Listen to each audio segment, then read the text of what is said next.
Thankless in Death by J.D. Robb. Performed by Susan Erickson. How sharper than a serpent's tooth it is to have a thankless child. William Shakespeare.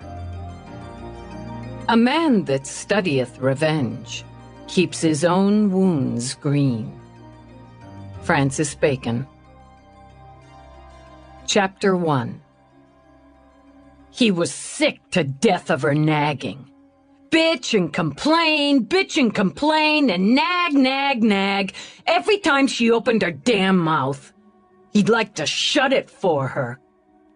Gerald Reinhold sat at the kitchen table, while his mother's never-ending list of criticisms and demands rolled over him in dark, swollen clouds.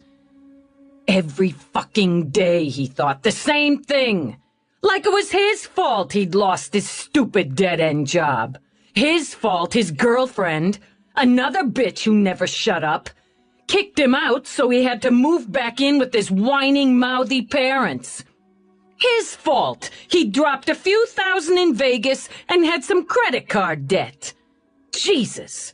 His fault. The old bitch never cut him the smallest break. Hadn't he told her that he wouldn't have lost his job if his prick of a supervisor hadn't fired him? So he'd taken a few days off. Who didn't? So he'd been late a few times. Who wasn't? Unless you were a work droid like his idiot father. But God, she made it such a big fucking deal. He'd hated the job anyway. And only took it because Lori badgered him into it, but he got all the blame. He was 26, for Christ's sake, and deserved a hell of a lot better than working for chump change as a takeout delivery boy.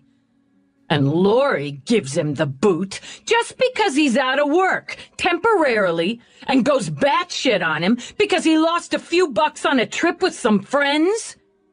He could, and would, do a lot better than Lori wide-ass Nuccio. Bitch threatened to call the cops just because he gave her a few smacks. She deserved a lot more than a couple love taps, and he wished like hell he'd given her just what she deserved. He deserved more than a room in his parents' apartment and his mother's incessant hammering. Jerry, are you listening to me? Barbara Reinhold fisted her hands on her hips. Jerry lifted his gaze from the screen of his PPC, where he was trying to relax with a game. He spared his skinny, flat-chested, know-it-all mother one smoldering glance. How can I help it when you never shut up? That's how you talk to me?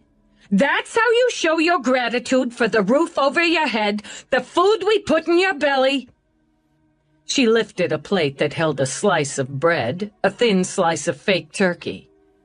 I'm standing here making you a sandwich since you finally dragged yourself out of bed at noon, and you sass me? It's no wonder Lori kicked you out. I'm telling you one thing, mister. You're not getting a free ride here much longer. It's been almost a month now, and you haven't done diddly about finding a job. He thought, shut the fuck up or I'll shut you up. But he didn't say it. He wanted the sandwich. You're irresponsible, just like your father said. But I said he's our son, Carl, and we have to help him out. When are you gonna help yourself? That's what I want to know. I told you I'd get a job. I've got options. I'm considering my options. Your options. She snorted, went back to building the sandwich. You've gone through 4 jobs this year. What options are you considering while you're sitting here in the middle of the day in the ratty sweats you slept in? I told you they're looking for a stock boy down at the market, but do you go and see about it? I'm not a freaking stock boy. He was better than that. He was somebody. He'd be somebody if people gave him half a break. Get off my back! Maybe we haven't been on your back enough. She layered a slice of bright orange cheese on top of the turkey, and her voice took on the soft, reasonable tone he hated. Your father and I scrimped and saved so you could go to college, and you flunked out. You said how you wanted to train so you could learn how to develop those computer games you like so much, and we backed you on that, put the money to that. When that didn't work, your dad got you a job at his office. He went to bat for you, Jerry, and you screwed around and mouthed off and got fired. She picked a knife from the block to cut the sandwich. Then you met Lori, and she was the sweetest thing. A smart girl, a hard-working girl from a real nice family. We had such high hopes there. She got you working as a busboy in the restaurant where she works, and she stuck with you when you lost that job. When you said how you could get a messenger job if you had a good bike, we made you a loan, but that didn't last 2 months. And you never paid us back, Jerry. Now this last job's gone too. I'm tired of you throwing the past in my face and acting like it was all my fault. The past keeps repeating, Jerry, and seems to be getting worse. Her lips pressed together as she added a handful of the onion doodles he liked to the plate. You're out of work again, and you can't afford a place of your own. You took the rent money and the tip money Lori had saved up and went off to Las Vegas with Dave and that no-account Joe, and you came back broke. That's a damn lie. He shoved to his feet. It was my money, and I've got a right to take a break with my friends, to have some goddamn fun. There was a sheen in her eyes, not of tears, not of anger, but of disappointment. It made him want to punch that sheen away. It was the rent money, Jerry, and the money Lori saved up from her tips, she told me. You're going to take her word over mine? On a sigh, she folded a napkin into a triangle as she had for him when he was a boy. Her dented heart came clearly through the sound, but all he heard was accusation. You lie, Jerry, and you use people, and I'm worried we let you get away with it for too long. We keep giving you chances, and you keep throwing them away. Maybe some of that's our fault, and maybe that's part of the reason you think you can talk to me the way you are. She set the plate on the table, poured a glass of the coffee-flavored drink he liked. Your father and I were hoping you'd find a job today, or at least go out and look, make a real effort. We talked about it after you went out with your friends again last night. After you took $50 out of my emergency cash without asking. What are you talking about? He gave her his best, shocked and insulted look. I didn't take anything from you. You're saying I'm stealing now? Ma! It wouldn't be the first time. Her lips compressed when her voice wavered some, and she came back with the no more bullshit tone he knew drew a deep, hard line. We talked it over. Decided we had to take a stand, Jerry. We were going to tell you together when your father gets home, but I'll tell you now so you'll have that much more time. We're giving you until the 1st of the month. That's the 1st of December, Jerry, to find work. If you don't get a job, you can't stay here. I need some time. We've given you a month, Jerry, and you haven't done anything except go out at night and sleep half the day. You haven't tried to get work. You're a grown man, but you act like a kid, and a spoiled, ungrateful one. If you want more time, if you want us behind you, you eat your lunch, then you go out and look for a job. You go down to the market and get that stock boy job, and as long as you're working and show us you're trying, you can stay. You don't understand! He forced tears into his eyes, a usual no-fail. Lori dumped me. She was everything to me, and she threw me over for some other guy. What other guy? I don't know who the hell he is. She broke my heart, Ma. I need some time to get through it. You said she kicked you out because you lost your job. That was part of it, sure. That asshole at Americana had it in for me from day one. But instead of taking my side, she flips me over because I can't buy her stuff. Then she tells you all these lies about me, trying to turn my own mother against me. Eat your lunch, Barbara said wearily. Then get cleaned up, get dressed, and go down to the market. If you do that, Jerry, we'll give you more time. And if I don't, you'll kick me out? You'll just boot me to the street like I'm nobody? My own parents? It hurts us to do it, but it's for your own good, Jerry. It's time you learn to do what's right. He stared at her, imagined her and his father plotting and planning against him. Maybe you're right. We want you to find your place, Jerry. We want you to be a man. He nodded as he crossed to her. To find my place. To be a man. Okay. He picked up the knife she'd used to cut his sandwich, shoved it into her belly. Her eyes popped wide. Her mouth fell open. He hadn't planned to do it. Hadn't given it more than an instant's conscious thought. But God, it felt amazing. Better than sex. Better than a good solid hit of race. Better than anything he'd ever felt in his life. He yanked the knife free. She stumbled back, throwing up her hands. She said, "Jerry!" on a kind of gurgle, and he jammed the blade into her again. He loved the sound it made, going in, coming out. He loved the look of absolute shock on her face, and the way her hands slapped weakly at him as if something tickled. So he did it again, then again, into her back when she tried to run, and again when she fell to the kitchen floor and flopped like a landed fish. He did it long after she stopped moving at all. Now that was for my own good.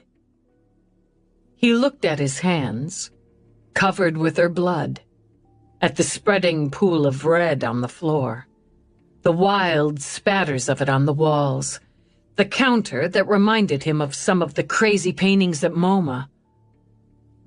An artist, he mused. Maybe he should be an artist. He set the knife on the table, then washed his hands, his arms in the kitchen sink. Watched the red circle and drain. She'd been right, he thought, about finding his place, about being a man. He'd found his place now, and knew exactly how to claim his manhood. He'd take what he wanted, and anyone who screwed with him, they had to pay. He had to make them pay, because nothing else in his life had ever made him feel so good, so real, so happy. He sat down, glanced at where his mother's body lay sprawled, and thought he couldn't wait until his father got home. Then he ate his sandwich. Lieutenant Eve Dallas strapped on her weapon harness. She'd had a short stack of waffles for breakfast, something that tended to put a smile on her face. Her husband, unquestionably the most gorgeous man ever created, enjoyed another cup of superior coffee in the sitting area of their bedroom. Their cat, who'd just been warned off the attempt to sneak onto the table, sat on the floor washing his fat flank. It made a nice picture, she thought. Rourke, his mane of black hair loose around his wonderfully carved face, That beautiful mouth in a half-smile, and his wild blue eyes on her. The dishes from their meal together on the table, and Galahad, pretending he didn't want his nose in the syrup, added to the at-home and liking it ambiance. "You look pleased with yourself, Lieutenant." "I'm pleased," she said, and added that musical murmur of Ireland in Rourke's voice to her list of morning enjoyments. "I've had a couple of days without a hot one, so I'm nearly caught up on paperwork. The quick scan of the weather for today told me I won't be freezing my ass off, and I'm heading out with a belly load of waffles. It's a good day so far." She hooked a brown vest over her shirt, both Rourke approved, then sat to pull on her boots. "Generally, you'd prefer several hot ones over paperwork," he pointed out.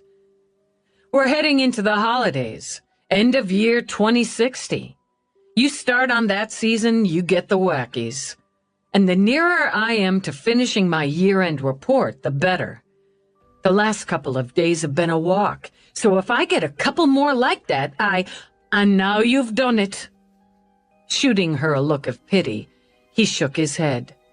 "You've jinxed any chance you had." "Irish superstition. Common sense. But speaking of Irish and holidays, the family's coming in on Wednesday." "Wednesday?" "That's the Wednesday before Thanksgiving," he reminded her. "Some of the cousins are switching off, so those who couldn't come last year will. You said you were fine with it." "I am. No, really, I am. I like your family." He'd only recently found them. He'd lived most of his life, as she had, without blood kin, and the comfort or problems family bring. "I'm just never sure what to do with so many people in the house who aren't cops." "They'll be busy enough. Apparently, there are many plans in the works for shopping, sightseeing, theater, and so on. You're unlikely to have all of them at once, except on Thanksgiving itself. And then there'll be all the others." "Yeah." She'd agreed to that, too. And it had seemed like a fine idea at the time. All the people who'd come for dinner the previous year, in addition to her partner, Peabody, and Peabody's main man, McNabb, who'd opted not to travel this year. It worked okay before. Shrugging, she got to her feet. "What is it? The more, the crazier?" "I believe it's merrier, but either way. And with that in mind, I'd like to add 4 more. 4 more what?" "Guests. Richard de Blas and family. Elizabeth contacted me just yesterday. He and Elizabeth are bringing the children into New York for the parade." "Talk about crazy! Who wants to jump into that crowd?" "Thousands, or it wouldn't be a crowd, would it? They've booked a hotel suite along the route. I thought it would be nice to invite them to share Thanksgiving dinner.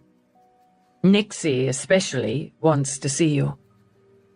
Eve thought of the girl, the lone survivor when her family had been slaughtered in a home invasion. Is it a good idea, bringing her back here, to where everything happened over a traditional family holiday? She's adjusting well, as you know, but she needs the connection. They've made a family, the 4 of them, but they don't want Nixie to forget the family she lost. She'll never forget. She'll not, no. And he himself would always carry the image of the little girl in the morgue with her head resting on her father's unbeating heart. It's not like you going back to Dallas. Now he rose, stepped to her, revisiting, reliving all that pain and trauma. She had a family who loved her and was taken from her. So the connection's important. Okay with me, but nothing's gonna induce me to go to that parade. So noted, He drew her in, kissed her. "We've got a lot to be thankful for, you and I. And a house full of Irish relatives, plus a ravaging horde after turkey and pie are part of that? They are indeed. I'll let you know on Friday if I agree with that. Now I gotta go. Take care of my cop. Take care of my gazillionaire." She left the house, resigned to the coming invasion. What was it with people? Eve wondered. Clogging up her streets, flooding her sidewalks, jamming on glides, swarming crosswalks. What made them pack into New York for holidays? Didn't they have homes of their own? She fought through 3 nasty knots of traffic on the trip downtown to Cop Central, while ad blimps blasted the news from overhead of Black Friday mega sales, gobble up bargains while they last, doorbuster holiday sales at the Sky Mall. She wished to God they'd all go to the Sky Mall and get out of her city. Snarling with equally pissed drivers at yet another tangle, she watched a quick-fingered street thief make hay with a gaggle of oblivious tourists crowded around a smoking glide cart. Even if she hadn't been packed in among rapid cabs and a farting maxi bus, the odds of catching him were slim. As fast-footed as fingered, he zipped away, richer by 3 wallets and 2 pocket links by her count. The early bird catches the loot, she supposed, and a few less people would be hitting the Sky Mall. She spotted a thin fracture in traffic, gunned it, and ignoring the rude blat of horns, wound her way downtown. By the time she walked into Central, she had her plan. She'd hit the paperwork first, clear off her desk, righteously. Then she could spend some time reviewing the active cases of her detectives. Maybe she'd toss the expense reports to Peabody. Let her partner handle the numbers. There might be room to pull out a cold case. Give it another hard look. Nothing much more satisfying than catching a bad guy who thought he'd gotten away with it. She stepped off the glide. A tall, leanly built woman in a leather coat turned toward homicide. Her short, choppy brown hair framed an angular face, accented with the shallow dent in the chin. Her eyes scanned, as cops' eyes always did, long, golden brown, and observant as she strode down the busy sector to her department. When she turned into her bullpen, she spotted Sanchez first, his feet propped on his desk as he worked his link. And Trueheart, spiffy and innocently handsome in his uniform, industriously at his comp. The room smelled of bad cop coffee and cheap fake sugar, so all was right with the world. Jenkinson strolled out of the break room with a giant mug of that bad cop coffee and a lumpy-looking donut. He wore a gray suit, the color of tarnish, with a tie of nuclear blue and green curlicues on a screaming pink background. He said, "Yo, LT." "That's some tie, Jenkinson." After setting the mug on his desk, he flipped it. "Just adding a little color to the world. Did you steal that from one of the geeks in EDD?" "His mama bought it for him," Sanchez said. "Your mama bought it for me as a thank you for last night. It's so she can see you coming from 2 blocks away and get gone."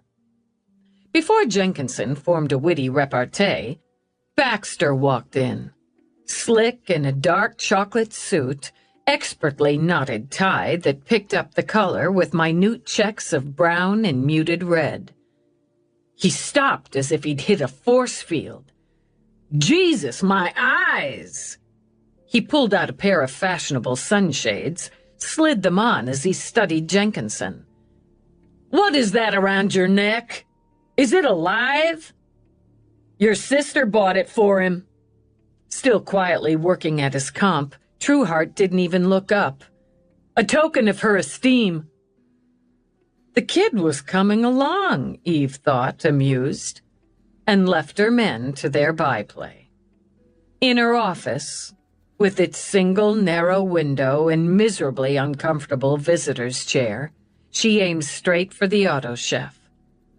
Thanks to the Rourke connection, she didn't have to settle for bad cop coffee. She programmed a cup, hot and black, settled with it at her desk, prepared to be righteous with paperwork. Her communicator signaled before she'd taken the first sip. Dallas. Dispatch, Dallas. Lieutenant Eve. See the officer, 735 Downing Street, apartment 825. 2 DBs, 1 male, 1 female. Dallas responding. Will contact and coordinate with Detective Peabody en route. Acknowledged. Dispatch out. Well, shit, she thought. Gulped down coffee, burned her tongue. She had jinxed it. And grabbing the coat she'd just taken off, she headed out. Others had arrived in the bullpen, and Jenkinson's tie remained the topic of the day. Peabody, still wearing her coat, added her opinion that the tie had jazz. But then Peabody loved the neon sporting McNabb. Peabody, with me. What? Where? Already? Eve just kept walking, so Peabody had to trot after her in her pink cowgirl boots. What was her department coming to? Eve wondered, with pink ties, pink boots. Maybe she should ban pink from homicide. What did we catch? Looks like a double. A 2-for-1 start of the day. As she waited for the elevator, Peabody took a scarf out of her pocket, looped it around her neck. Pink and blue checks, Eve noted. She definitely had to work on the logistics of banning pink. It's a totally gorgeous day, too, Peabody continued, her square face wreathed with a smile, her dark eyes shining. Were you late because you grabbed morning sex? I wasn't late. 2 minutes, Peabody amended. We got off the subway early to walk it. You won't have many more days like this. They squeezed into the elevator with a box full of cops. I love fall, when everything's all crisp and breezy, and they're roasting chestnuts on the carts. Definitely had sex. Peabody only smiled. We had a date night last night, just on the spur, you know. We got dressed up, went dancing, and had grown-up cocktails. We get so busy we forget to do the just you and me thing sometimes. It's nice to remember.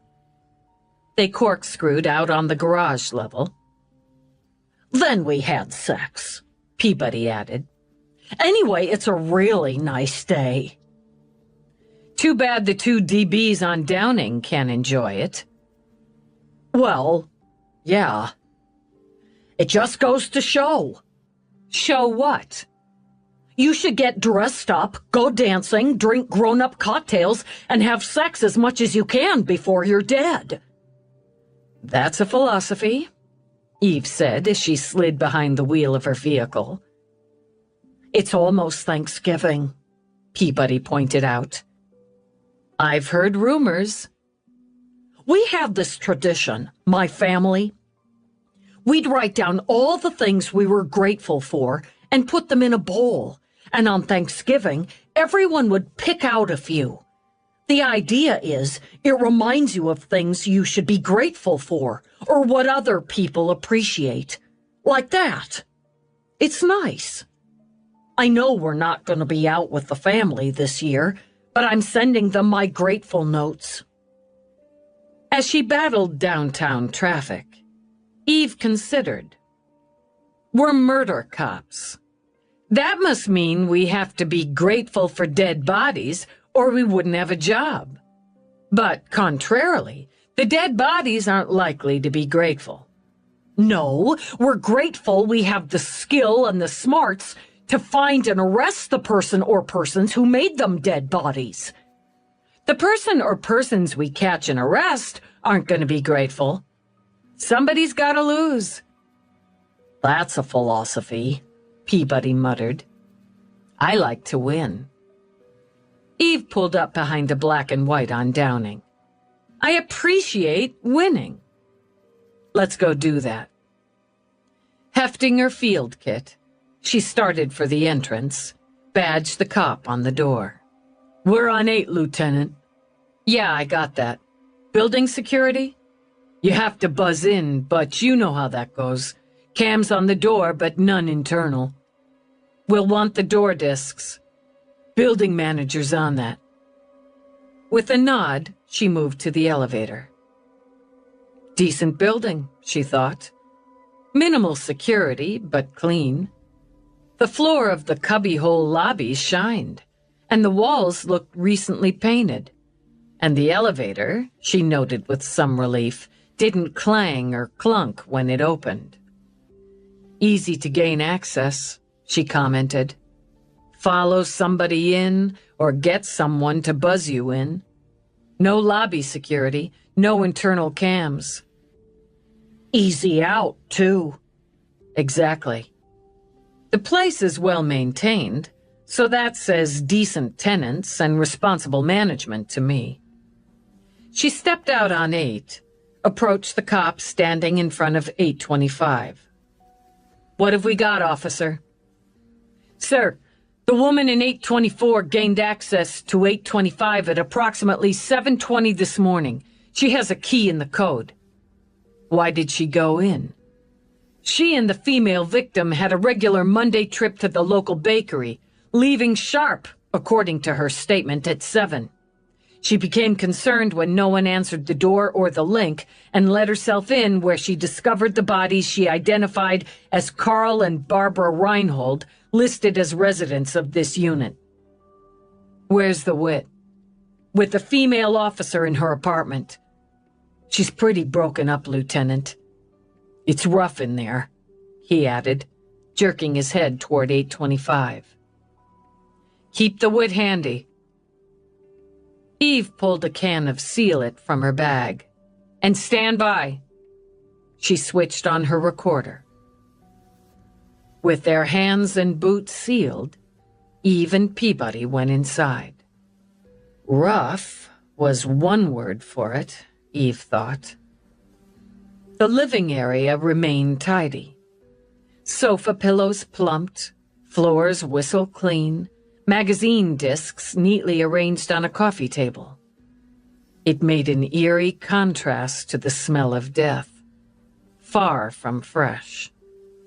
A few steps in the room jogged slightly to the right, where a table served as a demarcation between living area and kitchen, and where the line between tidy life and ugly death dug in deep. The man lay beside the table, his head, shoulders, and one outstretched arm under it. In death, he was a bloody, broken mass in what had been a dark blue suit. Blood spatter and gray matter bloomed and smeared the walls, the kitchen cabinets, and the baseball bat that lay in the congealed river of blood beside him. The woman lay face down on the floor between the opposite side of the table and a refrigerator. Blood soaked through her shirt and pants, so their true color had become indiscernible. Both were ripped and shredded, most probably by the kitchen knife driven through her back to the hilt. They've been slaughtered, Peabody stated. Yeah, a lot of rage here. Take the woman, Eve ordered, and crouching by the man, opened her kit. She let the pity come, then let it go, and got to work. Chapter 2. Victim identified as Reinhold Carl James, Caucasian male, age 56. Eve scanned her identipad. Married to Reinhold Barbara, née Myers, age 54. She glanced over at Peabody. Yeah, female ID confirmed. One offspring, male, Reinhold Gerald, age 26. Address listed on West Houston. Carl Reinhold still had both parents, she noted, who'd migrated to Florida, and a brother with a Hoboken address. The data listed the victim's employer as Bevan & Sons Flooring, with offices and showroom just a handful of blocks away. Victim was beaten severely. Head, face, shoulders, chest, extremities. Injuries are consistent with the baseball bat handily left on scene and coated with blood and gray matter. Erased his face. That's personal. I can't count the stab wounds on the female, Dallas. She's been hacked to pieces. I'd say we've got the cause of death. Let's get the time. Eve pulled out her gauge. He's been dead for about 62 hours. That puts it at Friday evening, around 6:30. She has almost 6 hours on him. TOD Friday, 1240. Nearly 6 hours between kills. Eve sat back on her heels. Kills the woman in the afternoon, then what? Waits around for the man? No sign of struggle in the living area. No sign of break-in. She pushed up. Go ahead and call for the morgue and the sweepers. Solid middle-class couple from the looks of it, Eve thought as she began to wander the apartment. The woman let someone in, middle of the day? No struggle. Both killed in the kitchen. She set that train of thought aside once she stepped into what appeared to be the main bedroom.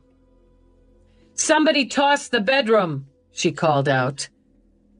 It's pretty strange and vicious for a burglary, Peabody began, and stopped, frowning into the bedroom. It looks pretty tidy. Pretty tidy, not perfectly tidy like the living area. Things are out of place here. The bed covers aren't smooth. The closet door's open. Some clothes on the floor in there. That desk there, one of the drawers isn't closed all the way. And where's the comp? No comp or tablet on the desk. Eve pulled open a drawer on the bureau. Everything's jumbled in here. No, she kept a neat and clean house in a neat and clean building. Whoever did this was looking for something. I bet the wit's been in here and would know if anything's missing. You want her to walk through? Yeah, after they take the bodies. She walked out. Second bedroom, not so tidy either. Rugs askew. Furniture's got some dust on it. Why didn't she clean in here? Closet's empty, she added, after pulling it open. Who has an empty closet? Not me. If you have storage, you end up using it. Somebody was staying in here. Dirty dishes scattered around, empty containers. She walked to the bed, yanked the cover down, bent over to sniff the sheets. Sleeping here. Tag these. We could get DNA. She turned a circle. Someone's staying here. Someone they know. She's in the kitchen, maybe fixing lunch that time of day. We'll run the log on the auto chef. Maybe he wants something and she won't give it to him. Letting herself see it, she walked out again, back to the kitchen. He's pissed. Oh, he's so fucking pissed. The knife's right there. Just takes it out of the block and lets her have it, over and over. Bet that felt good. Why? Peabody wondered. Why do you say it felt good? He didn't run, did he? He hung around, waiting to do her husband. Another overkill, so yeah, I'm thinking it felt just fine. Note for sweepers to check all the drains. He had to clean up. He'd be covered with blood. But he's got hours before the husband gets home. Hours to clean himself up, to change, and to go through the place. She probably had a couple pieces of decent jewelry. Easy to hock. They'd have had emergency cash somewhere, Peabody added. It's what you do. Sock some away in case. Okay. Jewelry, cash. Male Vic's wallet's gone, and he's not wearing a wrist unit. When we find her purse, her wallet's going to be gone, too. Electronics. That's something we're not seeing in here. Easy and portable. Eve looked at the victims again. And an afterthought. You don't kill like this for trinkets. You don't kill people you know like this for some spare cash. You do it for a lot more. Maybe they had more. Let's see what the neighbor has to say. Eve headed for the door, glanced back. Run the sun, she told Peabody. You think somebody could have done that to his own parents? Who pisses you off more than family? She stepped out. It's clear for crime scene, she told the uniform. And the wagon's on the way. What's the wit's name? Sylvia Gunnarsson. Her husband's Walter. He's in there too. He stayed home from work. All right. Eve knocked on 824. The female officer answered. A young blonde with her hair pulled back tightly at the nape of her neck. Hey, Cardinini! The blonde smiled. Her frosty blue eyes warmed. Hey, Peabody! Some morning, huh? You could say. Officer Cardinini and I walked the beat together a few times. Before you went murder on us, Lieutenant. It's good meeting you, more or less. She glanced over her shoulder. The woman's taking it hard. The husband's holding on, but not by much. They were tight with the Vics. Lived across the hall from each other for about a dozen years. They hung a lot, took some vacations together. Close buds. Got it. The apartment layout mirrored 825. The decor was less fussy, but the tidiness factor meshed. The Gunnarssons sat at the square-topped black kitchen table, cups in front of them. Eve judged them to be about the same age as the victims. The woman wore her hair short, stylishly spiked, while the man went long and ponytailed. Both sets of eyes were red-rimmed, swollen. The woman took one look at Eve and began sobbing. Eve only had to glance at Peabody to get her partner moving forward. Mrs. Gunnarsson, we're so sorry for your loss. This is Lieutenant Dallas, and I'm Detective Peabody. We're going to do our best for your friends. They were my friends. Our best friends. She choked it out as she reached for her husband's hand. How could this happen to them? That's what we're going to find out. Eve took a seat at the table. We need your help. I just worried when she didn't answer, so I went in. I found them. I found Barb and Carl. I know this is hard, Peabody began, but we have to ask you some questions. She measured the woman, decided she'd do better with the task. Do you think we could have some coffee, ma'am? Oh, yes, of course. Pulling herself together, Sylvia stood up. When was the last time you spoke to or saw Barbara or Carl? Eve asked. I talked to Barb Friday morning. Just a quick chat before Walt and I left. We went to see our daughter and her fiancé in Philadelphia for the weekend. They just got engaged. Carl and I met up and had a beer after work Thursday, Walter put in. That's the last I saw him. When did you get back from Philadelphia? Sunday night. I called Barb, but I didn't think anything of it when she didn't answer. I just figured she and Carl went out. They like to go to the vids. Her chin wobbled, but she managed to set 2 cups of coffee on the table. Most Friday nights we go to a vid together, but we were going to see Alice and Ben, so who was staying with them? Oh, Jerry. Their son. Oh, God, I never thought. I don't know where he could be. What might have happened to him? Her eyes, full of fresh horror, darted toward the door. Is he in there? No, he's not. Thank God for that. When did he move back home? A while ago. About 3 weeks ago. No, nearly 4. After he and his girlfriend broke up. Girlfriend's name? Eve asked. And the names of anyone you think he might be staying with? Friends? Lori Nuccio, Sylvia said. And he didn't have a lot of friends. Mal, Dave, Joe. Mal Gold, Dave Hildebrand, Joe Klein. Those are the main 3. Good. Co-workers? He lost his job, so he moved back in until he could straighten it all out. Jerry's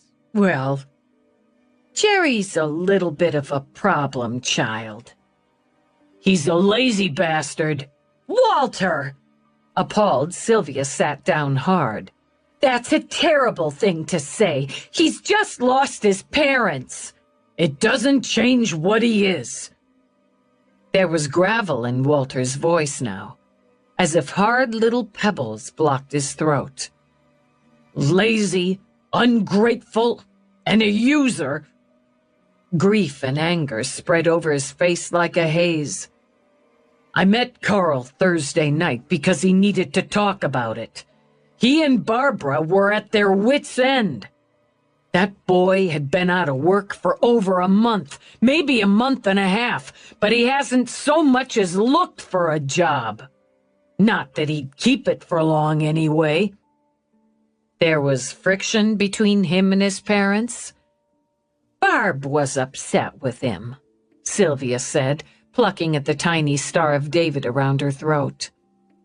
She wanted him to grow up, make something of himself, and she really liked Lori, the girlfriend. She thought Lori could help Jerry grow up some, be a responsible man, but it didn't work out. He blew the rent money and what he stole from Lori in Vegas. Sylvia let out a sigh, patted her husband's hand. It's true. He's immature and impulsive.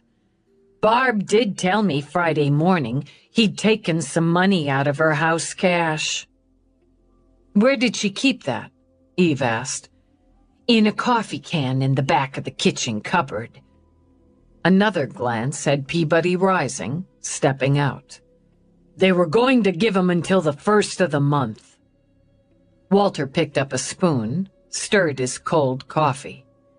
Carl told me Thursday he was going to talk to Barb, but he'd made up his mind. They'd give him until December 1st to get a job, start being responsible, or he had to go. Barbara was upset all the time. There were arguments every day, and it just couldn't go on. They argued a lot, Eve prompted. He'd sleep half the day, go out half the night. Then he'd complain the water wasn't wet enough, the sky wasn't blue enough. He didn't give them any respect or appreciation, and now they're gone. Now he'll never be able to make up for it." When he choked on tears, Sylvia leaped up to put her arms around him. "Do you know how to get in touch with Jerry?" "No, not really." Sylvia soothed and stroked her husband. "He probably went off with his friends for a few days." "I don't think so," Eve mused, but she nodded. "I'm sorry to ask, but would you be able to tell if anything's missing across the hall?" Sylvia closed her eyes. "Yes, I'm sure I would. I know Barb's place, her things, as well as I know my own." "I'd appreciate it if you'd take a look. I'll let you know when we're ready for you to do that." Eve rose. "We appreciate your help." "We'll do anything we can." Sylvia pressed her face to her husband's shoulder, and they rocked each other. When Eve stepped out into the hall, Peabody stood talking to Cardinini. "Coffee can's there, and it's empty." "See my shocked face." "And the sweepers are on their way up." "Okay. Officer, when the scene's clear, I want you to walk Mrs. Gunnarsson through. Make a note of anything she says is missing." "Yes, sir." "Peabody, let's go find the lazy bastard's son." "Keep it legal," Peabody called back to Cardinini. "when I have to." Eve stopped long enough at the elevators to brief the sweepers when they unloaded, then stepped on with Peabody. "Tell me about the son." "Lazy bastard probably fits," Peabody commented. "Flunked out of college, second year in. He hasn't held a job for longer than 6 months, including one at his father's place of employment. His last job was delivery boy for Americana restaurant. He's had a couple of minor pops for illegals, one for drunk and disorderly. Nothing big, nothing violent." "I think he graduated." "He did that over what they had stuck in a coffee can?" "He did that because his life's in the toilet, and they decided to stop pulling him out.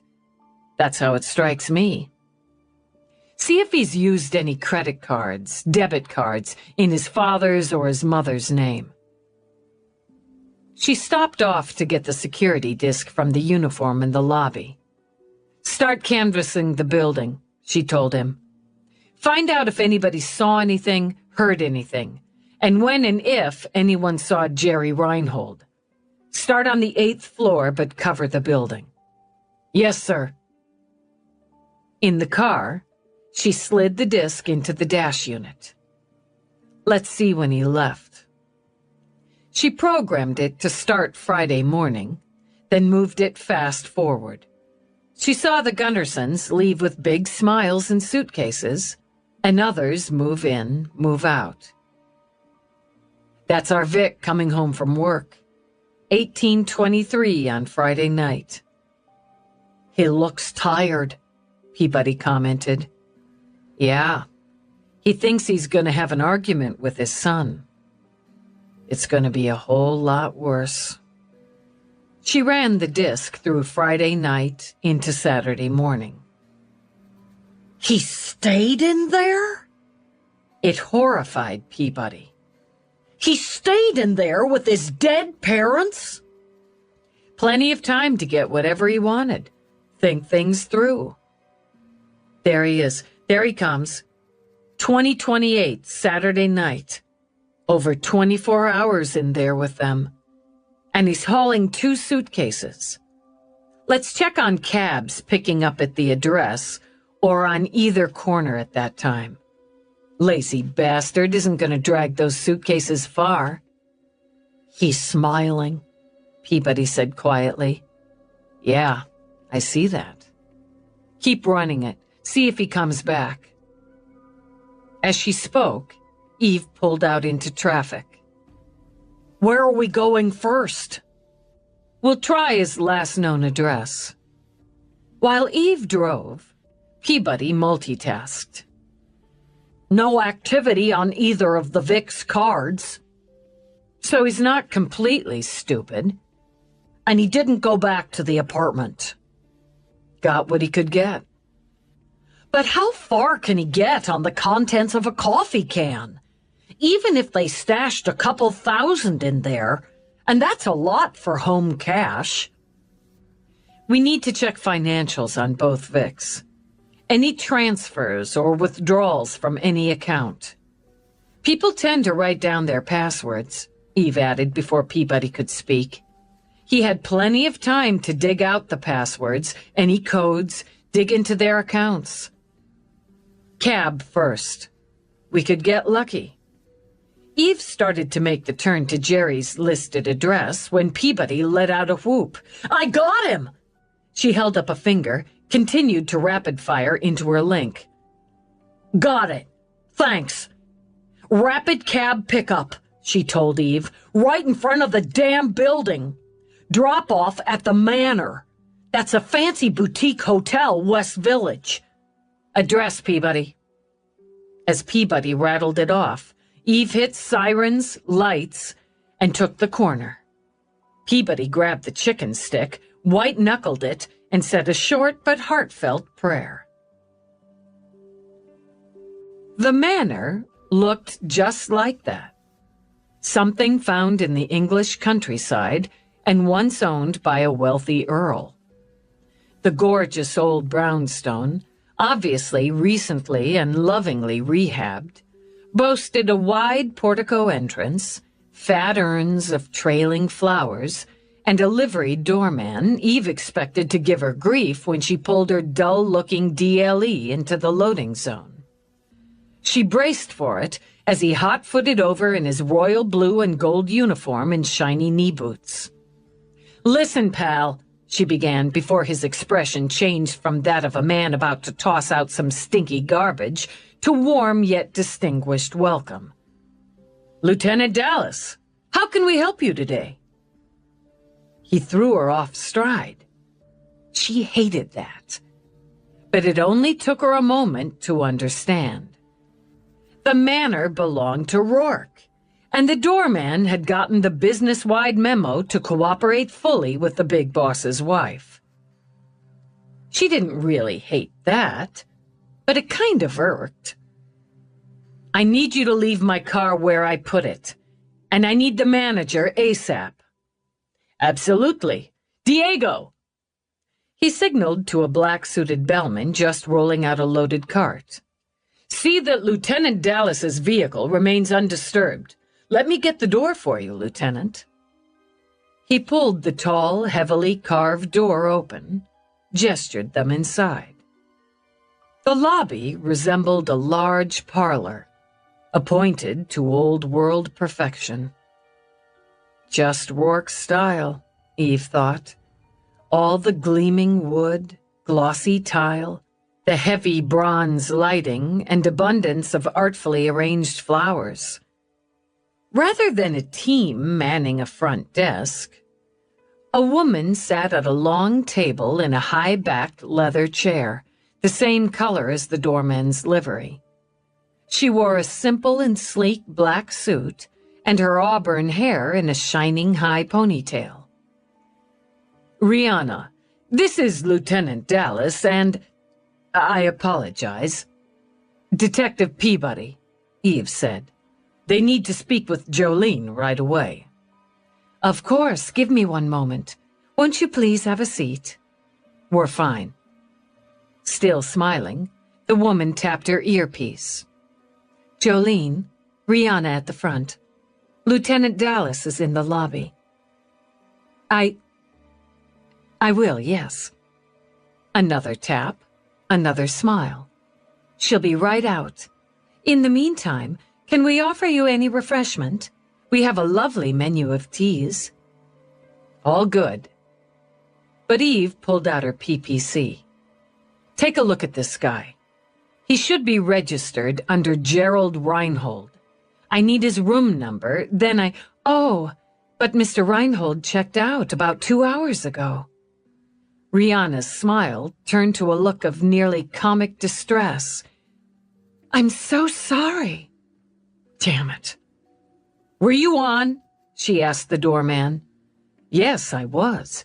I loaded his 2 suitcases into our complimentary airport shuttle.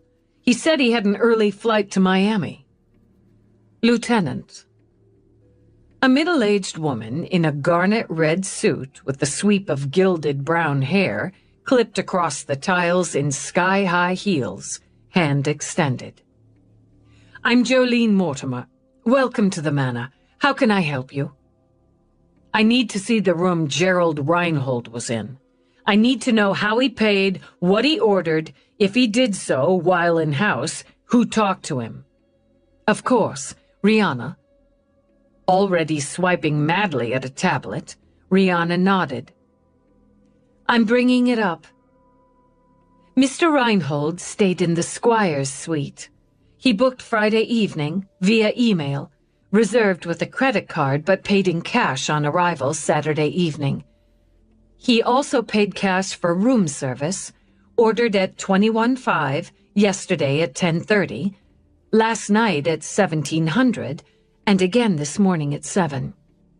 Additional charges incurred by use of the in-suite minibar.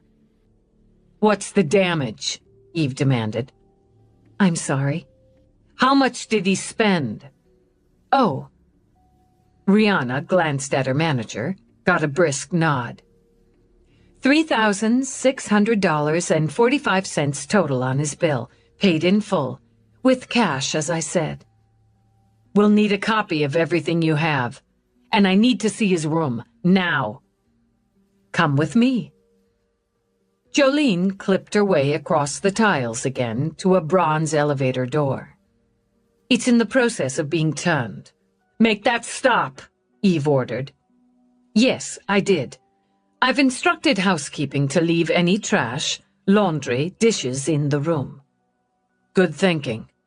I also need copies of your security discs, entrance, his floor, elevators, lobby. I'll see to it. Maybe it didn't irk so much after all. May I ask what Mr. Reinhold did?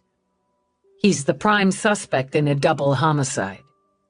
Well, my goodness. Jolene led the way off the elevator, down a wide hall to the left. She swiped her passkey over a pad in front of a snowy white door with a bronze plaque reading, The Squire's Suite. Peabody? At Eve's direction, Peabody headed for a tidily tied bag of trash by the door. Eve studied the petite dining table, scattered with plates, cups, glasses. He ate a hearty breakfast. Eggs Benedict, a split of champagne, fresh orange juice, a pot of hot chocolate, mixed berries with whipped cream, a large apple tart, a rasher of bacon. Jolene glanced up. I'm checking on the specifics and can tell you he ordered shrimp à la Emily, a house specialty, as an appetizer, a filet mignon, medium rare, with salted roasted potatoes, extra butter requested, candied carrots, a chocolate soufflé, 2 chocolate chunk cookies, and a bottle of our Jouet premium champagne on the night of his arrival. He also had 8 Cokes, 3 waters, 2 jars of cashews, the chocolate dandies, and the fruit gummies and assorted liquor from the in-room bar. Eating like a king, Eve muttered, with a massive sweet tooth. She circled the room.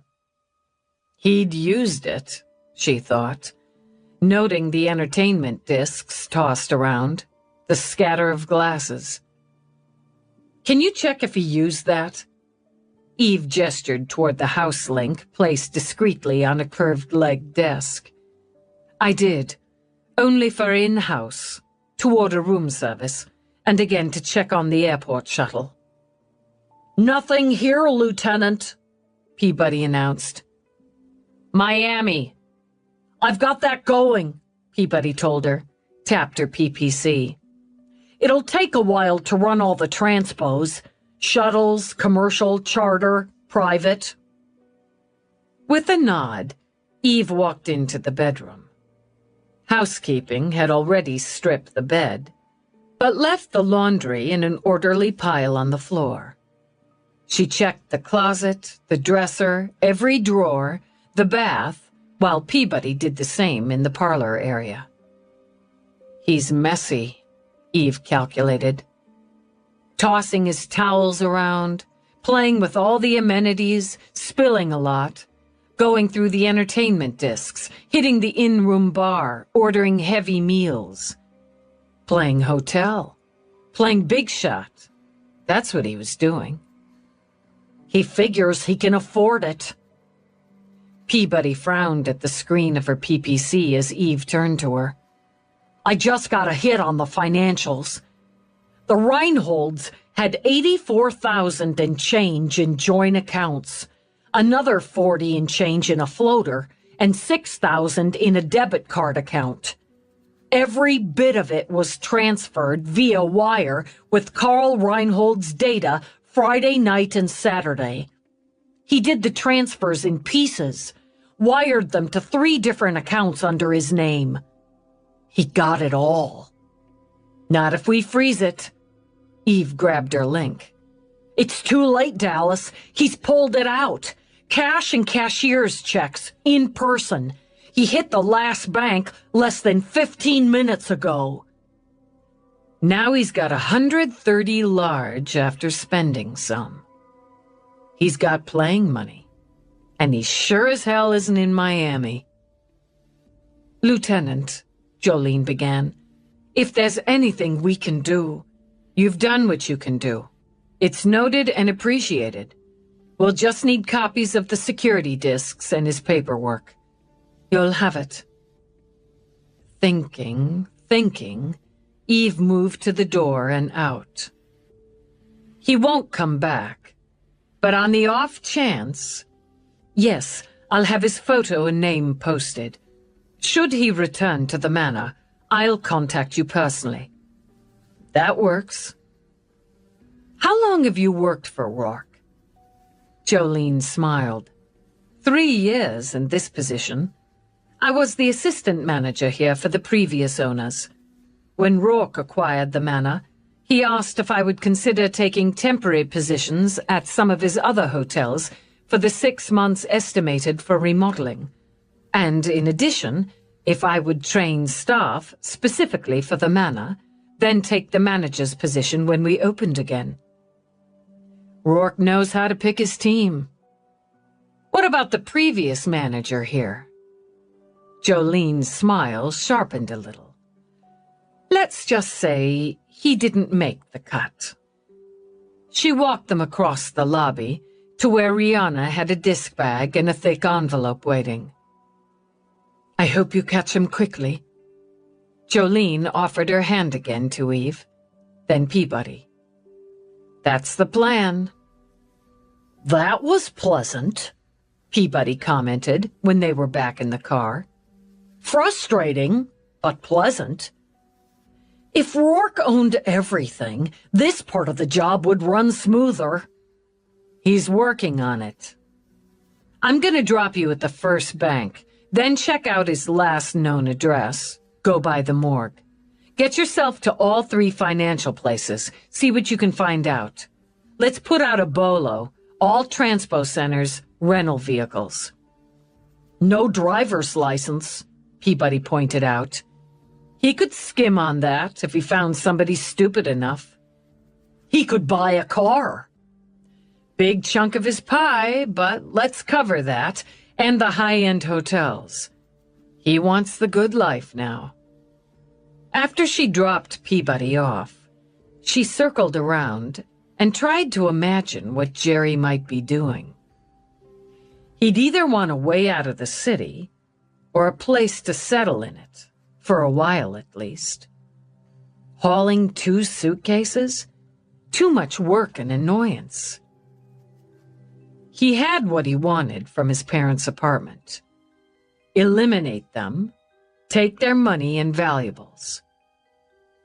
Why risk staying in New York? But she thought he might. He wasn't stupid, she decided, or not entirely. But he was an idiot.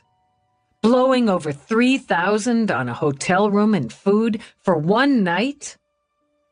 Smart to hide out until Monday, banking hours, grab the rest of the money.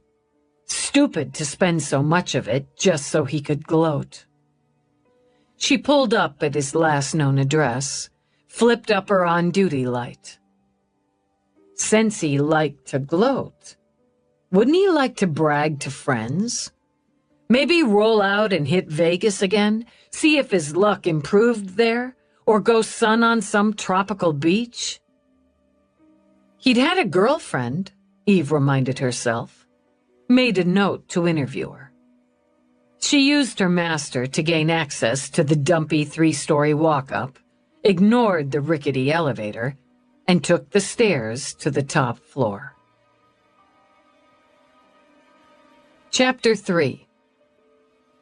She knocked, expecting she was wasting her time at this hour of the day, but within moments she heard the slide of locks.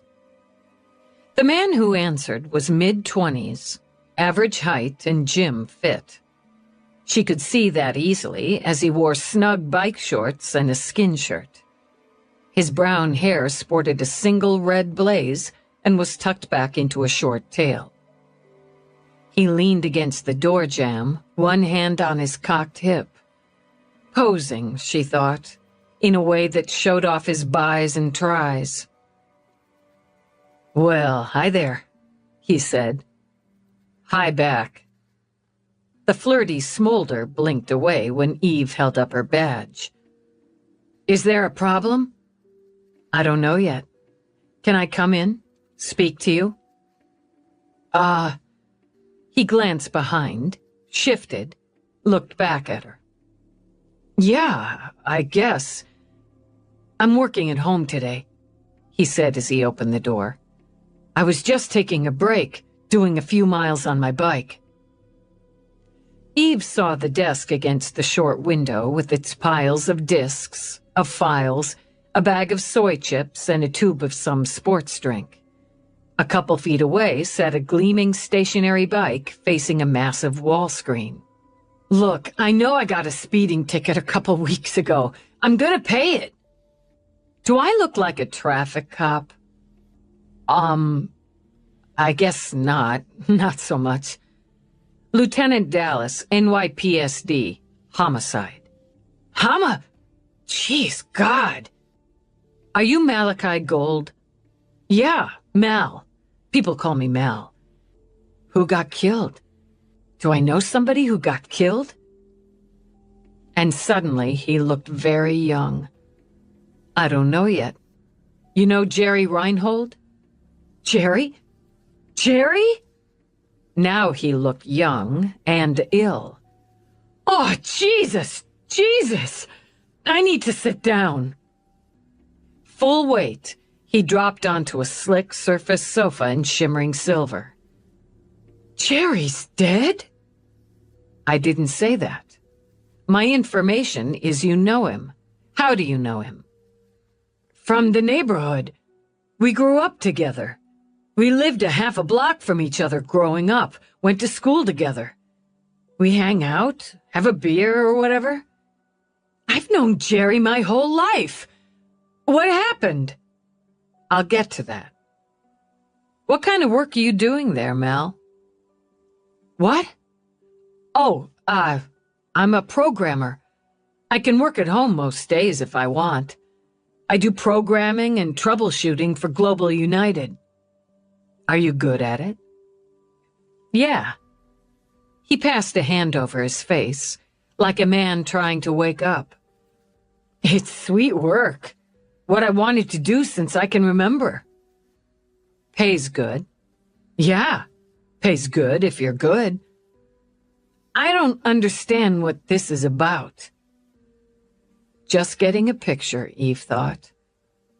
"I'm looking around here, Mal, and you've got some nice stuff. Furniture, equipment. The building's kind of a dump." Oh, he managed an uneasy smile. Yeah, but that's just the shell, right? It's what's inside. And I like the location. I can walk or bike to work, to the gym, to my folks' place. I know everybody, you know?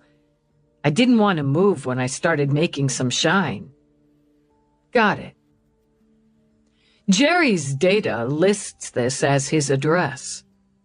It does? Mal's eyebrows drew together. We shared the place for a couple years, but that's been a while. Months now. Maybe 8, 9 months now.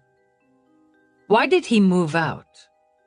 Oh, well, he hooked up with Lori Nuccio? Yeah, Lori. He moved in with her. That's not why he moved out. With a pained look, Mal shifted. Okay, look. I carried him on the rent for 3 months, heading into 4. It didn't seem right he wasn't holding up his share, or even really trying to. So he moved in with his folks for a couple months, then moved in with Lori. Did the two of you fight about it? The rent? Oh, Jesus. We argued some. Sure, you know how it is. He was a little steamed, yeah, but we smoothed it over. We go back, man, a long ways. When I got a solid raise, I rented this place in the freaking Hamptons, man, for a week this summer, and I took Jerry and a couple of other pals along. It all chilled out. What happened to him? How did he die? He didn't. But you said no, I didn't. Jerry's not dead as far as I know. His parents are. At that, Mal sprang up as if he'd been propelled. What? No! Mr. and Mrs. R? No! Did they have an accident? Homicide, Mal, remember? Man. Tears glazed across his eyes, coated his voice. Were they mugged? They loved to go to the vids, and sometimes they'd walk home late. No. He dropped down again, covered his face with his hands. I can't believe it. Mrs. R. She always has something for me if I drop over. Cookies or pie or a sandwich. Always saying I need a haircut and to settle down with a nice girl. She's like a second mother, you know? Oh, Jesus, when my ma finds out, it's gonna knock her flat. They've known each other forever. Poor Jerry. God, poor Jerry. Does he know? Yeah, he knows. He killed them. His hands lowered slowly. His eyes, glassy with shock and tears, stared into Eve's. That's not true. That's bogus. That's not possible. No way. No freaking way, lady. Lieutenant, and there's absolute way. Where is he, Mal? Where would he go? I don't know. Rocking a little, he pressed his fist to his belly. Where do you go when things are crazy or falling apart? You go the hell home. He's finished with that. He wouldn't hurt them. You've got it wrong. Contact him. Try him on the link. Look, I'm his friend. You're trying to trap him for something he didn't do, couldn't do. Eve leaned forward.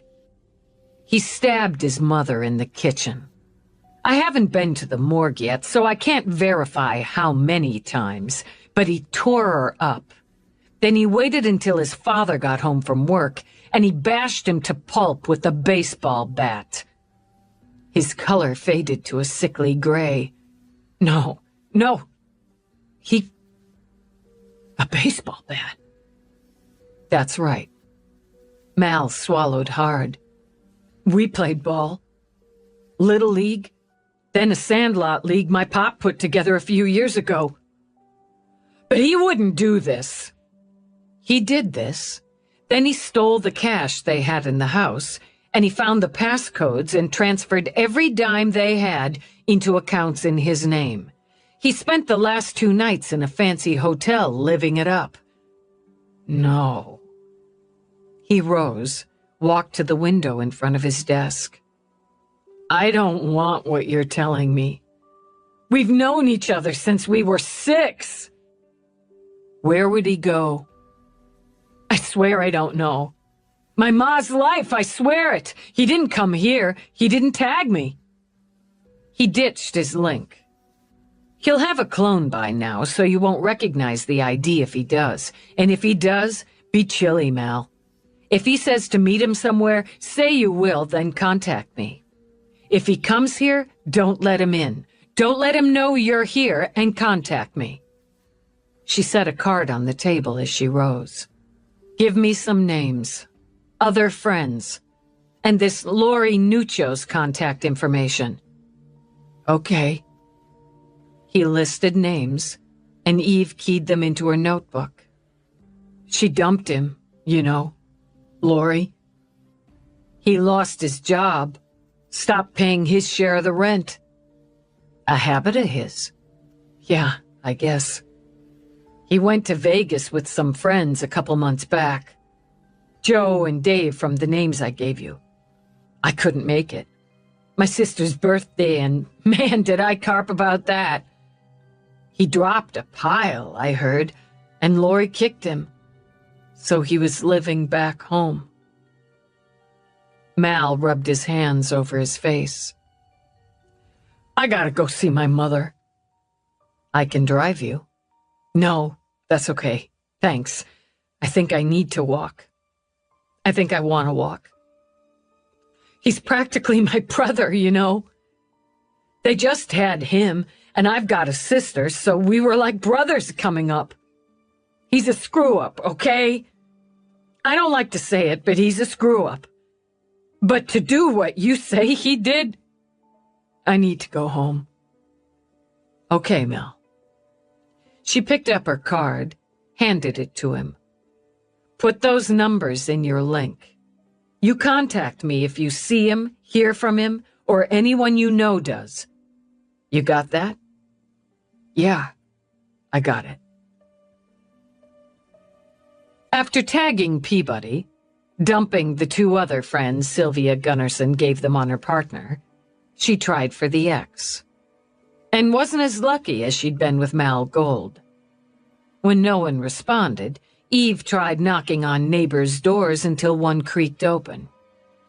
Not buying, the woman said. Not selling. Eve held up her badge. I'm looking for Lori Nuccio. You don't tell me that sweet girl did a crime. No, ma'am. I'd like to talk to her about something, but she's not in trouble. The door cracked wider, and the woman gave Eve a hard stare over a beak of a nose. It's her day off. Mine, too. She went out a couple hours ago, I think. Going shopping, maybe she said. Having lunch with a girlfriend. Maybe getting her hair done. Stuff girls that age do. Ms. Crabtree. Selah Crabtree. Eve took out her PPC, brought up Jerry's picture. Miss Crabtree, have you seen him around here? The woman snorted, opened the door fully, shoved an absent hand through spikes of brassy blonde. That one? Not since she kicked him out, and good riddance. Now you tell me he'd done a crime. I'm believing you. Didn't treat that sweet girl right, if you ask me. I told her the same myself and how she'd find better. I had one like him at that age. Best thing I did was kick him. No one liked Jerry, Eve thought, but nodded. If she should come back, would you give her my card? Ask her to contact me? I'll do that. And if he comes around, Ms. Crabtree, you contact me. The woman spread her lips in a snarling smile. You can bet on it, sister. Don't confront him. He hurt somebody, didn't he? Why do you say that? Had it in his eyes. I've tended bar for 33 years. I know eyes, and those that got mean in 'em. He hurt somebody, Eve confirmed. Don't confront him, and tell Lori to contact me as soon as possible. I'll look out for her and for him.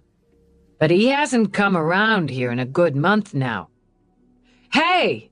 She shot up a finger. I've got Lori's pocket link number. I've got it. I'll try that next. Thanks. She keyed in the number as she headed out and down and got dead air. Puzzled, she keyed in the data again, checked the number, tried it again with the same result. Changed it, didn't you? Eve hauled herself back, checked with the neighbor, but the number was the same as Eve's data. You know, she said something about getting a new link, Crabtree remembered. A new number, the works. Said how she was going for fresh wherever she could get it. Eve thought, crap, but nodded. As soon as you see her, tell her to contact me.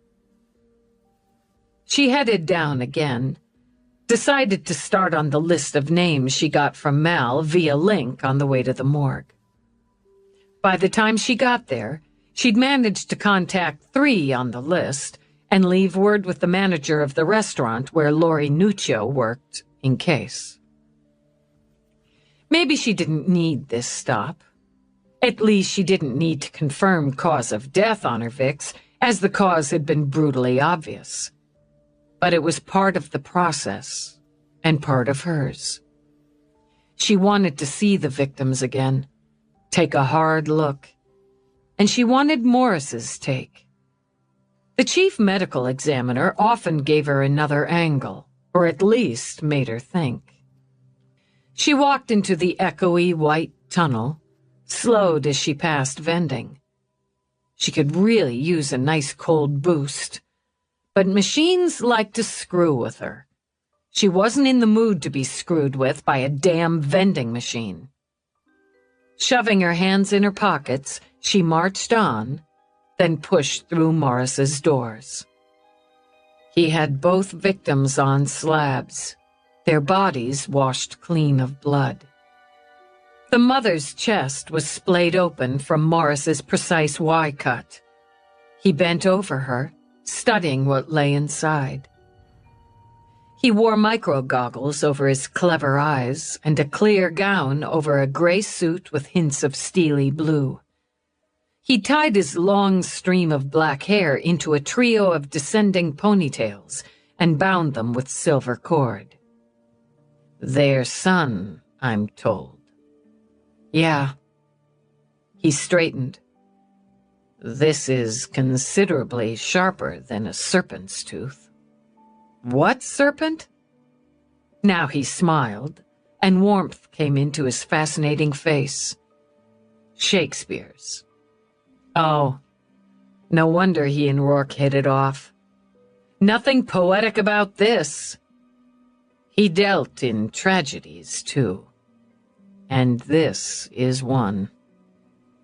What I'm getting is the son's a fucking asshole who went psycho. Have you got anything cold in your box? We keep everyone cold here. He smiled a little. But if you mean to drink, yes. He gestured with his sealed, blood-smeared hands. Help yourself. Vending keeps breaking down on me, she said as she crossed to his little fridgie. I think it's something chemical. Do you? Grateful, she snagged a tube of Pepsi. She cracked the tube, took a gulp. Anyway,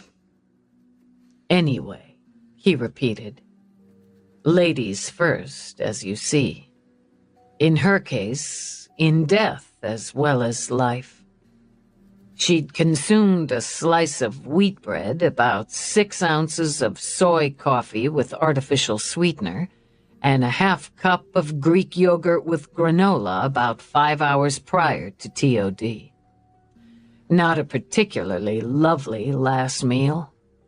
She was very slightly underweight and in very good health. Or she was, before she was stabbed 53 times. Serious overkill. The majority of the wounds were inflicted when she was prone, the angle, and several of the blows were forceful enough to nick bone, and in fact broke and lodged the tip in her tibia. He held up a specimen jar. My opinion is, all wounds were inflicted by one blade, which matches the one you found still in her. There are no defensive wounds. She didn't see it coming. Probably didn't believe it when it did. I agree. From my reconstruction, it's my conclusion the first blow came here. He held a finger over the body's abdomen. It did considerable damage, but she would have recovered from that with good and speedy medical treatment. The next, probably this, near the same area. They'd be face to face. Yes, probably very close. After that, they were more random and more forceful. Getting into it, she murmured. On the back. He ordered his screen to change views, so Eve studied the victim's back. One or two of them, from the angle again, were probably delivered as she tried to get away and as she fell. She was dead, or at least unconscious, before the majority of them. Small mercy. Some bruising where she fell, but she wouldn't have felt it. Very small mercy. You know who. Do you know why? He's an asshole. A screw-up, even according to his oldest friend. He couldn't or wouldn't keep a job. Girlfriend gave him the boot. He's back living with Mom and Dad, and they're gonna give him the grow up or get out routine. I think Mom gave him a heads up on that. Being a parent is full of pitfalls, I imagine. This shouldn't be one of them. No. How many times had she stabbed her father? Eve wondered. Had anyone counted? But then, that had been a matter of life and death. Her life and death. Can you tell me anything about the other Vic? Very preliminary. Morris walked over to the second slab. Your TOD on scene was accurate, and again, the bat you took into evidence matches the injuries. The first blow here, the face, and with considerable force. Meat of the bat. Swinging away, Eve nodded. There's a little jog leading to the kitchen. He stood behind it, that's what he did.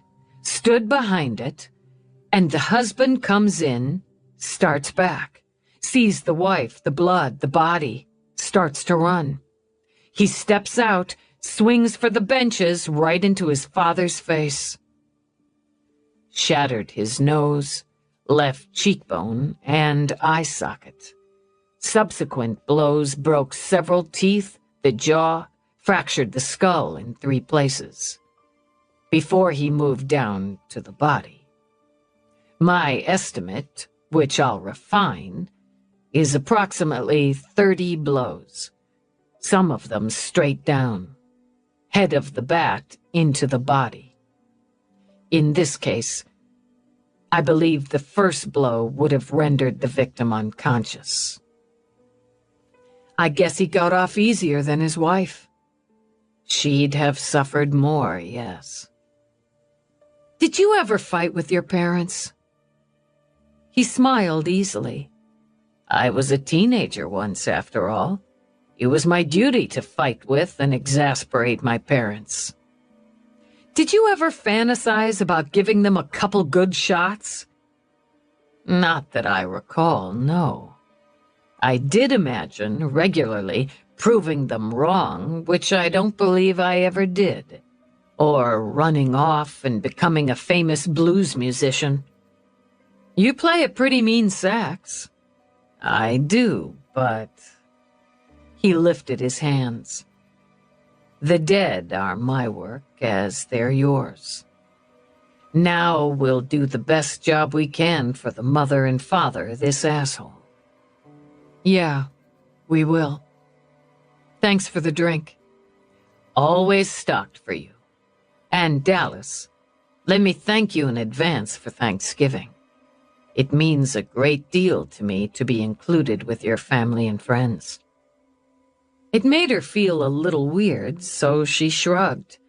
Hell, Morris, how many dead have you and I stood over together? If we're not family and friends, what are we? Eve drove straight back to Central. She wanted to set up her board and book, write her preliminary report, and if they didn't bag Reinhold by the end of the day, have an appointment set with Mira for a profiling consult. And when a tour group, led by an officer friendly, piled into the elevator, she jumped off, opting for the longer but less crowded route of the snaking glides. As she rode, she pulled out her signaling link, noted Peabody on the display. Dallas, what have you got? A cheese and veggie pita and soy fries. I'm at the cart, east corner of Central, and on my way in. Do you want me to grab something for you? Eve started to refuse, her mind on work, then had a sudden hankering.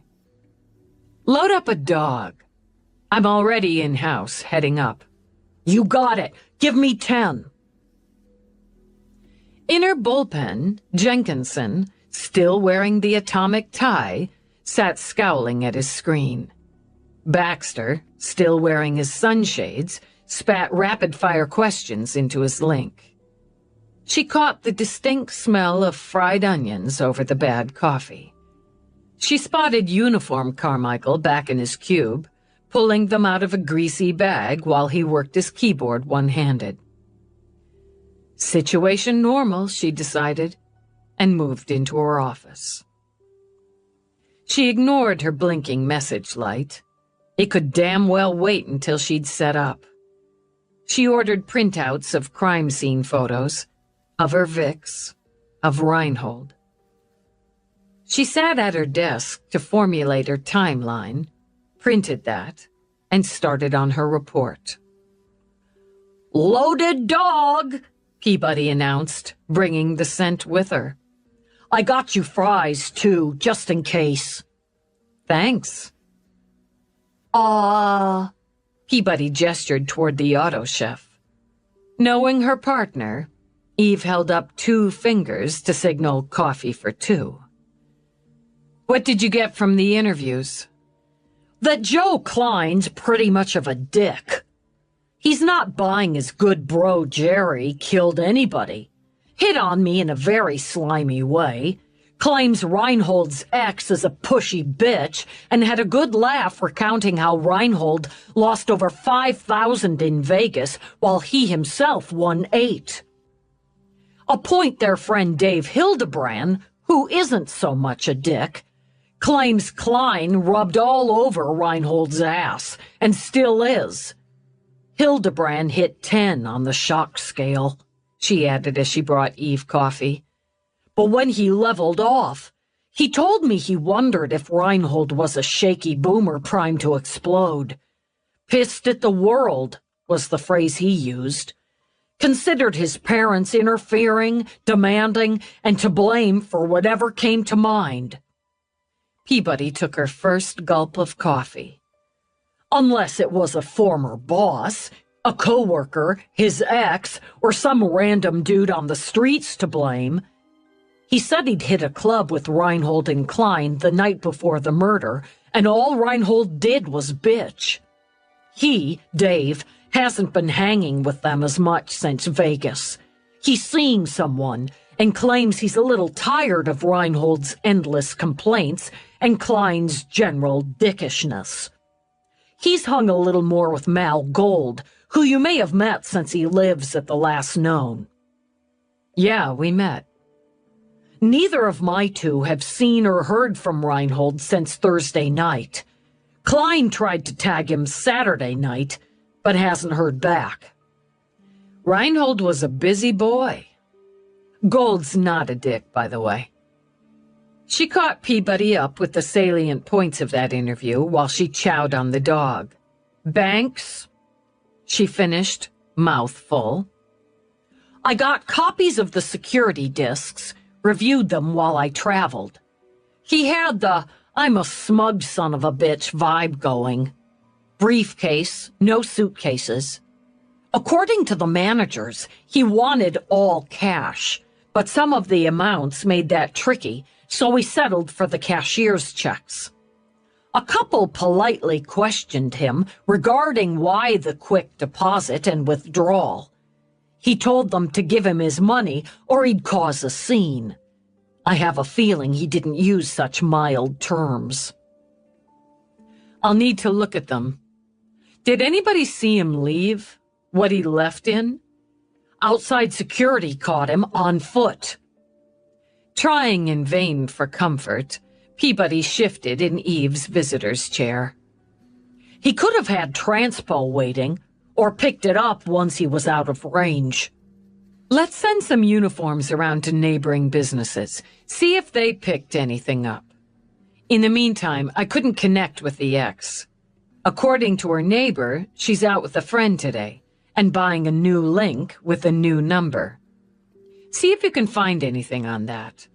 The neighbor, Celia Crabtree, has my contacts, so I expect to hear from the ex when they connect. Otherwise, we'll round her up in the morning. Got it.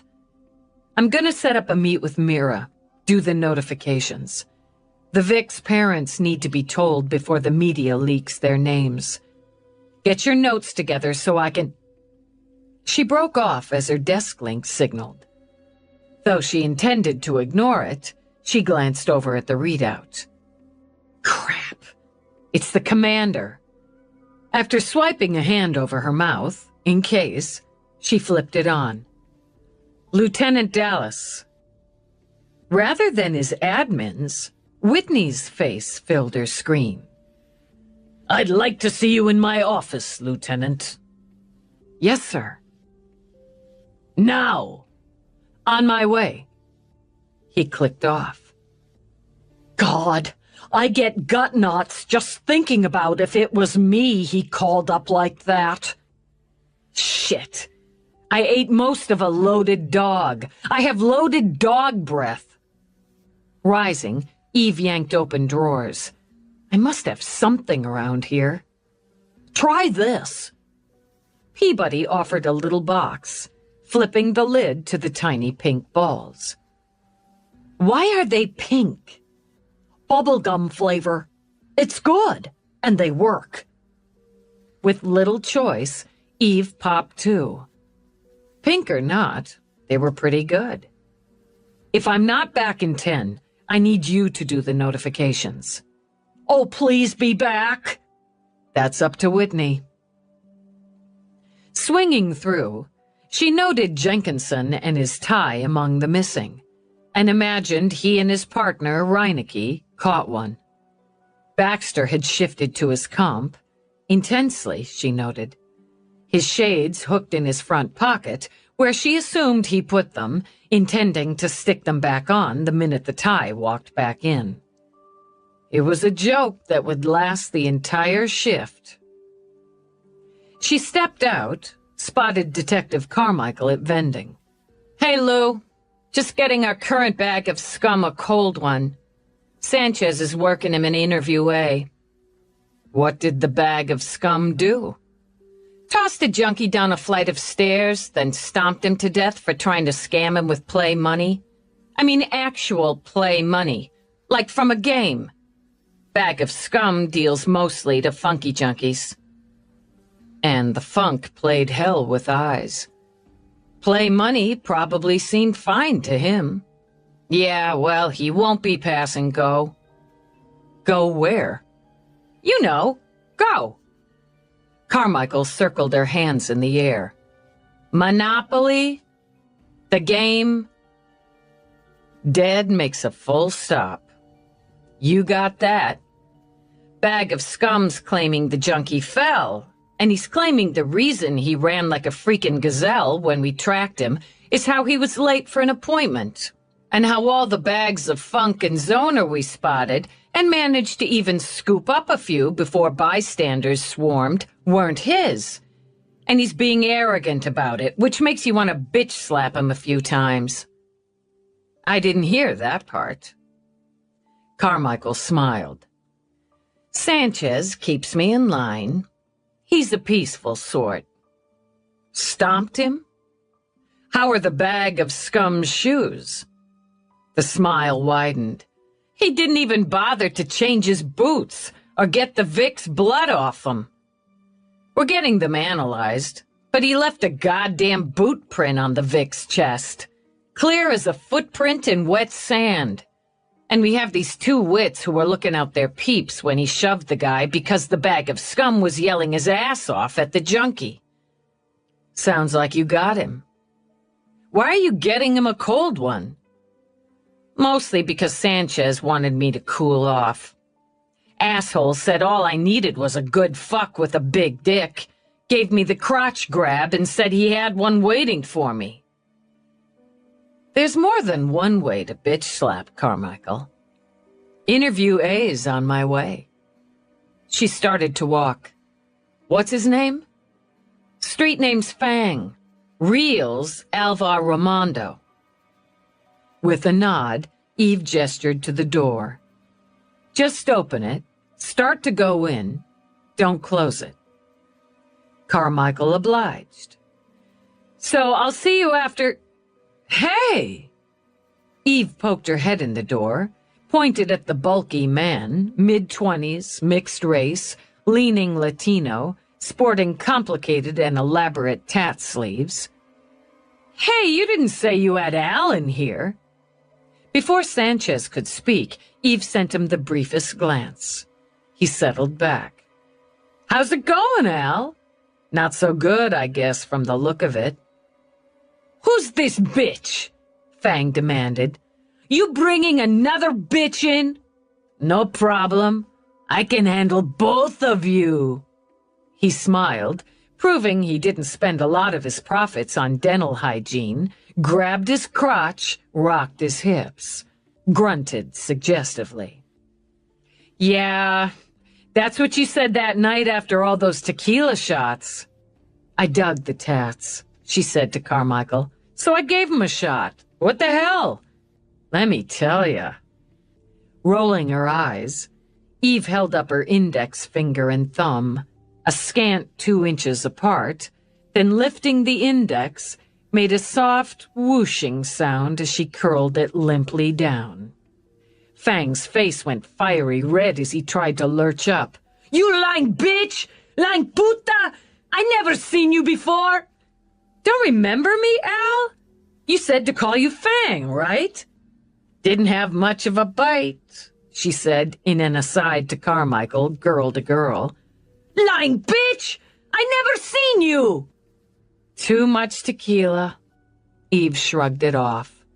That's okay. I remember you. I never forget a... Eve did the falling index finger again.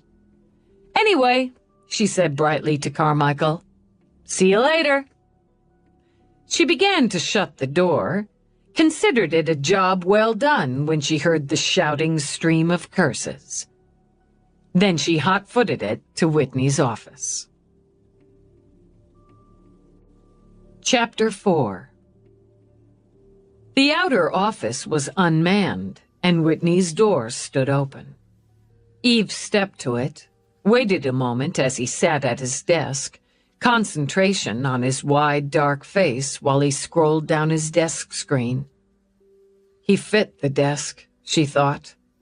The command of it with the windows at his back, full of the city he'd vowed to protect. He'd worked the street once and had been good at it. Now he rode a desk to run what she considered the best police and security force in the country. And he was good at that, too. She knocked lightly on the door jamb. Excuse me, sir. Your admin's not at her post.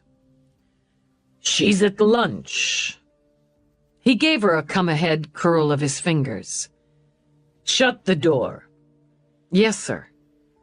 Since she knew he'd invite her to sit, and she preferred giving oral reports on her feet, she jumped right in.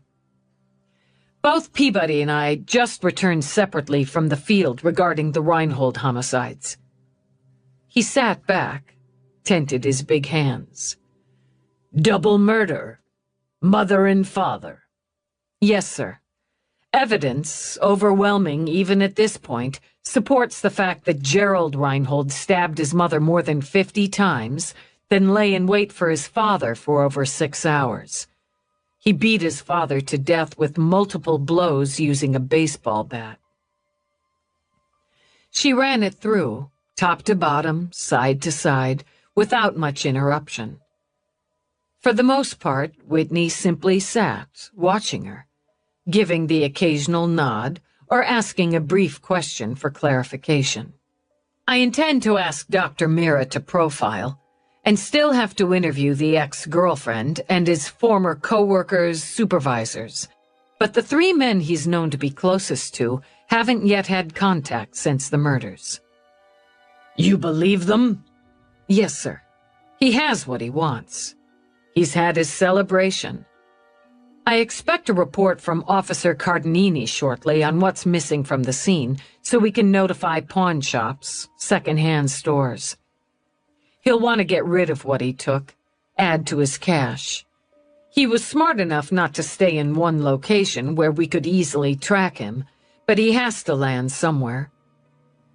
Local media will play it up for a news cycle or 2. You'll handle that. Hated that, Eve thought. Could and would handle that. I'll have a more detailed report shortly, Eve began. I'm sure you will. I'm satisfied you have this investigation in hand, but I called you up here on another matter. Now he laid his hands on the desk. You're to be awarded the Medal of Honor. Sir? Most specifically, for your exemplary work, the personal risks taken, and the countless lives you saved through that work by those risks in the recent incidents of mass murder by chemical weapons, the apprehension of Louis Calloway and Gina McMillan, and the case you built against them. Commander, I'm honored. But I didn't investigate, apprehend, or build the case alone. My team will be acknowledged, as will Agent Teasdale from the HSO. You headed that team, Lieutenant. You commanded and command those men and women. This is the highest honor bestowed on a police officer by the NYPSD, and isn't given lightly, though some politics may come into play. In this case, and in my considered opinion, they played properly. Do you want to dispute my considered opinion, Lieutenant? No, sir. Neatly cornered, she thought. Thank you, sir. The presentation is scheduled for this coming Wednesday at 1400. I've been given the nod to so inform you. I'm proud to do so. Thank you, Commander. Actually, the idea left her tight in the chest with a snagged-up combination of pride, gratitude, and outright embarrassment. I don't want to seem ungrateful. I'm very grateful. But is it possible to keep this low-key, quiet, small, and relatively private? Hope struggled to bloom through the snags. Any of that? His lips curved. Absolutely not. Suck that up, Dallas. And quietly died. Yes, sir. And on another matter that also has its tangle of politics, I have a question for you. Do you want a captaincy? Eve opened her mouth. couldn't think of a thing. For a moment, she couldn't quite feel her own feet. "Sir?" "It's a direct question, Lieutenant. I'd like a direct answer." But before she could formulate one, he held up a finger to hold that answer off. "You're young for the rank. Would be the youngest captain under my command. And if it had been my call alone, the bars would have been offered to you long before this. Politics, perception, prejudice have all played a part in the decision not to offer them. Our personal lives are part of who we are, and part of how we're perceived." "Understood, Commander." And because she did, not only understood him, but the process and herself, everything in her loosened again. "I've always understood, and have no regrets on my personal life." "Nor should you. It's become more difficult, some may say impossible, to use your marriage as a wedge against this promotion. It's particularly difficult now, as Rourke will be awarded the Medal of Merit, Civilian." She actually felt her eyes pop a bit before she let out a half laugh. "I can use that on him for years." "The two of you have an interesting dynamic," Whitney observed. "Now I'd like your answer." "Commander," trying to think clearly, so her answer would be. She raked a hand through her hair. 3 years ago, I wouldn't have hesitated. It was more about proving something to myself. Outside of the job, the ground was pretty shaky for me, and I didn't even know it. Not really. So I wanted that to prove I had the solid under me, and I wanted to earn it. "You have earned it." As he studied her face, lines dug in between his eyebrows. "But now you hesitate?" "Sir, I admire your transition from investigator to commander, your skill and your insight. Your work is more difficult than I can imagine, and it's honorable and necessary." "You've already got the promotion if you want it, Dallas." That relaxed her just a little more. "I'm not ready to ride a desk. I'm solid enough on administration, but I'm an investigator. A captain's presence in the field, as an investigator, is the exception rather than the rule. I'm a murder cop. That's my strength. That's my skill and my insight. I wouldn't be offered this promotion otherwise." She thought of Jenkinson's ridiculous tie, of the rubber chicken above Sanchez's desk when he'd been the new guy. More, she thought how she could trust, without question, anyone in her bullpen to go through the door with her. "And, sir, I don't want to put a buffer between me and my men. I don't want them to feel they have to climb the chain to talk to me, to run a case by me, to ask for my help. I'm not willing to step away from them. They and the job are more important than captain's bars. I'm glad to be able to say that and mean it." "You've given this considerable thought." "Actually, Commander, I'd put it away. I haven't given it much of any thought in a long time now." At peace with it, she realized. A not altogether familiar place to be. "I'm grateful to be considered. I believe I best serve the department and the people of New York where I am." He sat back again, a big man with a big city behind him. "I could have pushed for this harder at several points along the way, and had several debates with myself on doing just that." "Politics, sir." She shrugged them away. Some, yes, but not all. The primary reason I didn't push is I agree with you. Your strengths are your investigative abilities and your skill handling your department, your insight into the perpetrator and victim.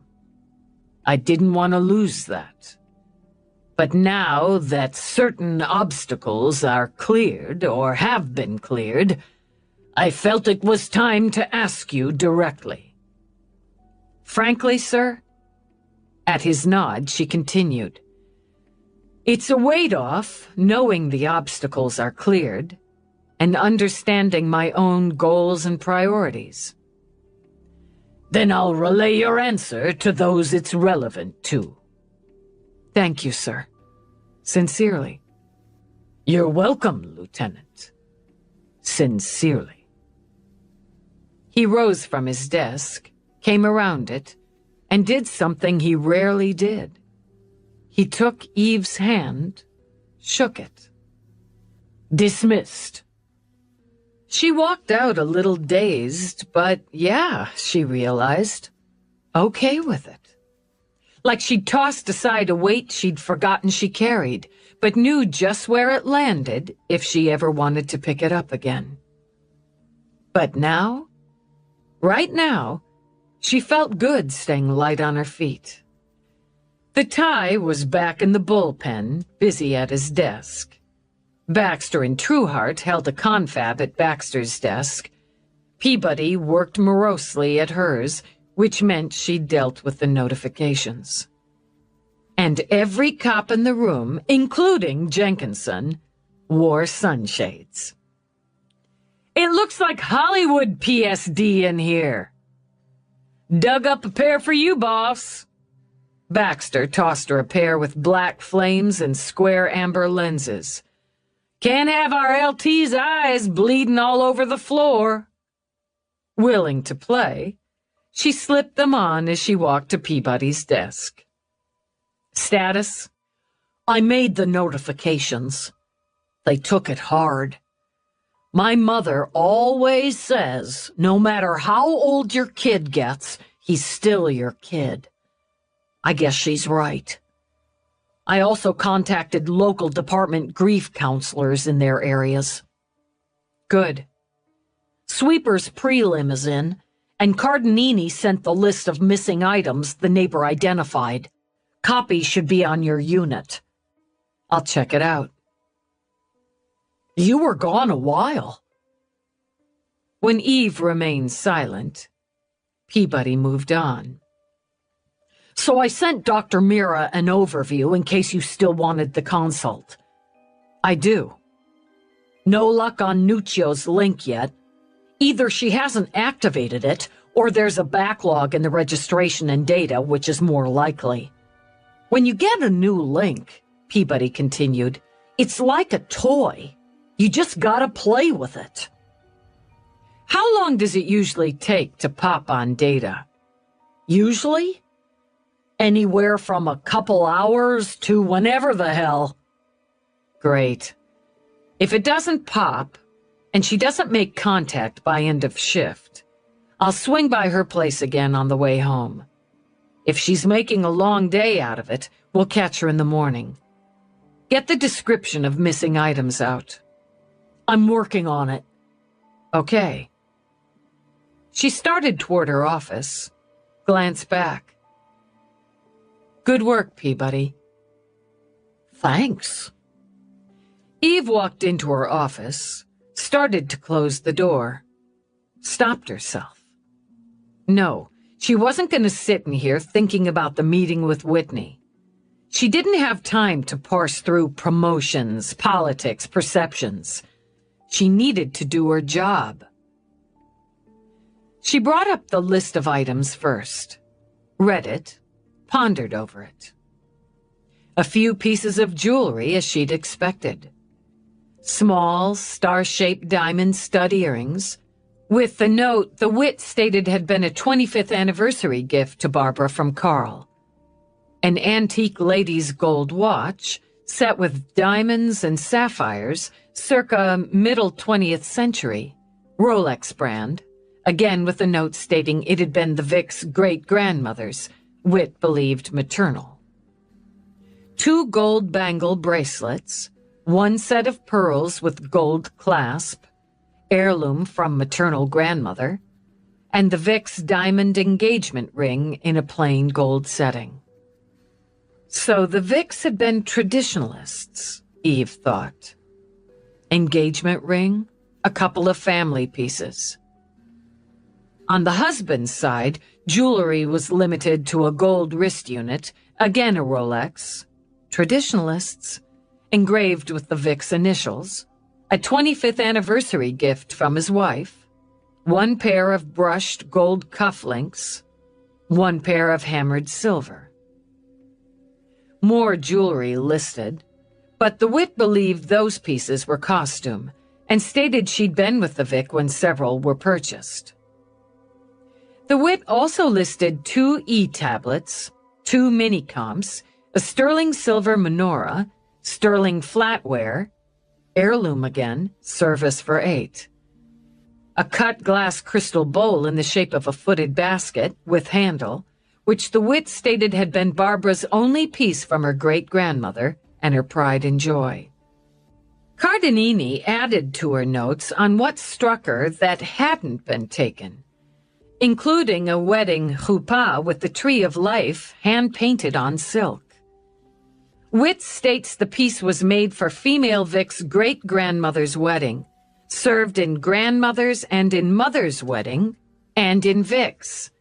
It's in perfect condition, signed by the artist Miriam Green. Vic confided to Witt she'd hoped to pass it to her son and had it insured for $45,000. Photo attached of chuppah and wooden music box, Witt states male Vic's father recently passed to him. It appears old, a cylinder-type mechanism with an inlay of a woman playing a lute on the top. Witt believes the piece was also insured. Thorough, Eve thought, with a nod for Cardinini, and interesting information. Reinhold had limited knowledge, she concluded. The wedding canopy deal meant nothing to him, and he'd been unaware of its market value. The music box didn't look like a big deal in the photo, and he'd probably considered it parental junk. So he took the shiny, and the electronics, and the cash. Not stupid, she thought again, just not really smart.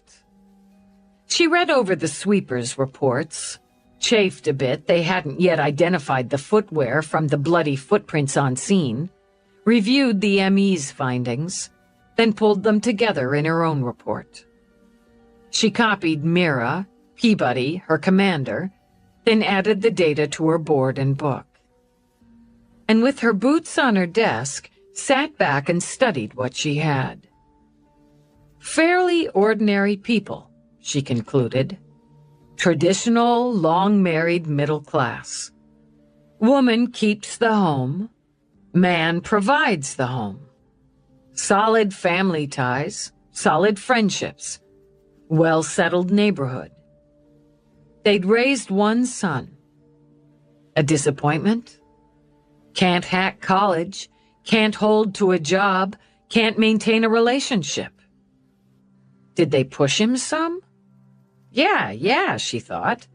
Traditional. Be a man, get a job, think of your future, pay your bills. Got sick of hearing that, didn't you? She mused, studying Reinhold's face. Sick of them telling you what to do, how to do it, looking at you with that disappointment in their eyes. There's your father, plugging away every day at some stupid job. Boring bastard. And your mother, fussing in the kitchen, gossiping with the neighbors, always telling you to pick up your stuff. Nagging bitch. Holding you back from everything you wanted, both of them. That's how you see it, Eve murmured. You don't have to look at them anymore, listen to them anymore. You're a free man now. She pushed to her feet. But not for long. As she grabbed her coat, Peabody came to the door. We've already got a hit on the 2 watches and the pearls. Upscale shop in the East Village. Let's check it out. And Reinhold's last place of employment. Just the watches and the pearls, she added as they started out. That's all he brought in. Spreading it out. Doesn't want people asking too many questions. And make sure he takes them out of his own neighborhood. The owner called it in as soon as he saw the alert. He told me Reinhold came in about 11 with the watches and the pearl necklace. About 2 hours after the banks. Lining his nest egg. In the garage, she got behind the wheel as Peabody keyed the shop address into navigation. I'd have wired the money to New Jersey, Peabody commented. Better, Pittsburgh. Pittsburgh? Yeah, maybe Pittsburgh. Then I'd have packed it up on Saturday, walked uptown, caught a bus maybe, transferred, taken another into New Jersey, found a nice quiet hotel, caught my breath. Sunday, I'd make my way south. After I cut and dyed my hair, picked up an over-the-counter temp eye color change one place, temp tats another place. You have to show ID for the money. Change your look. It's sending up a flag. Right. Okay, I wait on that one. I get the stuff, but I wait on it. Maybe I hunt up a shop like we're going to in Jersey, liquidate a few items. By Monday morning, I'm picking up the money, then I use a walk-in flop, pay cash, change my looks, and I'm going to liquidate the rest in Pittsburgh. You should wait to change your looks then, or we'll have your new one when we track the goods. Damn, right again. I use the flop after I liquidate, and I use some of the money to buy new ID. It amused Eve, and she thought helped train Peabody for her to poke holes in the master escape plan. And how is some lazy bastard schmuck from the Lower West Side gonna know where to get fake ID in Pittsburgh? Okay. He gets it before he leaves New York. Question holds. He's gotta know somebody who knows somebody. He probably bought fake ID before he hit legal drinking age so he could get into the clubs or buy a brew. Who doesn't? Peabody slid her glance to the left. You never? No. She hadn't cared about clubs, Eve remembered. Trust me, most kids do. So I'd use that as a springboard. Shell out some of the money for new ID. Except, back in New York, you don't have the new look. Shit. Cornered again, Peabody rapped a fist on her thigh. Let me think. How would you play it? I'd spend some of the time I'm in the apartment with my dead parents, researching how to make my own fake ID. I find a dead guy, get the supplies I need for docs that will satisfy the board clerk at the ID center. And I liquidate everything on Saturday, well before anybody's issued any alerts. When I leave, I have one easy-to-carry suitcase, backpack, overnight, travel light, travel fast. I don't need or want all my stuff anyway. I'd pack just enough to get me through a couple days. I wire the money to an offshore account, one that doesn't report transactions. It's not that much money. Nobody's gonna blink. That gives me all day Sunday to travel. I leave looking like myself, hit a flop. That part works. Change my looks to match the ID I'm gonna make. Take my own picture to go with the docs I've faked. Then I'm gonna add some embellishments so I don't look so much like the guy I'm gonna become. Layer my clothes to bulk myself up. Take some of the hair I cut and saved and dyed, and make myself a little goatee maybe. Add an earring, a couple temp tats, maybe washable bronzer. Then I take a bus, a train, juggling transpo, but not to Pittsburgh, to someplace like Milwaukee. Milwaukee? What's so good about Milwaukee? It just came to me, but it's away, Midwest. That's where I scout out the ID centers until I find one that feels right. I change my looks back, go in with my story about losing my ID while I was on a scuba trip in Cozumel. Peabody gasped at her. Seriously? It sounds stupid and weird, and that's why they'll buy it if you play it right. Then I walk out with my new ID, take a shuttle to the Caymans or wherever I've wired the money, scoop that up. Then I'd check into a nice hotel, head to the beach, and have one of those drinks with an umbrella in it. You're good at this. Eve shook her head as she hunted for parking. Not good enough. It's not enough money to make it all work or be worth it. And it's still leaving a trail if the cops keep sniffing. She spotted a second-level spot and another vehicle on the hunt. Ruthlessly, she hit vertical, tipped, veered, and shoehorned her way in. We'd follow the money, she continued when she hopped out. And we'd find it. He'd have been better off to settle for the cash around the apartment and whatever he could carry and sell. Then run like hell, change his ID, his looks, his name, maybe settle in Milwaukee and get a nice nondescript job. But most people are too greedy, too impatient. They want it all, and they want it now. At street level, she walked the half a block to Ursa's Fine Jewelry, which hyped their expertise in sales, repair, and acquisition. She stepped inside to the scent of flowers, the murmur of voices, and the sparkle. Peabody said, "Oh!" "Stomp that down," Eve warned. The guy with the flowy silver hair and cruise ship tans, Ursa. Spotting him sliding some sparkles on a velvet tray back into a display case, Eve crossed to him. "Mr. Ursa?" She palmed her badge, watched him nod as he sighed. "Lieutenant Dallas and Detective Peabody, we appreciate your cooperation in this matter." "He looked like such a nice young man." "I'm sure he did. He said he'd recently lost his parents in an accident. He choked up for a moment, so I didn't press there. And he said he couldn't bear to keep the watches or the pearls. He tried to wear his father's watch, she said, but it was too upsetting." "I bet." "I did suggest he might want to wait a little while longer, perhaps put them in a safety deposit box, that he might regret selling them at some point. But he said no, he was leaving New York and felt he should try for a fresh start. They're all lovely pieces. The vintage woman's watch particularly. If you'll wait a moment, I put them back in our vault after my daughter noticed the alert on our screen. We've never had this happen before. It's very upsetting. I understand.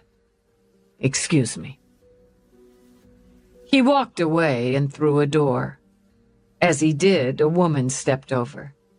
She had his dark blue eyes, his nose. "I'm Naomi Ursa. My father's very upset.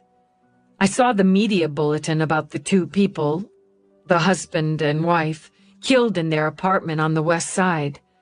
I haven't mentioned it to my father. But those watches, those lovely antique pearls, they belonged to those poor people, didn't they?" "I can't verify that. It would help if we could see your security footage. Yes, Pop already had a copy made for you, but if you'd like to come around the counter, you can see it on our screen right here." Eve started around, then had to elbow Peabody, who stood mooning over a necklace that looked like a chain of little pink tears. I queued it up when you came in, Naomi told her, and called for play. Eve watched Reinhold come in. No suitcases, she noted, so he'd found somewhere to stash them, somewhere to hole up. He had what she supposed he thought of as a sad face on, and arrowed straight for the older man. Interesting, she thought. He'd gone to the father type, the authority type, not the younger female. She watched the conversation, Ursa's sympathy. He lay a velvet pad on the counter for the watches, a second for the pearl necklace. Not nervous, Eve thought, her focus on Reinhold rather than Ursa, as the man got out his jeweler's loop, some sort of measuring tool, and began to examine the pieces. Impatient, she thought again. Excited. Ursa spoke again, and Reinhold shook his head, looked down, looked away, pressed his lips together. Into the role he'd created for himself. Ursa laid a hand over Reinhold's, and the sincere sympathy showed even on screen. Ursa slid the velvet to the side, gestured his daughter over, whispered in her ear. He's telling me to put them away so he doesn't have to see them, Naomi said. And he offered the man a little more than he should have, but we both felt so sorry for him. And on a practical level, the antique woman's watch would have made up for it. Ursa stepped out. I put them in boxes. He set them on the table behind the counter, opened all 3 boxes. They're very nice pieces. The man's watch, of course, isn't vintage, but a very good watch and well cared for. The woman's is quite an exceptional piece and in excellent condition. The pearls are lovely and well kept. I have the paperwork for you as well. Thank you, Mr. Ursa. My partner's going to give you everything you need for your insurance on this, and in addition, a receipt for all 3 pieces. You can contact me anytime. She drew out a card. And please, if Mr. Reinhold comes back, don't confront him. Find a reason to step into the back and contact me. You think he'll come back? Naomi pressed a hand to her throat. No, I don't. But I want you to understand, should you see him or hear from him again, he's a dangerous man, and you need to contact the police. Peabody, make sure Ms. Ursa has everything she needs from us. Ms. Ursa, why don't we just step over here? When she had a little room, Eve spoke quietly. You were kind to him. Don't let that or him make you feel stupid. The faintest smile moved Ursa's mouth. It shows. I bet you have a website, and it plays on being in business for a couple generations. How it's family run, gives personal, individual service, and how you specialize in estate jewelry. You'd win the bet. We're 3 generations. It's my mother's and father's day off. My son and his wife. He gestured to the other end of the store, where a man and a woman waited on customers. It's one of the reasons he picked you, Eve told him. You're solid, you're respected, you're fair. He'd have researched you, just like he researched the general value of the watches and the necklace. And because as a family business, you'd tend to be sympathetic towards someone who told you the story he told you. His father's name is engraved on the watch. I asked for his identification. You had no reason to doubt his story, and I'm laying odds you aren't the only one he's told it to today. Outside, Eve headed for the second-level spot. Secure those until we get back. Bet your ass. He walked out of there with 45,000. I don't know what he'll pull in for the other stuff, because it looks like the antique watch was the big ticket item, but he's feathering his nest and fast. So we'll find his nest. Eve pulled open her car door, stood for a moment scanning the street below. Riding high, she thought, on a big pile of money stained with his parents' blood. Chapter 5. Fitz Ravinsky plated a slice of apple pie a la mode with a paper-thin square of bright yellow cheese. The mode part consisted of a rounded scoop of non-dairy product the color of an atomic kiwi. "Minty fresh tofu yogurt," he said with a shake of his head. "Who the hell puts that on a nice piece of pie?" "Not me," Eve assured him. "Takes all." He slid the pie and a mini cup of black as the soul of midnight coffee into a delivery slot, danced his fingers over the keypad, and sent it on its way.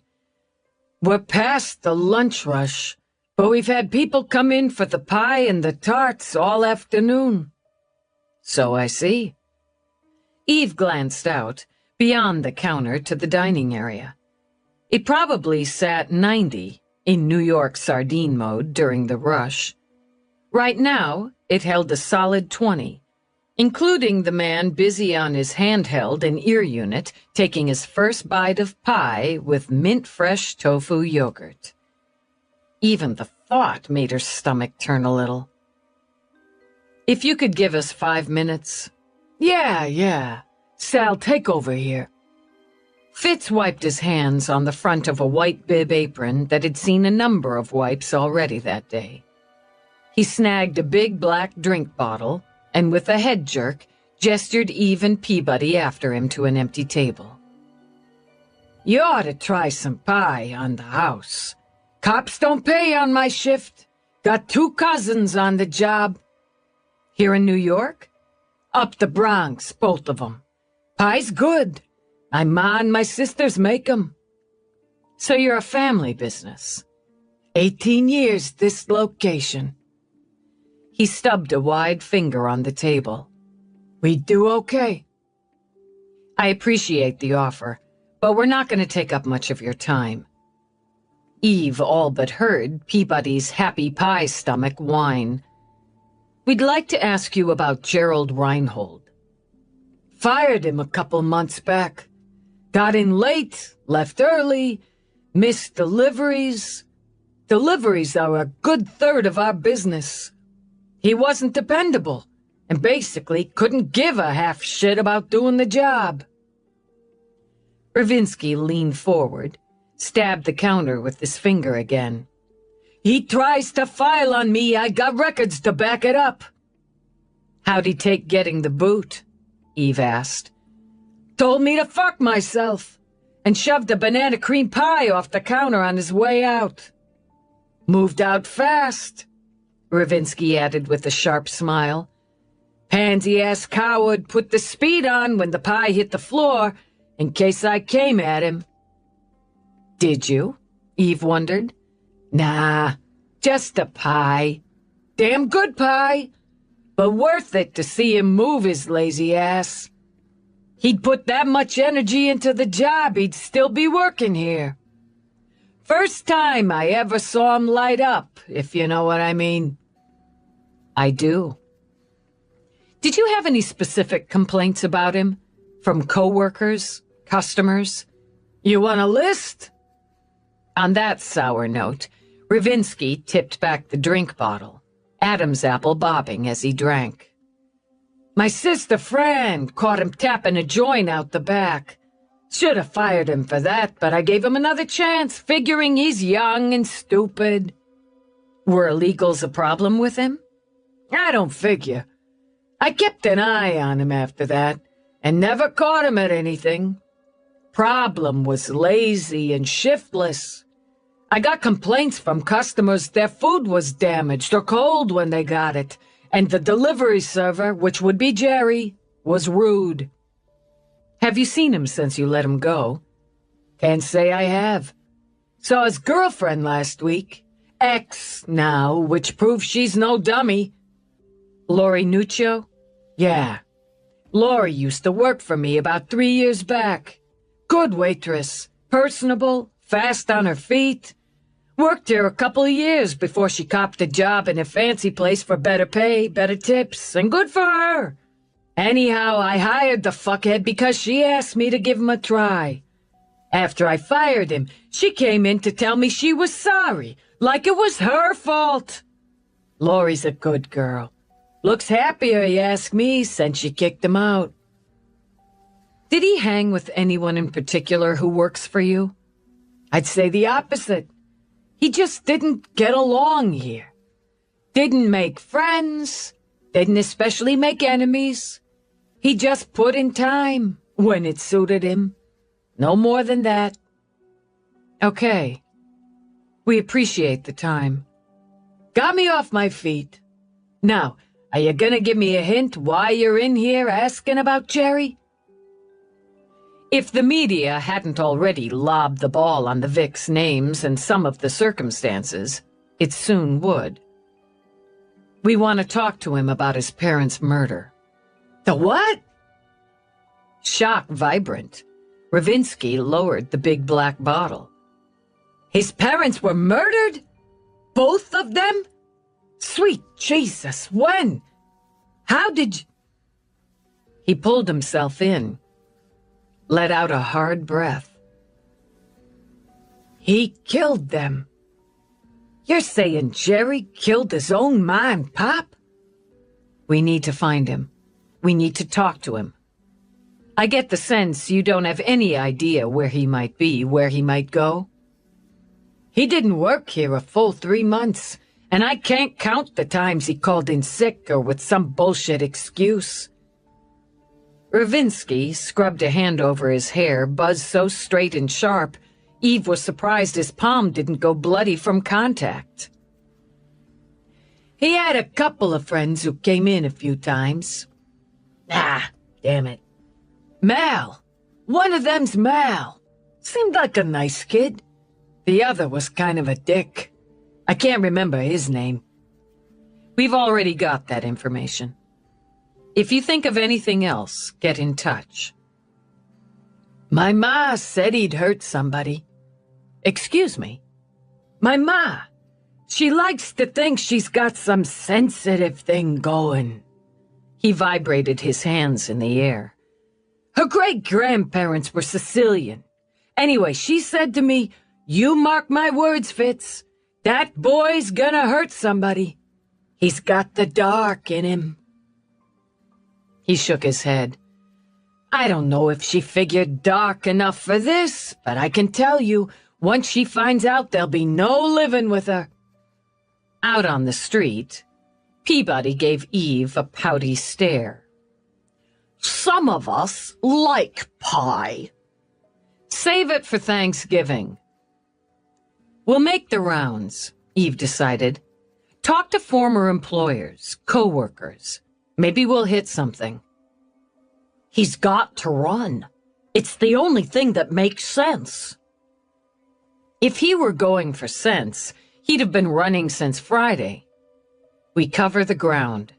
Then you go ahead and swing by the ex-girlfriends on the way home. I'm gonna set up in my home office. Look for another angle. What about Mira? I'll arrange a consult for the morning. He's gone under somewhere, and he's feeling real flush, real fucking potent right now. So his hole's probably flush too. He'll have himself a nice dinner tonight. He might even have pie. Bastard! Peabody gave one longing glance behind her, toward pie, as they hiked back to the car.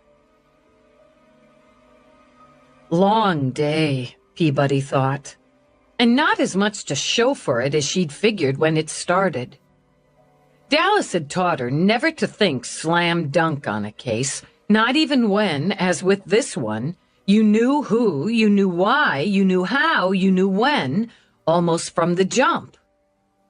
He's having a run of luck, she complained. EDD star Ian McNabb gave her ass a light pat as they turned toward Lori Nuccio's building. Luck doesn't last.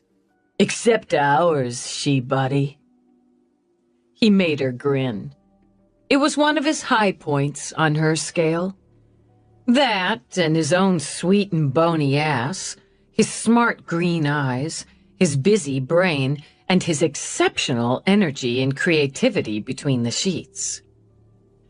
We have to take the stairs up, she said. We do? I can't stop thinking about pie a la mode. Even thinking about it's loading up my ass. And add the fact we're going to stop at the market on the way home so I can buy what I need to make one, then you're gonna make us a pie? My granny's cherry berry, if I can find what we need, and you split the cost. Hey, if you bake that sucker, I'll pay for the stuff. He put on a little strut. My best girl's baking me a pie. With a smile on his narrow face, his long tail of blonde hair bouncing, the garden of earrings on his left ear gleaming, he climbed the stairs beside her. He reached over, dancing his fingers against hers. I like it when we get off shift together. Me too. I'd like it better if we'd caught this jerk off before end of shift. You'll get him.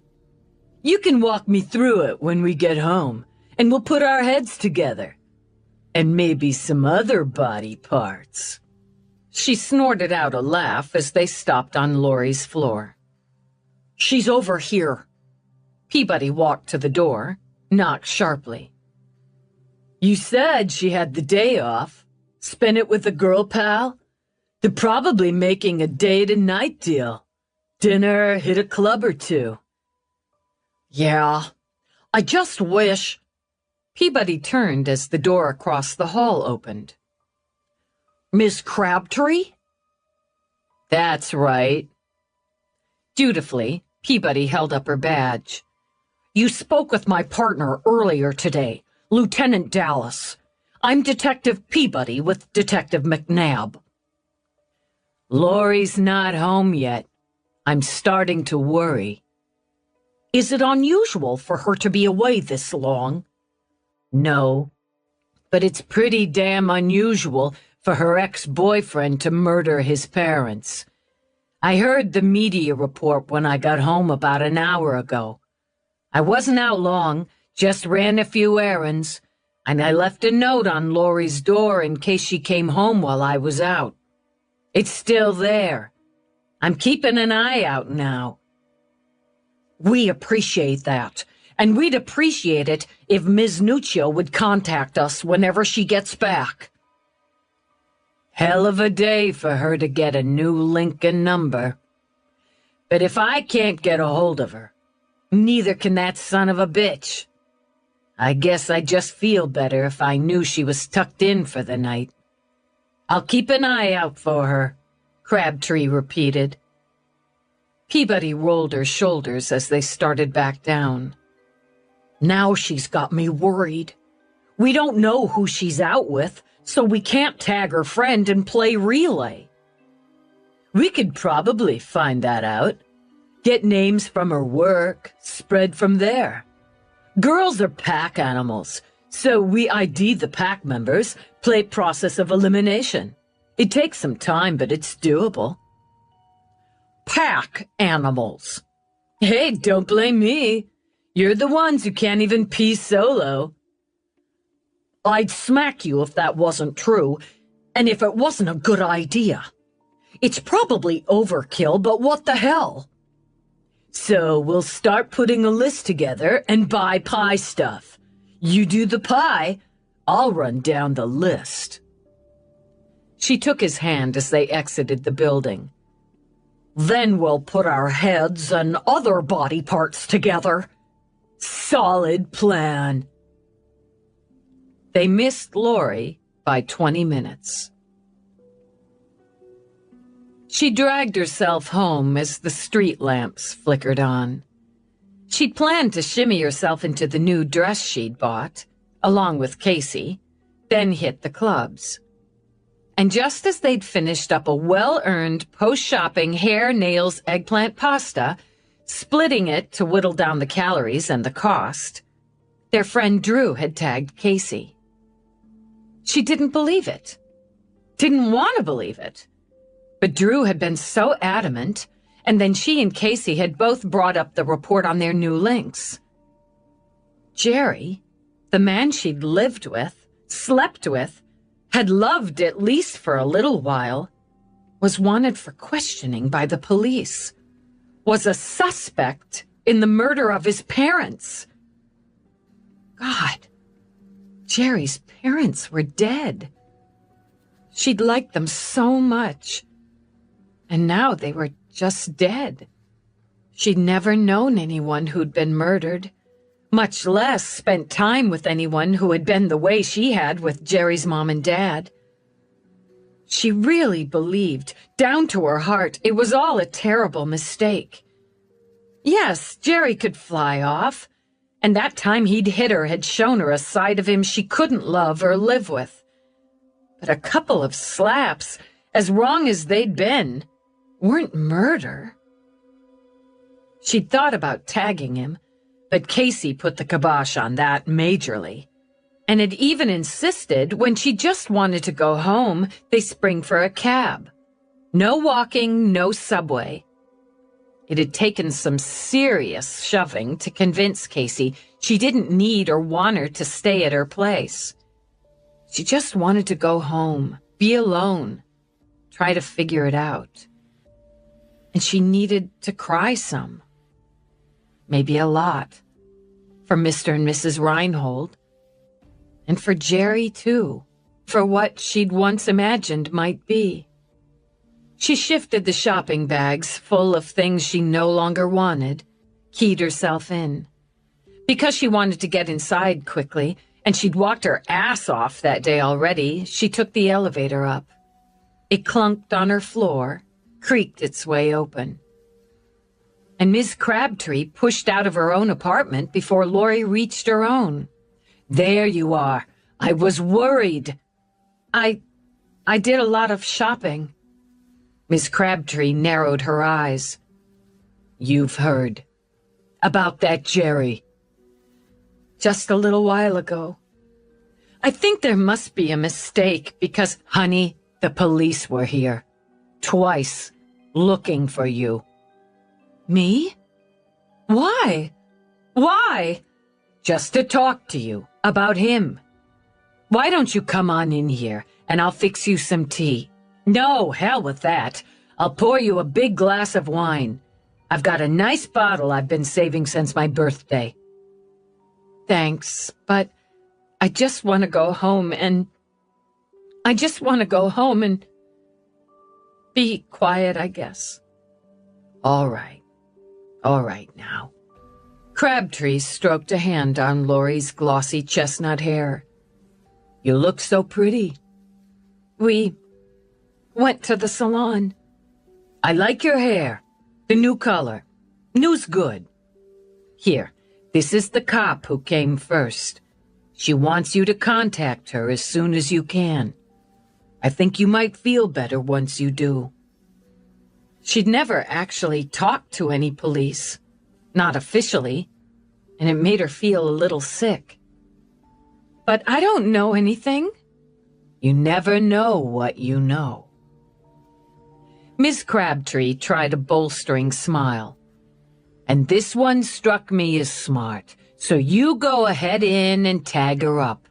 If you change your mind about that wine and company, you just knock on the door. It doesn't matter how late, okay?" "Okay." Laurie looked at the card, read Lieutenant Eve Dallas. "Oh, she's the Icove cop. She's Rourke's cop." "That's what it is." Crabtree rapped her knuckles to her temple. "I knew I recognized something, but I couldn't bring it up. See, you never know what you know." "I guess you're right. Thanks, Miss Crabtree." "I'm right over here," Crabtree reminded her. and stepping back into her own apartment, relaxed again. Tucked in, safe and sound. Lori locked her door, added the deadbolt, the security chain.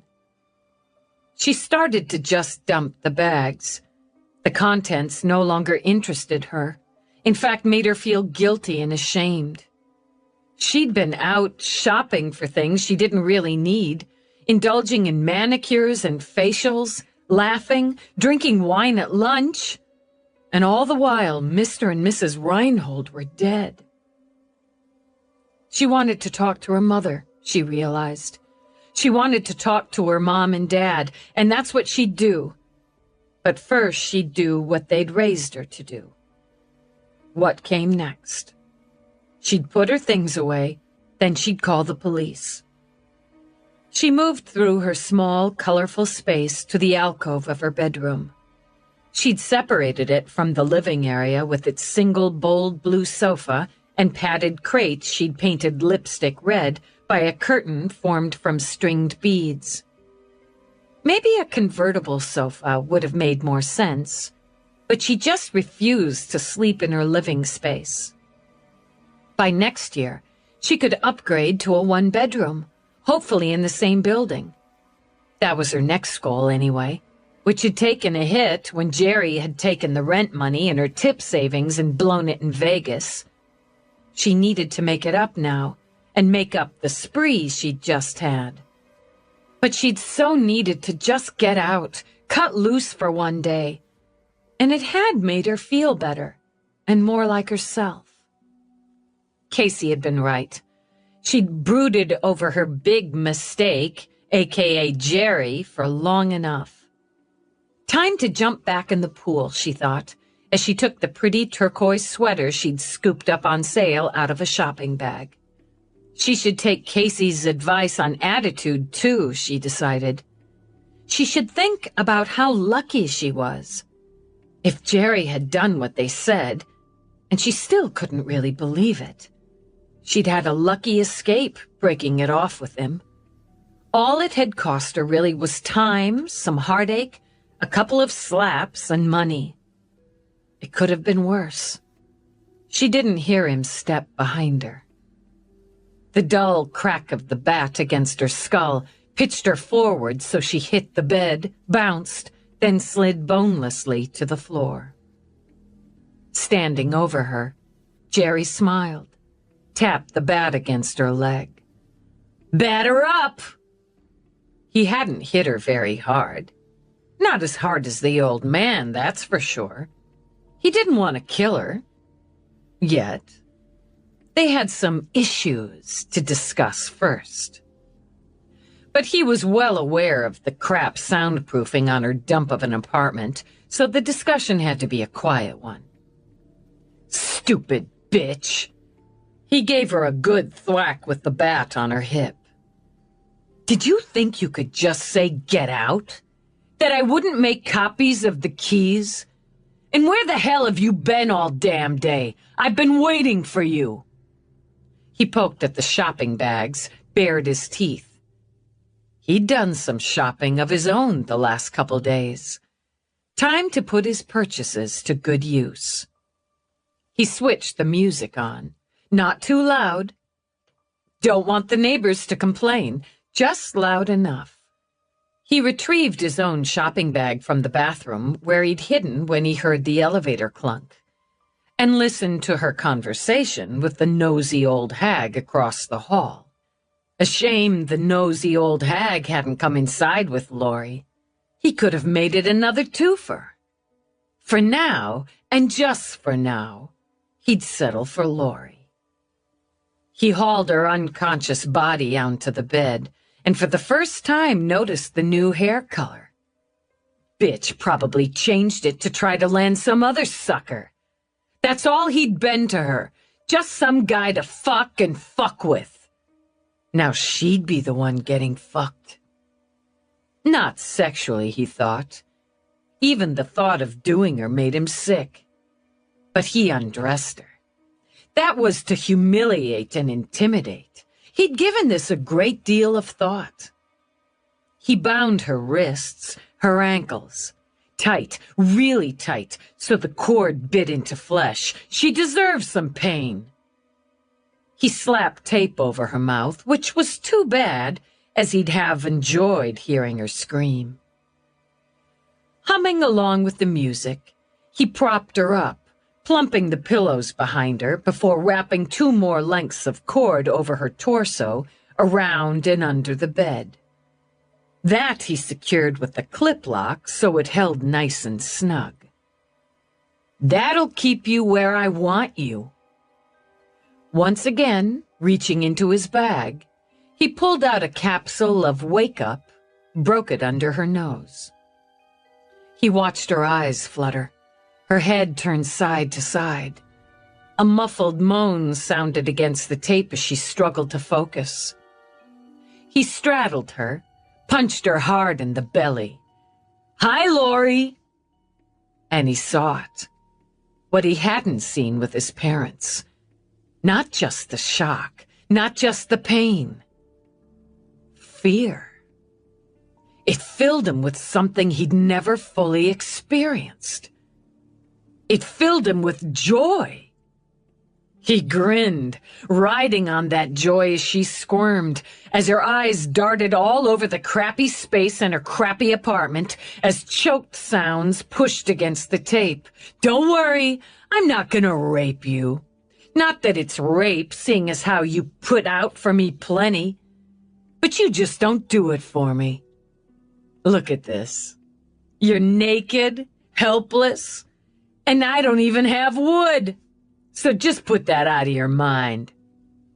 He gave her nipple a hard twist, laughing when she bucked under him. "I bet I could make you wet, though, if I were interested. The fact is, fucking you the last few weeks we were together, it was like some chore to cross off my list. Here's a tip. If you want a guy to get you off, don't bitch at him all damn night first. Don't turn on the fake tears, yeah, like you're doing now. And don't, for fuck's sake, tell him what the hell to do. You're not my mother, bitch. And since you heard what happened to her, you should be grateful." He climbed off, stood studying her, and couldn't think of a single reason she'd ever appealed to him. "I've got some things to say, and for once, you're gonna shut the hell up and listen! Got that, bitch?" He didn't just feel happy, he realized. He felt strong. He felt important. "You thought you could dump me, show me the door because I had a little bad luck?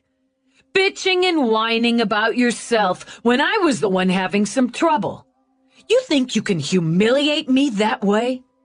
It's always about you, you selfish bitch. And acting like I'd committed a crime because I gave you a couple taps. You deserve that, and more. Now look at you. This is how they'll find you. Naked, helpless, humiliated. How does it feel?"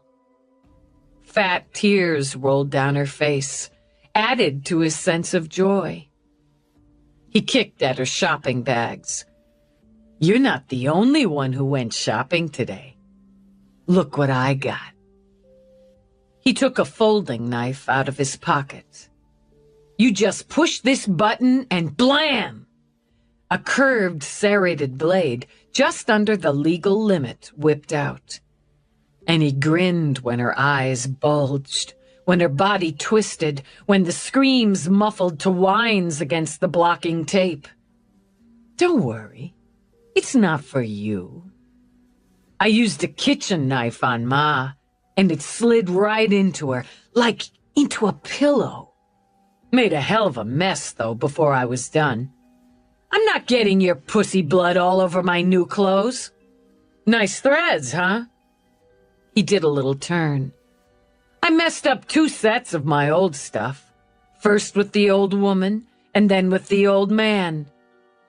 I used my old baseball bat on him, and man, did blood and brains fly!"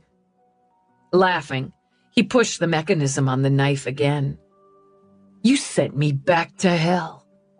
Do you know what it's like to live with those two? Always complaining, always telling me what to do, acting like they were in charge. Who's in charge now? Blood stained the cords on her wrists as she struggled against them. A bonus, he thought, and slipped the knife back in his pocket. So, what did you buy today? Crouching, he dumped the contents of her shopping bags on the floor, and as an afterthought, took the knife out again, dragged the blade through the scattered clothes. Her sobs choked against the tape. Slut shoes, too? Let's have a look. He straightened, shoved them on her feet. Yeah, that works. He climbed back on her. You messed up big time by shoving me out, Laurie. I've got money now. Lots and lots of money. I can do whatever the hell I want. I can do whatever the hell I want to you, and you can't stop me. You think slapping you was a big deal? Bullshit. He slapped her now. Front hand, backhand, front, back, hard enough her head snapped side to side, and her cheeks bloomed red as a rose. That's no big deal, bitch. I'll show you a big deal. He balled his hand into a fist, plowed it into her face. Her eyes jittered, and blood dripped under the tape from her split lip. You know, maybe I can get it up after all. Tell me you want it. Tell me you want me to stick it in you. Oh, you can't tell me? He tapped a finger on the tape. Nod. Nod that you want me to fuck you right now. Nod or I'll mess you up. She managed to bob her head, but his fist slammed into her again. Not fast enough, he said as her eye swelled shut. Nod, bitch, fast! She bobbed her head, sobbing. You want it? You want what I got? He grabbed his crotch, then slapped her again. You can't have it! Considering, he took out the knife again. Her good eye wheeled and her body began to buck. Hold still or I'll cut you! He sawed off a hank of her hair. I don't like the new do. I'm gonna fix it. He hacked, sawed, sliced, until her glossy chestnut hair was a choppy cap of tufts. Yeah, that's better. They're gonna find you, naked, half-bald, and ugly. You earned it. You tried to make me your dog. You're the dog. Bark! Bark! He held the knife to her throat. I said fucking bark! She made sounds, and her eye pleaded with him. Good dog. You know who's in charge now. He pinched her nose shut with his fingers, and she exploded under him.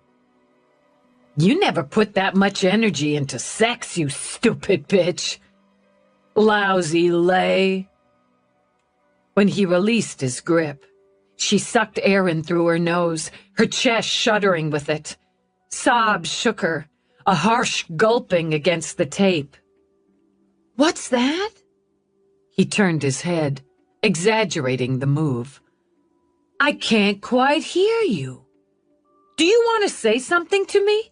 Do you want to tell me you're a bald, ugly dog and beg for my forgiveness? You want to state your case now, bitch dog? Well, that seems fair. He reached down for the corner of the tape, pulled back. Oh, one more thing, and laid the knife against her throat. Scream, and I'll slice your throat. Understand me? She nodded. Good dog. He reached for the tape again, leaned down so their faces were close. Forgot. There's one more thing. He reached back, pulled the length of cord from his back pocket. I don't give a shit what you have to say. He wrapped it around her neck, pulled, and felt the thrill watching her eyes bulge. watching the red crack of white, feeling her body rage and ripple under his, hearing the gurgles. The tighter he pulled, the more it built, burning inside him. Her bound feet drummed against the bed as she convulsed. Her bloodied hand shook like an old woman's, and he yanked harder, groaning with pleasure, hips rocking as the sharp, uncontrollable sensation clawed through him, out of him. When her eyes went fixed, the orgasm ripped through him, huge, amazing, like nothing before experienced. He choked out his own cry, gulped and gasped for air until his body stopped vibrating. Then he collapsed beside her, sated, stunned, and for the first time in his life, totally fulfilled. Jesus, where have you been all my life? He gave her thigh a little pat. Thanks. Now he had to shower and dig out her hoarded tip money, scout out anything in this dump worth taking. But first, he had to see what she had in the kitchen. Like a fat joint of Zoner, killing gave him the serious munchies. Chapter 6. Thoughts weighed her down as Eve turned through the gates of home. Often, usually in fact, after a long day, that first sight of the gorgeous castle-like house Rourke built smoothed things out.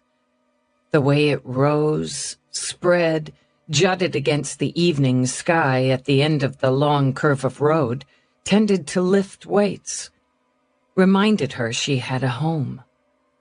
After a lifetime that had begun in nightmares, shifted to the misery of shuffling foster care and state control, and to, at long last, her own place in New York that had been primarily a space to catch some sleep between investigations. She had a real home. But tonight, there was just too much weight. It strained against her that a selfish asshole could elude her, even for a day. She needed to start fresh, go back to the beginning and move through it all step by step, and without the distractions of an offer of a captaincy. She needed to clear her head, look at it all from another angle. She needed Rourke, she admitted. His ear, his eye, his canny brain. She'd run it through for him, run it by him, bounce it off him, she determined, as she braked at the front entrance. Maybe she'd miss something he'd see or think of. He'd help. That wasn't assumption, but fact, and as much home to her as the stone and glass they lived in. She started to climb out, and Peabody's date night arrowed into her mind, and for Christ's sake, she didn't have time for that. Didn't make time, she corrected, and slumped back. He did. Rourke made time, and she couldn't claim he wasn't one of the busiest people on or off planet. She hardly ever made time for the fussy stuff, and now that added one more weight. Even when she wasn't neck deep in an investigation, she just didn't think of it. Now, thinking of it, stacked guilt on her head like boulders. She couldn't manage a date night. Just couldn't. But she should be able to put a nice meal together, with a few fancy touches, and balance out his eye, ear, canny brain. She shoved out of the car, bolted for the front door and through, and saw Somerset, looming in black with the pudgy cat at his feet. "I don't have time for witty repartee," she snapped. "That's unfortunate. Is he home? Not as yet. I need to put a meal together on the roof terrace." Somerset's eyebrows lifted. "There's nothing on the calendar. Just..." She waved that away as the cat padded over to ripple between her feet. I can handle the setup, but tell me what he should eat. We should eat. And don't make it something I hate out of spite. Even scarecrows could be amused, she noted. Very well. I'd start with the tomato soup with poached shrimp. Wait. She yanked out her PPC to note it down. Go. Then move to a green salad with seasonal pears and a champagne vinaigrette. For the main, I'd suggest lobster thermidor. What the hell is that? Delicious. You'll enjoy it. I'd serve it with a Sauvignon Blanc or champagne and finish with a vanilla bean soufflé, brandy, and coffee. Okay, got it. She raced for the stairs. Is that what you're wearing? Shut up! She charged into the bedroom.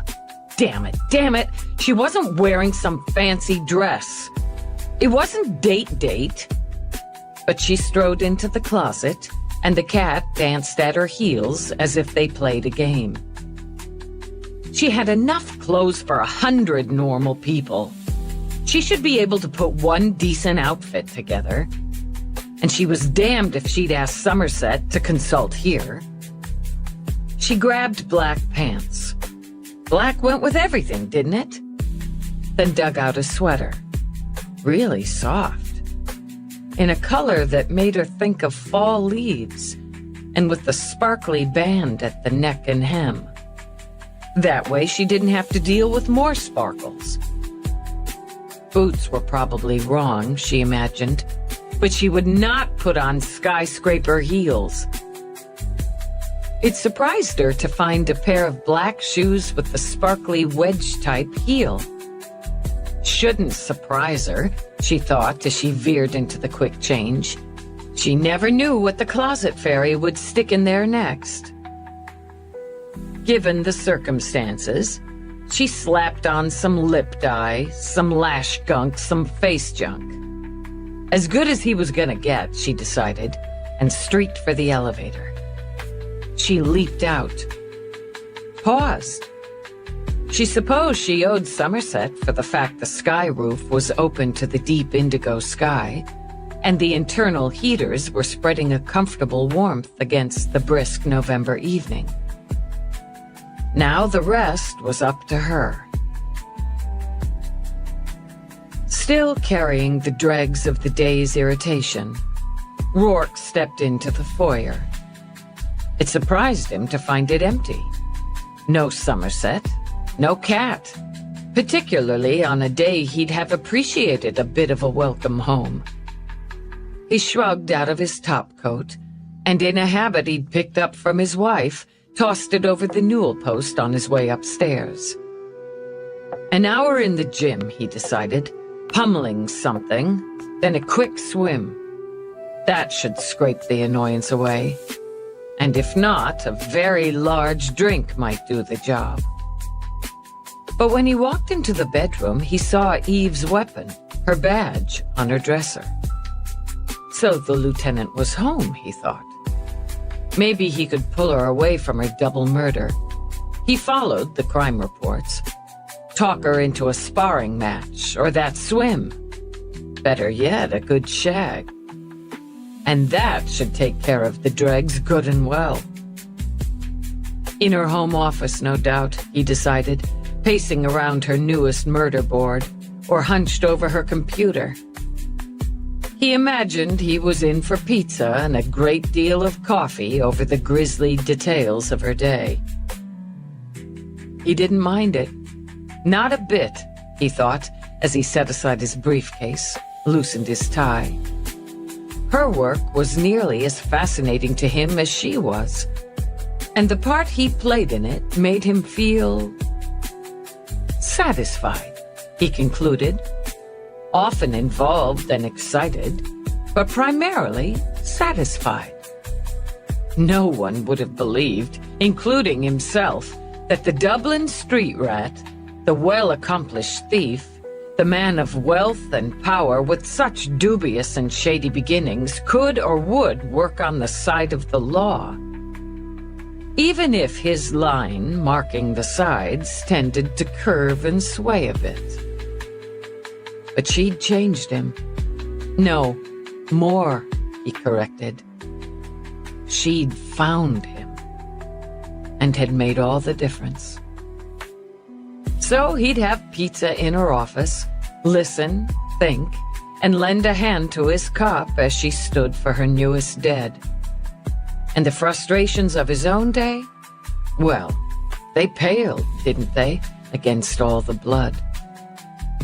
To save time, steps, and to be sure, he stepped to the in-house board. Where is Eve? Eve is currently on the roof terrace, East Sector. Odd, he thought. It wasn't the last place he'd expect, but it ranked high. Curious, he crossed to the elevator. Roof terrace, east, he ordered. He doubted she'd gone up there to take in the view or the fresh air. His wife did little without specific purpose, especially when a case was hot. Just how did all this play into her case, he wondered. Something to do with height, perhaps? Or the view did play in, and she needed that perspective and the scope to find something, or... He stepped out into the flowers, candlelight, the soft warmth and sparkle of crystal, and his mind went momentarily and uncharacteristically blank. Hey! She shot him a distracted look. I've just about got it. Do you? Bemused, and rapidly flipping through his mental calendar, he walked to her. And what's all this? It's dinner. She'd surprised him like this once before, he recalled, and had been wearing a red dress meant to be peeled off. A little different, this, he thought, if his sense of things was on target. But just as lovely. Are we celebrating? No. Well, maybe, sort of. You closed the case? The double homicide you caught this morning? No, there's stuff. But when I was thinking about the stuff and how I wanted to bounce it all off you, I got this Peabody date night stuck in my brain. We're having a date with Peabody? I get 2 alluring women. Lucky me. She spared him one quick glance through narrowed eyes. You got me, and that's it, pal.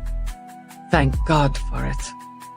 He cupped her face, leaned in for a soft, sweet kiss. We're having a date? Not exactly.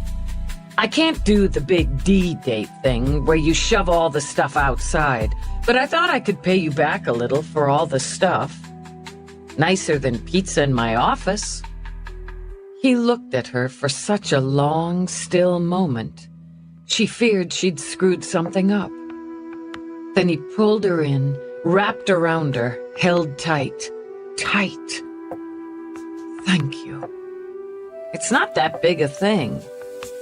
It is to me. And especially tonight. What's tonight? Shit, did she forget something?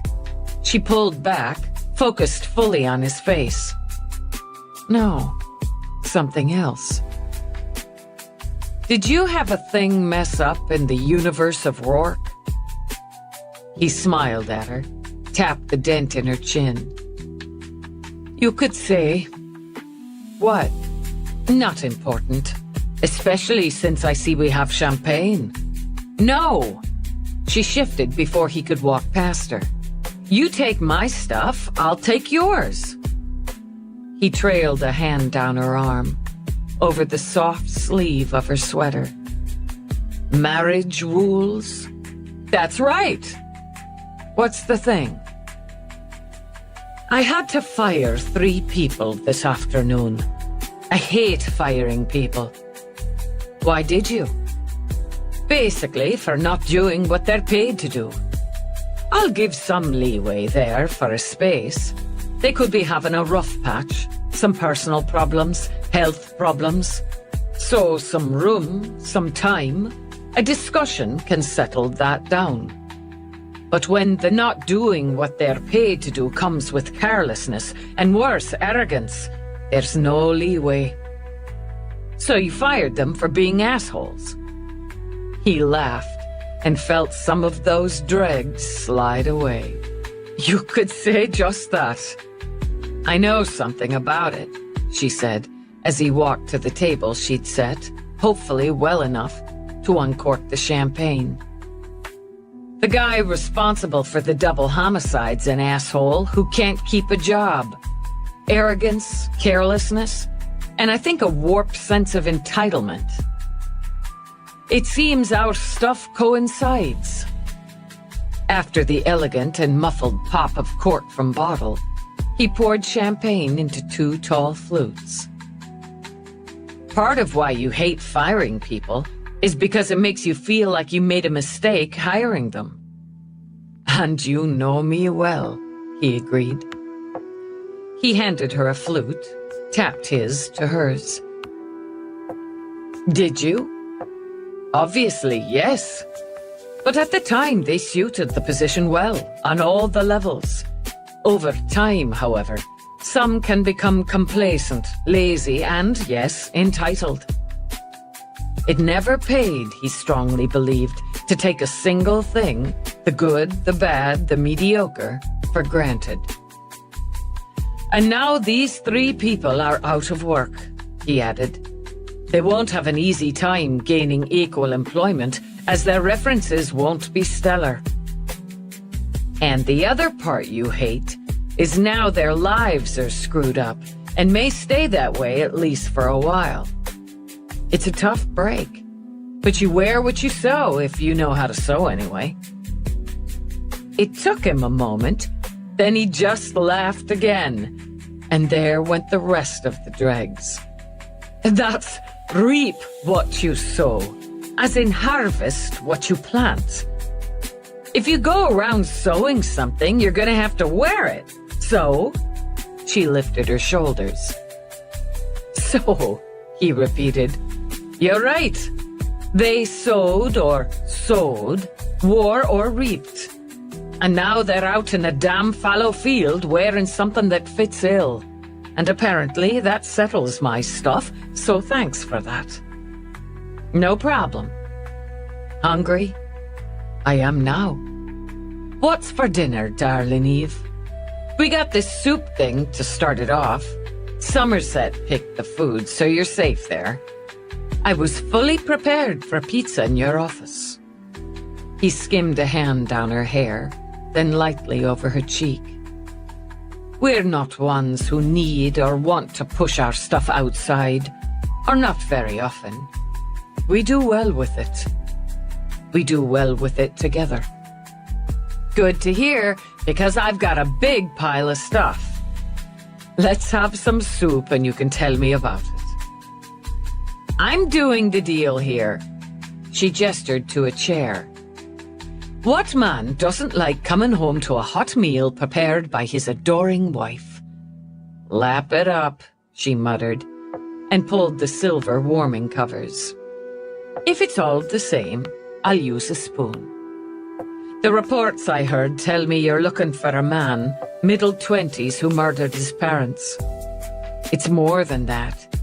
He stabbed his mother over 50 times with a kitchen knife, beat his father to pieces hours later with a baseball bat.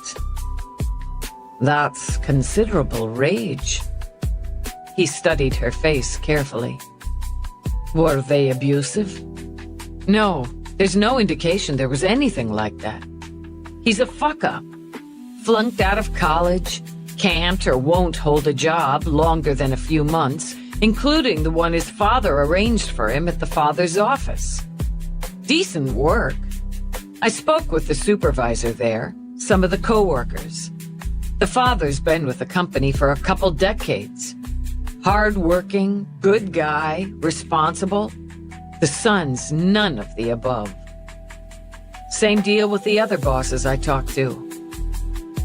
So a pattern of irresponsibility and failure. Yeah, on a personal level, too. Girlfriend, and from what I've been able to gather so far, the only woman he ever lived with, or had a relationship with for more than a couple of weeks, booted him. He took the rent money and her tip money savings, she's a waitress, and blew it and more in Vegas. He had to move back in with the parents, and again, according to what I've learned, hasn't made any move toward finding a job.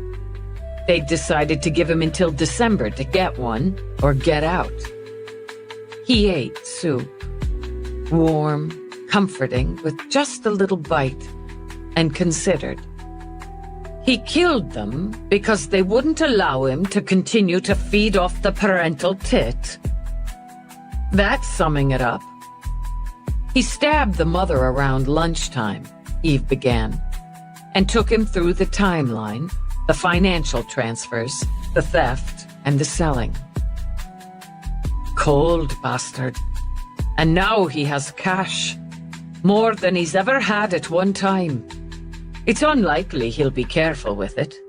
Besides being cold and vicious, he's young and stupid. I can put out an alert to all my hotels in the city. It's already done, and thanks. And FYI, Eve added, you sure didn't make a mistake hiring Jolene Mortimer or anyone else I dealt with at the manor. She, especially, is a laser. I agree. In this case, the previous owners and her former manager were the arrogant ones. Their loss, my gain. I can run searches for accounts your man may open, and will, but it's more likely he'll keep the cash. It's tangible. He can touch it, gloat over it. I don't think you'll track him through deposits and transfers on this one. Not with, what is it, about 175,000? He'll hoard, then he'll squander. It's not gonna last him long. Eve rose to clear and set the next course. The sale of the watches and pearls at Ursa's was a bonus. I doubt he'd expected that kind of a haul. And he'll net a few more, hawking the other stuff, but he's living high. And by the way, since I know you'll be compelled to buy me shiny things for Christmas, you might try there. Ursa's, on the Lower East Side. They're nice people. So noted. Did you see something you liked? The owner. I wasn't focused on shiny things. Nobody likes him, she went on. My man Jerry, I mean. He's got 3 friends, and 2 of them are reasonably steady types, and both of those aren't as tight with him as they once were. The third's another asshole, so they suit each other. She decided Somerset had called it well with the salad. If you had to eat leafy green things, this was the way to get them down. So he'd be most likely to reach out to the other asshole? If any of them, yeah, maybe. And she'd need to give another good push there. I think between me and Peabody, we scared them enough so they'll contact us. Wouldn't he want to show off? Especially to friends? Maybe head back to Vegas? Try to offset his losses and the humiliation of them? Did you run a probability? Yeah, 72%. That's high enough to up the alerts on Transpo to Vegas and to add them in to casinos in New York, Jersey. The thing is, he'd never gambled before that trip, so it's not in his usual pattern. Having more than 175,000 at his disposal isn't pattern, Rourke pointed out. Yeah, so the alerts are out. I want to say I know him, and he's gotten this far by sheer luck, but I'm not sure about that. He's got some calculation mixed in there. Getting his hands on the money. That took some thought, some work, even some skill. Just like picking Ursa's for the watches. It was smart. What about the girlfriend? Likes showing off for his friends. He might want to show off to her, prove to her, or really himself, what she threw away. Yeah, and I'm gonna nail her down tomorrow. She must still be out. Eve glanced at her wrist unit. Unaware, Lori Nuccio lay dead while Jerry shoveled in a smorgasbord of food from her kitchen. "You're worried you missed something," Rourke commented. "I wonder if I did." There's nothing in this guy's history that so much as whispers about this kind of capacity for violence. He's got a couple of minor knuckle raps, and he may have, not confirmed yet, given the ex a slap or two. He didn't retaliate against the employers who gave him the axe, or the girlfriend who gave him the boot. He mouthed off a little, then walked. The sleeping beast? Maybe. I'm gonna talk to Mira about it. I think the mother was impulse. He snapped. The knife's right there, and she's complaining or advising or warning, whatever. He picks up the knife, jabs her with it, and she trailed off, picked up her champagne. If you're comparing this to what you did at 8, I'm going to be very annoyed with you. He saw inside her, Eve knew. He saw fast and deep. I'm not, but I understand the moment and what it can do. I was being raped, my arm broken, and I was in fear of my life. So when my fingers closed around that knife, I used it to stop the pain, to survive. He used it to strike out at someone who posed no physical threat, who provided him with a home, a family. But I know the moment, and it can go a couple of ways. Most people with a healthy control switch can and do lose it in that moment.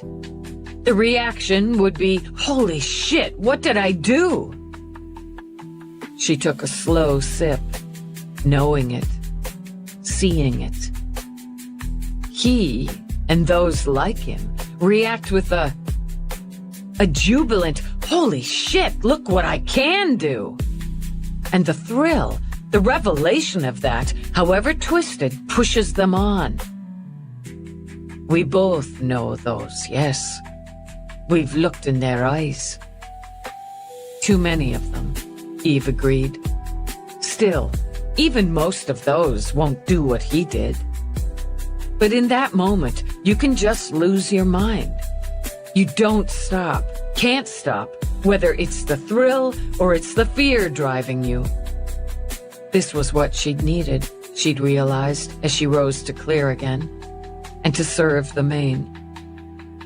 All that blood, it's powerful and it's horrible. With me, the shock, the pain, the blood, the reality of what I'd done sent me into a fugue state, right? That's what it was, just wandering around.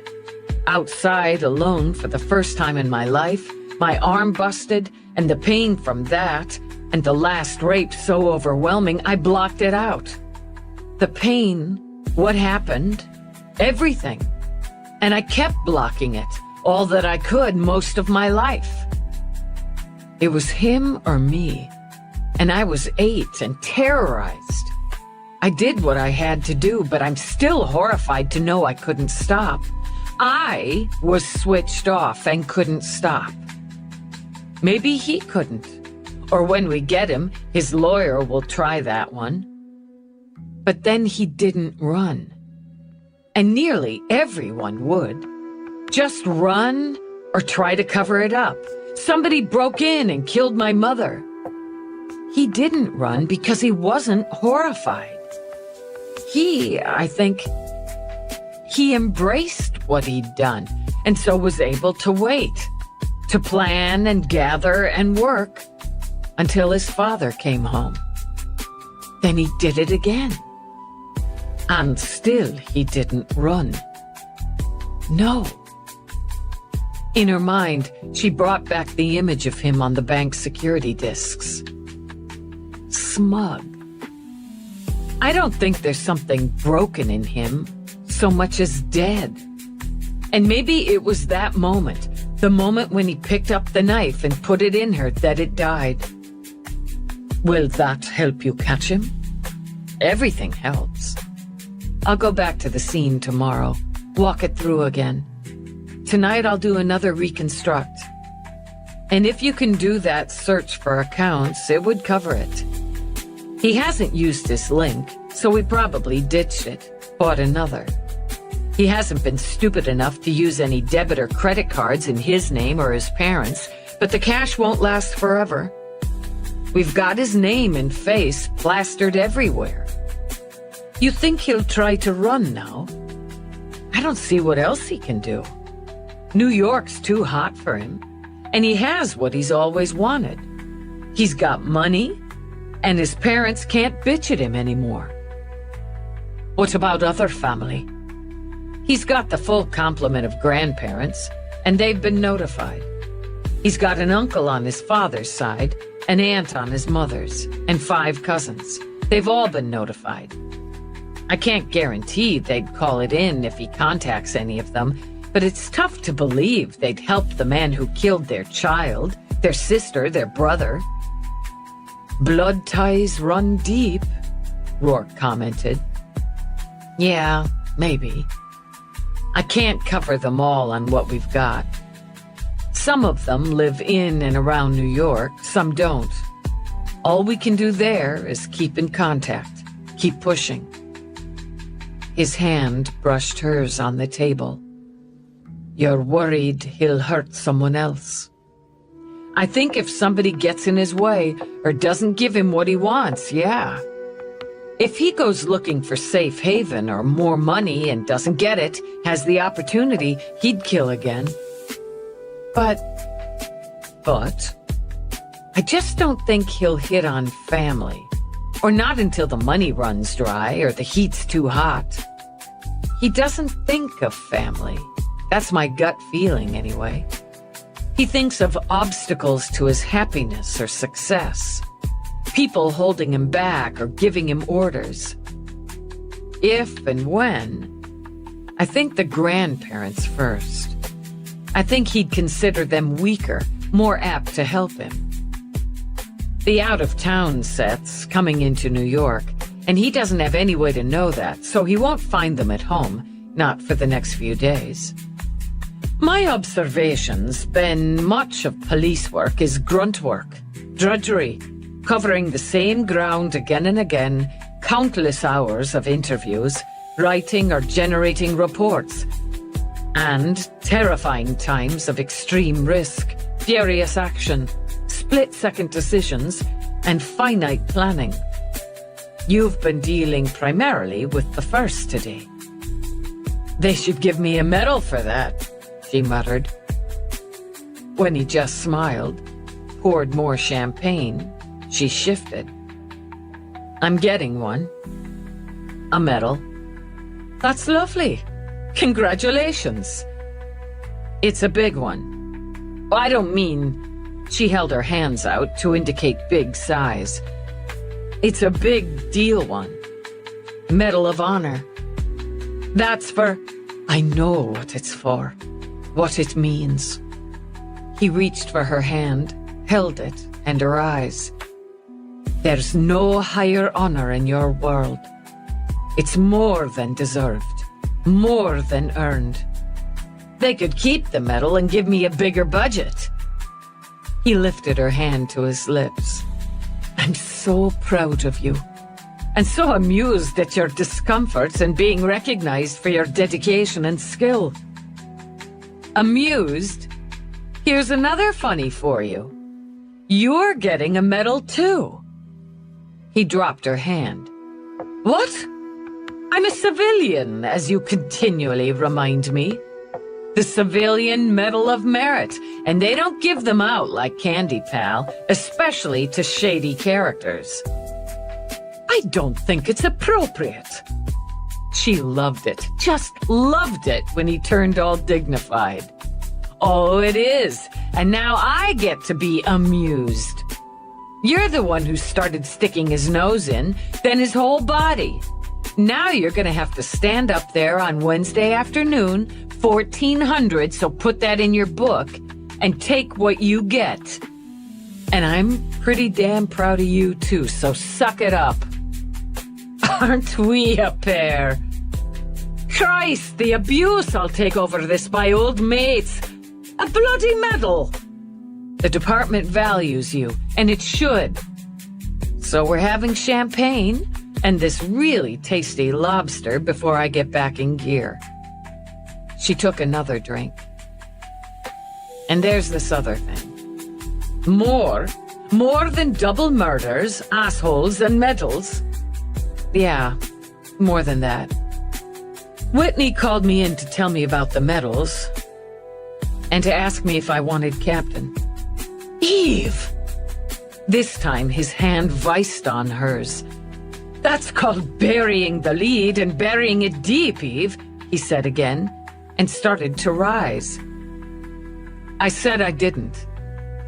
Sorry, he sat again. What? I said I didn't want the bars.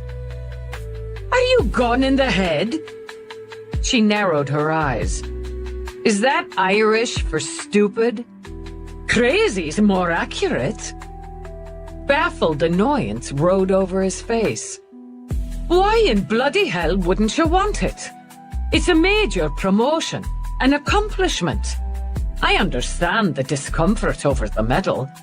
You see yourself as doing your job, and you neither need nor want some fancy piece pinned on you for it. But a captaincy? Christ Jesus, Eve. It's your career. It's what you are. More than that. And we both know he'd have offered it to you before this, but for me. No, not because of you. Because of me. I made my choice. Whatever you think, it was my choice. I chose you. And if the brass played politics with that, that was their choice. Now they'll give me a medal and they've opened a door for you. Why aren't you walking through it? Bloody dancing through it. No reason for you to be pissed about it. I'm not pissed so much as gobsmacked. Why did you turn it down? I can't give up what I have, she said simply. I'm not ready. Maybe I'll never be. I'm a cop. I have to be a cop. How do captains' bars change that? They'd take me out of the field. Right now, someone else would be looking for Jerry Reinhold, not me. They'd put distance and space between me and my men because I wouldn't be their direct supervisor. I'd spend more time, most of the time, in meetings, with paperwork, making administrative decisions, and only what I could eke out actually doing the job I'm good at. She took a long breath when he said nothing. I need to be a cop, a good cop, more than I need the rank. And I knew that today, without any question at all, when offered the bars. When he still didn't speak, she shrugged. I probably broke a marriage rule not talking with you about this first, but it's yours, he interrupted. It's your work. I don't talk with you about the deals I make, what I buy, sell, develop. What you deal and wield doesn't, usually anyway, put you on the line. I understand it would be easier on you if I took this. It would. If you're meaning I'd worry less. But I married you. I made a choice. And like you, I took you for what you are, not what I'd turn you into. I wanted it once. A lot. Maybe even too much. I wanted it when the job wasn't just what I did or who I am, but all I had. That's not true anymore. And I'm a better cop because of that. I need to catch the bad guys' work. And I need to walk into the bullpen every day and see the team I've helped make working to do the same. When I weigh that against the bars, there's no contest. All right then. And that's it? Lieutenant, I can't argue with truth. I'll say I'm happy, very, they offered it to you. You can say it was your choice, and that's true enough as well. But being with me was a block to this, and now it's not. So I'll take the medal and suck it up. Okay. She let out a long breath. I love you. And I love you. But I can't eat the souffle thing on tap for dessert. Souffle? Quite the 5-star meal. Why don't we have a bit of a break from it, and we can enjoy it a little later, in your office while we work? She grinned at him. I made a really good choice. Oh, that you did. He took her hand, pulled her with him to her feet. You'd be a good captain. Maybe, down the road. Yeah, okay.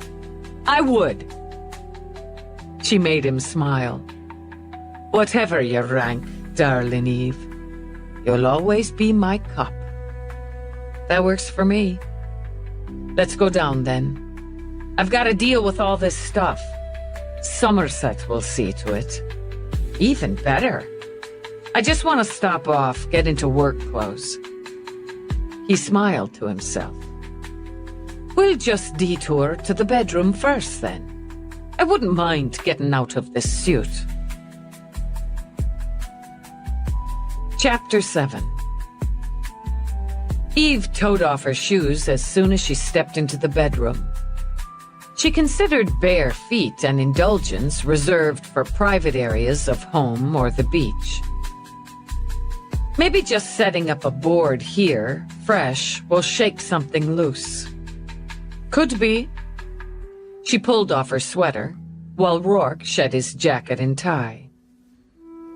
According to the timeline, he stowed the 2 suitcases after he left the shuttle station. The hotel transpo dropped him there. Following his cover, he was traveling to Miami. Then he doubled back, but I haven't been able to track down his transpo from the station. Maybe he stayed on foot, but it's more likely he caught a cab or bus. Might he have secured the suitcases at the station with the plan to go back after he collected the money, then take a shuttle to some other destination? It doesn't fly for me. He had all the valuables to sell, and we know he started that process after the banking. So he doubled back, had another hole to crawl into, stowed the suitcases there while he hit the banks so he didn't have to drag them around. I'd like his transportation method back to the banks, just to have a clearer picture. She wriggled out of the pants and, standing in her underwear, started to open a drawer for a t-shirt and jeans. Bus is smarter, but he cut her off by spinning her around, yanking her in and taking her mouth. Hot, lusty, possessive, and lightly edged with humor. When she managed to grab a breath, she attempted a quick shove. Hey! He just took her mouth again, spun her again, twice, and toward the bed. She considered putting up a fight for form's sake, but just wriggled back enough to scowl at him. I'm working. Not yet. And you're mostly naked. Such a fine look on you. One of my favorites. Then why is that closet full of clothes? Because being an understanding sort, I appreciate your insistence on being fully dressed in public. He gripped her hips, boosted her up so he could carry her onto the platform where the bed spread like a blue lagoon. Then he tipped so they fell back on it with her pinned under him. Just because we postpone soufflé doesn't mean we can't enjoy a bite of dessert now. To prove it, he closed his teeth over her jaw. And you're what I've a taste for. Sex, sex, sex. If you insist. His mouth claimed hers again, muffling the laugh she'd tried to hold back. What the hell, she thought. he was mostly naked too. She grabbed his exceptional ass, gave it a hard squeeze. "You better make it good." "I'm always up for a challenge." "You're always up." And to prove that, she slid her hands around between them and found him. The next hard squeeze brought on a moan, had him shifting his teeth to her throat. How quickly he could make her need, each time, every time. No matter how familiar, this sweep of feelings always struck as new and overwhelming. The weight of his body, the shape of it, the demands of his clever mouth and skilled hands never failed to make her want and revel in knowing she could have. She let the hunger and the greed with it, the whippy storm of sensations, all the sudden heat, the wonderful aches, invade. She let them conquer, and gathering them, turned them back to him. She gave, and she took. Everything he needed to have, everything he wanted to give in return.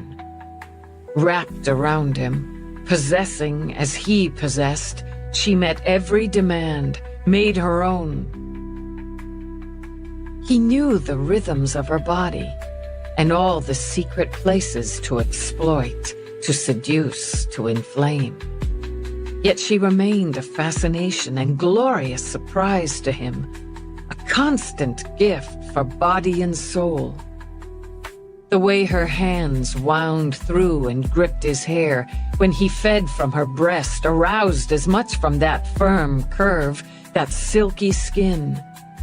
Subtle as the beat of butterfly wings, her quick rippling tremors, the catch of her breath at his touch added a keen and lusty edge. The arch of her body, so lithe, so ready. The pounding drum of her heartbeat under his lips told him she needed, wanted as urgently now as he. He pleased himself, riding his hands along skin, smooth and warm, over tough and disciplined muscle. Delighted himself with the long, supple length of her. His warrior, his wife. And when his mouth came back to hers, when hers clung to his, fever hot, that pleasure, that delight spiked beyond reason. Wet and hot he found her, and drove her up and up, swallowing her gasps and cries like a man starving.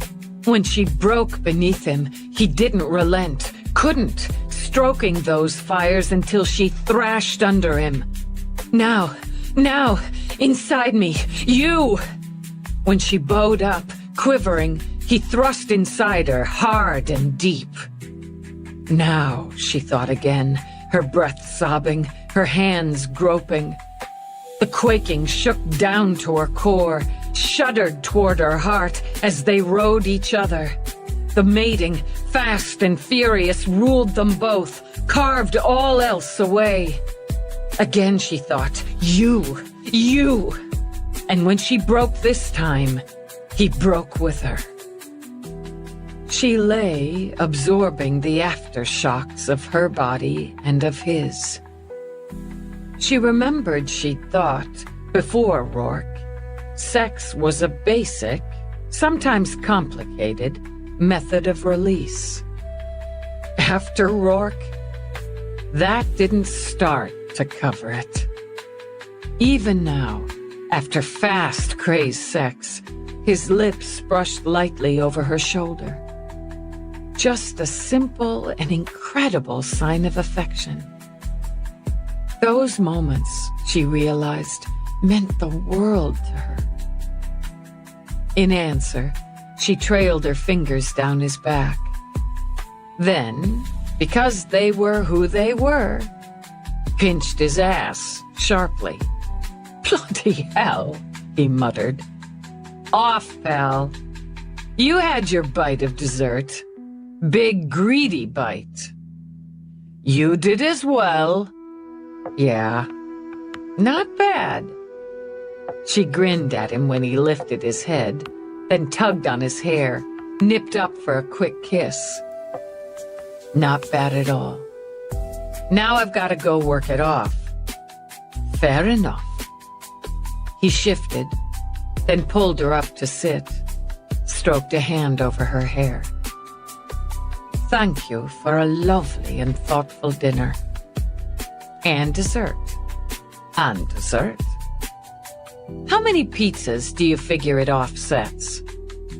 Perhaps I can generate a pie chart, he said as they rolled out of bed. Ha ha, pie chart. You're a funny guy. I want a quick shower after that bout. An excellent idea. He only sighed when she narrowed her eyes at him.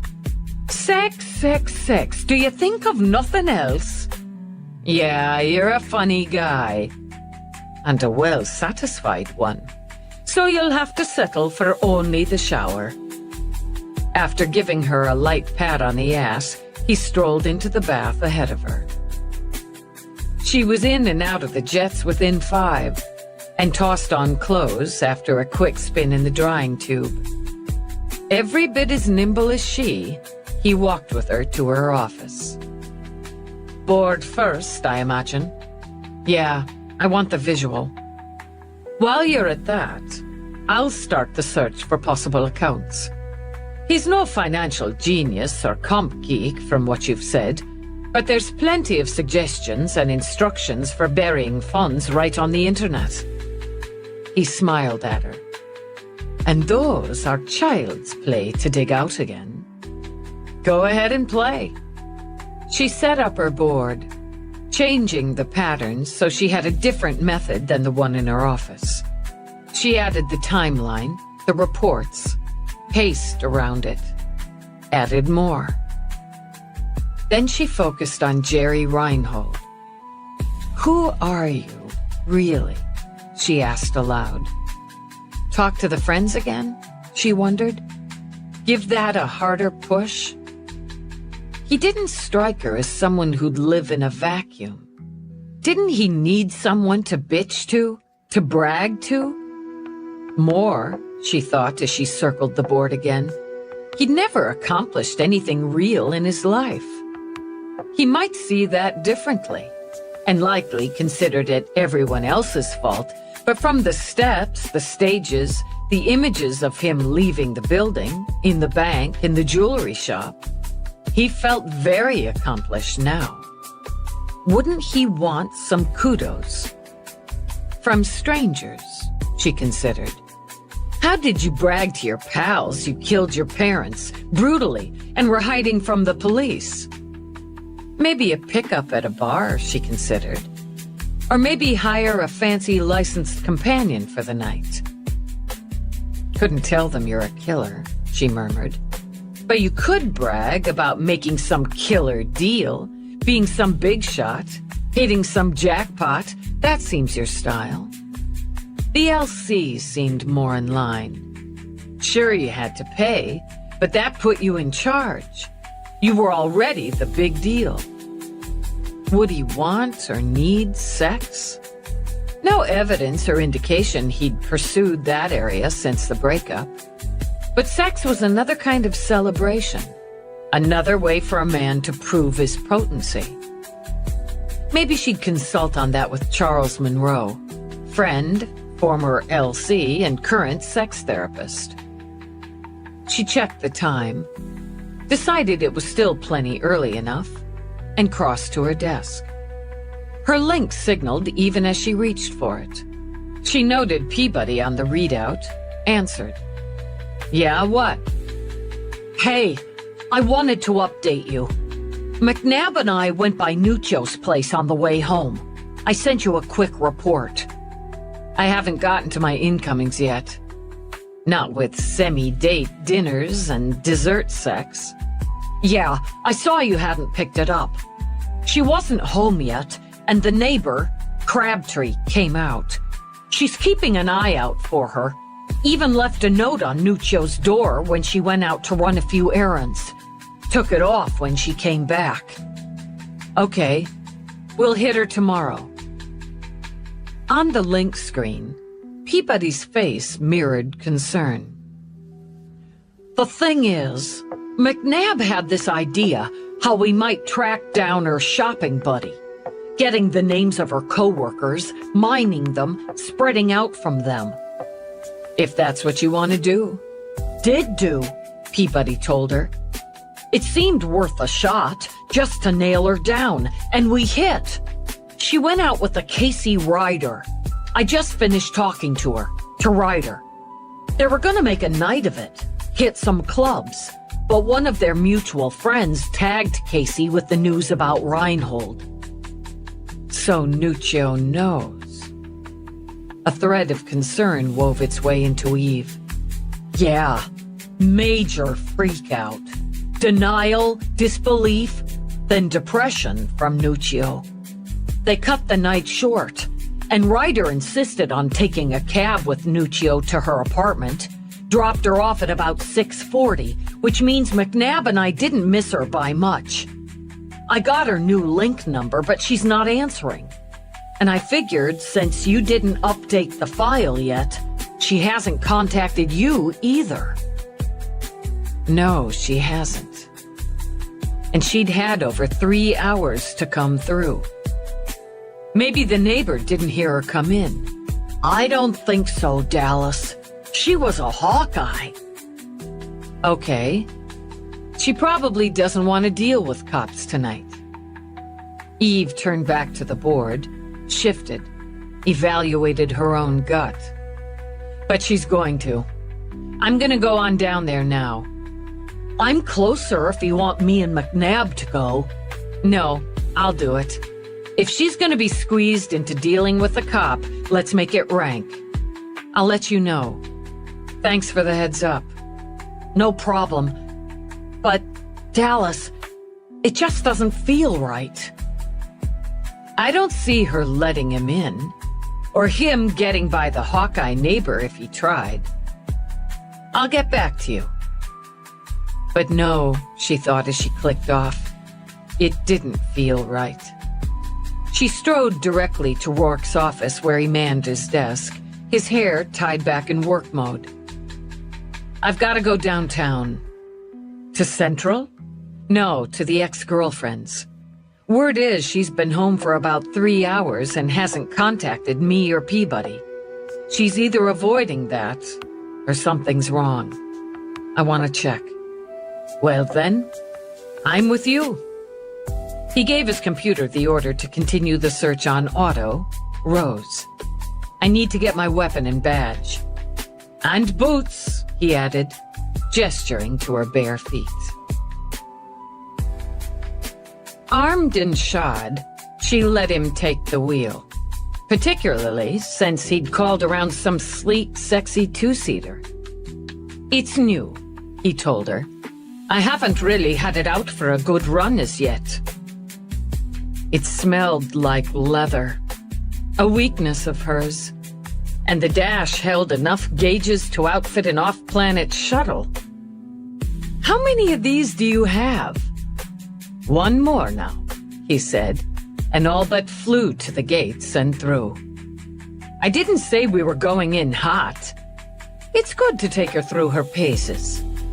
He zipped to vertical, soared over a snake of traffic. "And I have a cop with me, should the locals object." "You're worried," he added. "She's probably just playing mole. Ostrich, but it comes to the same." "Then why are you worried?" She dumped him, kicked him out, after he stole from her, and reportedly gave her a couple slaps. But she doesn't take the opportunity to talk to the cops when she finds out he's committed double murder? I got the sense she was pretty sensible, responsible, and her neighbor would have pushed it. So I don't like it. Would she have let him in? Don't see it. In her mind, Eve turned it over, around, inside out. No, I just don't see it. And a friend dropped her off in a cab, watched her go inside. The neighbor would have pounced the minute she got up there, so I'm probably wasting time. I could interview her tomorrow. I trust your instincts. He punched it. Or you're looking to break the land and air records. She liked speed, but liked it more when she was at the wheel. But she didn't tell him to slow down, and felt some relief when he oiled the car into a tiny street-level space less than half a block from the entrance to the building. She scanned the street as she stepped onto the sidewalk. Too early for troublemakers in this kind of neighborhood, she judged, but the shiny red toy on the curb could bring them out. That's sitting there saying, "Please steal me." It has a sadistic streak, so as it says that, it's aware it's fully shielded and armed. Good thing. She walked to the entrance, started to buzz Nuccio's apartment, changed her mind.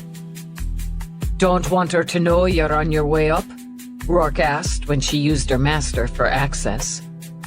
"Not exactly." "You are worried." "Bad feelings sticking. Let's take the stairs." Her fingers danced lightly over her weapon as they climbed. "Are you shielded and armed like your latest toy?" "Always." She could hear the throbs from entertainment screens and someone's bright laughter before a door cut it to a muffle. She nodded at Nuccio's door, stepped to it, pressed the buzzer. The locks remained engaged. The peep remained shielded. She buzzed twice more, then banged on the door with the side of her fist. "Lori Nuccio, this is the NYPSD. We need to speak to you." The doors stayed shut. The one across the hall opened. "You're back." "Yeah. Miss Crabtree, do you know if Ms. Nuccio's in?" "Yeah, she got home about 6:45. Thereabouts, anyway. I gave her your card." Her gaze shifted over to Rourke as she spoke, and Eve saw the look in Crabtree's eyes she'd seen in a variety of women's eyes when they got an up-close load of him. She thought of it as a kind of ocular sigh. "Anyway, I figured you'd come by before this or wait until tomorrow." "She didn't contact me." "Damn it." Crabtree's gaze zipped back to Eve. "She said she would. She was pretty upset. Wouldn't let me fix her tea or anything. Just wanted to be alone and quiet, she said. I guess she needs to brood some." "She's not answering." "I didn't hear her go out. The elevator makes a racket, but she could have taken the stairs.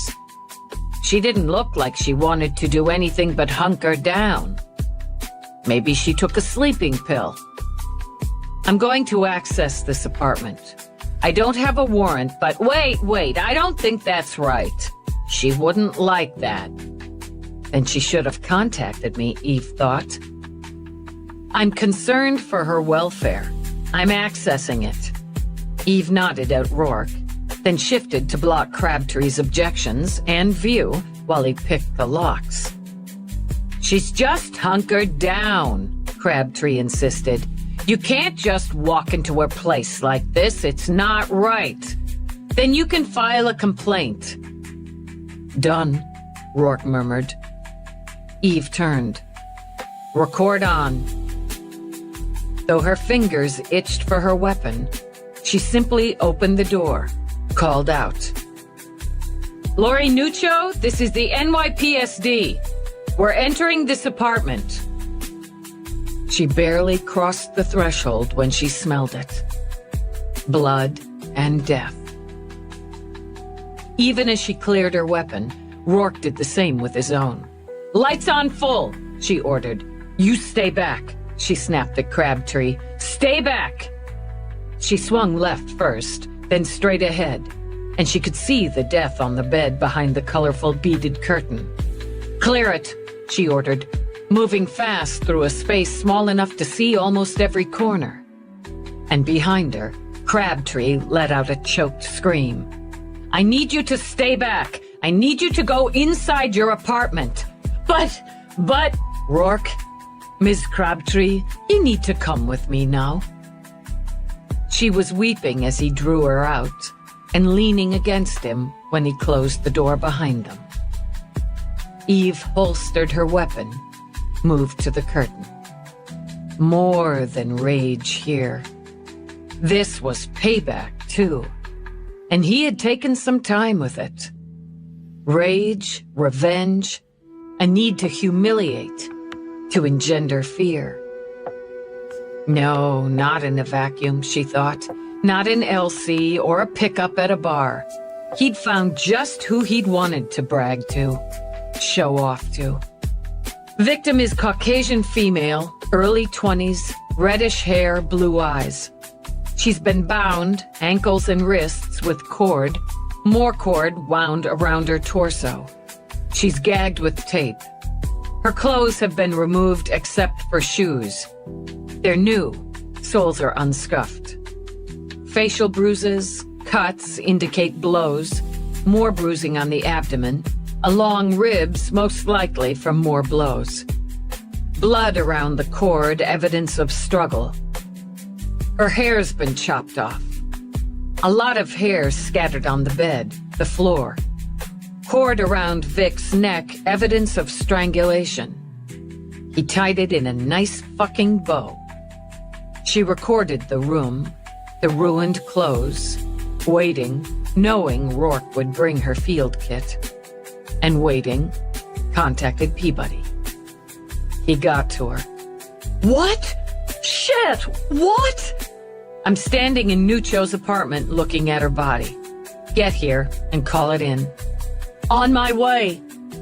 Damn it, Dallas. Yeah. Clicking off, she stepped back, studied the apartment. She saw the debris of food, containers, bottles on a tiny table. More littering the kitchen counter. No comp again, she noted. Easiest thing in the world to liquidate. She walked back to the door, studied the locks. No sign of forced entry, as Rourke never left any. And no sign of any recent lock change she could see. They'd check on that. Did he give back his keys? What kind of idiot didn't demand the return of keys at a breakup? But he might have copied them. Had she been so trusting or naive she hadn't considered that? Maybe. Maybe. Rourke came back in, handed her the field kit. I don't think she let him in. I don't see her doing that. And if he came banging on the door or trying to wheedle his way in, Crabtree would have heard it. I'll see if the locks have been compromised. Probably not. I don't think he's got those skills. But he could have had copies of her keys. He copied them when things got iffy between them, just a backup. He came in when she was out, nice and quiet. Maybe even, probably, when the neighbor was out. Maybe watched the building a while. But he came in and he waited for her. He had what he wanted to use. The cord, the tape. Not impulse or crazy rage. Not on this. She opened the kit, took out the sealet. You couldn't have stopped it. You can always stop it. Go left instead of right, forward instead of back, move 10 minutes sooner or later. I didn't stop him. And I didn't see this in him. Not this calculation, not this need. He made her suffer. She handed him the sealet and took the kit through the colorful curtains. She stepped to the bed, took out her identipad first. Victim is identified as Lori Nuccio of this address. Age 23. Lists her hair as brown. She must have changed it, not corrected the data as yet. She leaned close. A little dried blood. Carefully, she tipped the head to the side. Back of the head. He was waiting, and he struck her from behind, knocked her down, out. It gave him time to tie her up, gag her. Fucking coward. She picked up a broken capsule with tweezers, sniffed. To wake her up, she said, and as Rourke offered an evidence bag, dropped it in. You could go through her bag there, see if he took her wallet, check for her keys, her link. Saying nothing, he picked up the handbag on the floor. The cord's tight, Eve said. It cut into her. He wanted that, wanted to give her pain as well as fear. No wallet, he said. No link or notebook, no PPC. Her keys here. Took whatever money she had in there. Electronics. Her ankles are tied together. No visible bruising on her thighs. I don't think he raped her. He wasn't interested, or he can't get it up. No, wasn't interested, she decided, trying to see inside him. If he'd thought about it, he'd have used something to rape her with. It just didn't occur to him. He's not especially sexual, or doesn't see rape or sex as a weapon of power. Not yet. Why remove her clothing? To humiliate, to terrify. She's completely vulnerable. He whacked her hair for the same reason. It dehumanizes her. Make her nothing, Eve thought. She knew the type who wanted to make someone nothing. Her father had been the same. He punched her, hard, more than once. In the face, in the stomach. It's more personal than his parents. Or maybe he just had more time and space. Experimenting? She'd been shopping. So he dumped the new stuff, destroyed it. With her gauge, she measured time of death. 1955. He took just over an hour with her. Risky, but he enjoyed it so much. Little cut here on her throat. Maybe he had a knife. Threatened her, scared her, but he didn't really cut her. Strangulation's more personal, and you get to watch them suffer and die face to face. She's very young, Rourke said quietly. She's as old as she'll ever be. A cruel statement, Rourke thought, unless you knew his cop and heard the bitter anger under the words. No jewelry, Eve added. I bet she was wearing some. Out with the girl, pal? Yeah, she had some on. He took it, whether it's worth anything or not. She doesn't get to keep it. Kick me out, bitch? You're gonna pay for that. Tell me to get a job? Tell me to get the hell out? Fuck you! Why the shoes? Sexy. It's a porn thing, right? Naked woman in high, sexy heels. Kinda slutty? She bought them today, probably. Pissed him off. She's so goddamn worried about the rent, about money. She whines about him blowing off some steam with his friends in Vegas, but she goes out, spends Christ knows on all this crap. Selfish bitch. She paused, just for a moment, just one brief moment, as that bitter anger Rourke heard wanted to spew, and it couldn't be allowed. The shoes make her look cheap, like she's asking for it. He's not gonna give it to her. But when we find her, she's gonna look cheap and used, and her hair, she had that done today, I think. New color and style from her ID shot.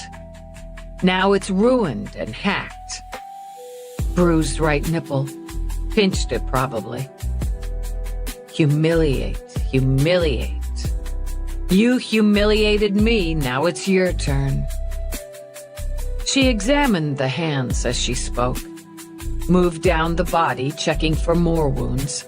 Anything left behind. He tells her what he did to his parents. She's the first one he's been able to talk to about it. Brag to. She's safe because he's gonna kill her. But he gets to crow about what he's done. How he's got a big pile of money and she's got nothing. She is nothing. Eve stepped out to examine the rest of the crime scene. Rourke stayed where he was a moment longer. You're not nothing, he thought. She's standing for you now and she won't stop. You're hers now, so you matter. He wished he could cover her, but knew better. Instead, he went on to do what he could to help until Peabody arrived. Chapter 8. Eve studied the skinny bathroom, the still damp towels on the floor, the pair of black boxers tossed in the corner. He got off on it, probably while he strangled her. Didn't rape her, but killing her, watching her die, feeling all that, popped his fucking cork. Surprised him, I bet. Wasn't expecting the sexual side benefit, so he came in his pants. Doesn't give enough of a shit to take them, just leaves them, leaves the towels after he cleans himself up. She met Rourke's eyes in the mirror over the sink. He's a child, throwing stuff on the floor, and I'm betting those boxers are new, something he just bought, but he discards them. More, he doesn't care about the DNA. It's fine that we know he killed her. He wants credit for what he managed to do. She started to mark the towels and boxers for the sweepers. I'll do that, Rourke told her. I misjudged him. Why do you say that? I thought he had what he wanted. But killing his parents, taking everything he could from them, it showed him what he could do, what he could have. Now he wants more. She stepped out, turned when Peabody came in, McNabb right behind her. Uniforms on the way to secure, Peabody began. She paused, looked through the opening where Rourke had tied the beads up and back. Jesus, he messed her up. I've got this. We need to alert everyone he might have a grudge against. His friends, former employers, co-workers, his grandparents. Do you think he'll try for one of them? I didn't think he'd try for the ex-girlfriend, Eve said flatly. I was wrong. She's dead. Impress he's killed again, but don't ID the Vic. I want all of them secured. I'm all over it. I can check her electronics, McNabb offered. He took her comp and link. No door security or cams, no house link, so she must have only used a pocket. I haven't looked for any other electronics yet. I find any, I'll pass them to you. I can knock on doors for now. He wore a long, and she bet billowy orange coat over cherry red pants and a many-color striped tee. She saw the cop under it, but most wouldn't. That would save time, thanks, but for Christ's sake, show your badge so they don't take you for an escapee from the circus. He grinned at her, then took it out of one of a multitude of pockets, hooked it on the neck of his shirt before he went out. No one tampered with the locks before me, Rourke reminded her. So he had keys, or made copies. She kept her tips, saved them. She's had some time to start stockpiling more since he wiped her out. I didn't see anything out in plain sight. Maybe she hides them. I'll have a look. Appreciate it. I need to— Uniforms heading up, Peabody informed her, sticking her head in the door. Have one of them sit on Crabtree. Get her statement. I want to know exactly when she left the building, where she went, when she came back, as close as she can nail it. Done. I want to talk to Mira. Now, Eve said to Rourke. I need a better handle on this guy, and I need it before he decides to kill anybody else. She turned to the uniform waiting in the doorway. Detective McNabb started the knock on doors. Coordinate with him. Get the photo of the suspect from Detective Peabody. I want the building covered. Then hit the street and cover the block. I want to talk to anybody who saw him. She pulled out her link, moved off to a corner, and tagged Mira. Dr. Mira, I'm sorry to disturb you at home. It's fine, Eve. Do you need to change our consult time for tomorrow? Yeah, I need it now. He got to the ex-girlfriend. I see. Indications are he gained access to her apartment while she was out, lay in wait. He brought tools with him. Tape, cord, a knife. Eve began to run through the basics. I'd like to see the body, the scene. I've recorded it. I can send it to you now. No, I think it would be better if I came to you. Weird, Eve thought, and foolish. This initial knee-jerk reluctance to have Mira see firsthand the death, the blood, the ugliness of it. Mira hadn't reached her level by being squeamish or needing to be shielded. It would help, but I have the address from your report. I'll be there shortly. Thanks. I'll have you cleared through. She pocketed her link as she went to the door and ordered the uniform securing the apartment to clear Dr. Mira. When she turned back, she caught Rourke's glance. I'll wager she's seen worse, he said. Yeah, there's always worse. There's an empty jar here. He held up a pale blue jar with some sort of flower embossed on it. Just tossed among the rubble, I imagine, was his doing in the kitchen. I'd say he cleaned her out again and ate and drank his way through her stock. She stepped over to the kitchen, programmed the tiny auto chef for its log. Yeah, had some pizza nibs about 15 minutes after TOD, swarmed through her cupboards. Soy chips, cheesy twists, empty wine bottle, empty Coke tube, snack food. Got the hungries on after he killed her. She went back in her head to the first crime scene. Same deal at his parents' apartment. He grazed through the food. Ate his way through the manor, too, when he stayed there. Killing sharpens his appetite. If he keeps it up, you'll be rolling him into a cell. That made her smile a little. He emptied out her tips, took her wallet, her link, poked around for whatever else he could find of use, packed up, cleaned himself up, then walked right out with a goddamn spring in his step. She held up a hand as the first of the sweepers arrived. Stay out of the bedroom and away from the body for now.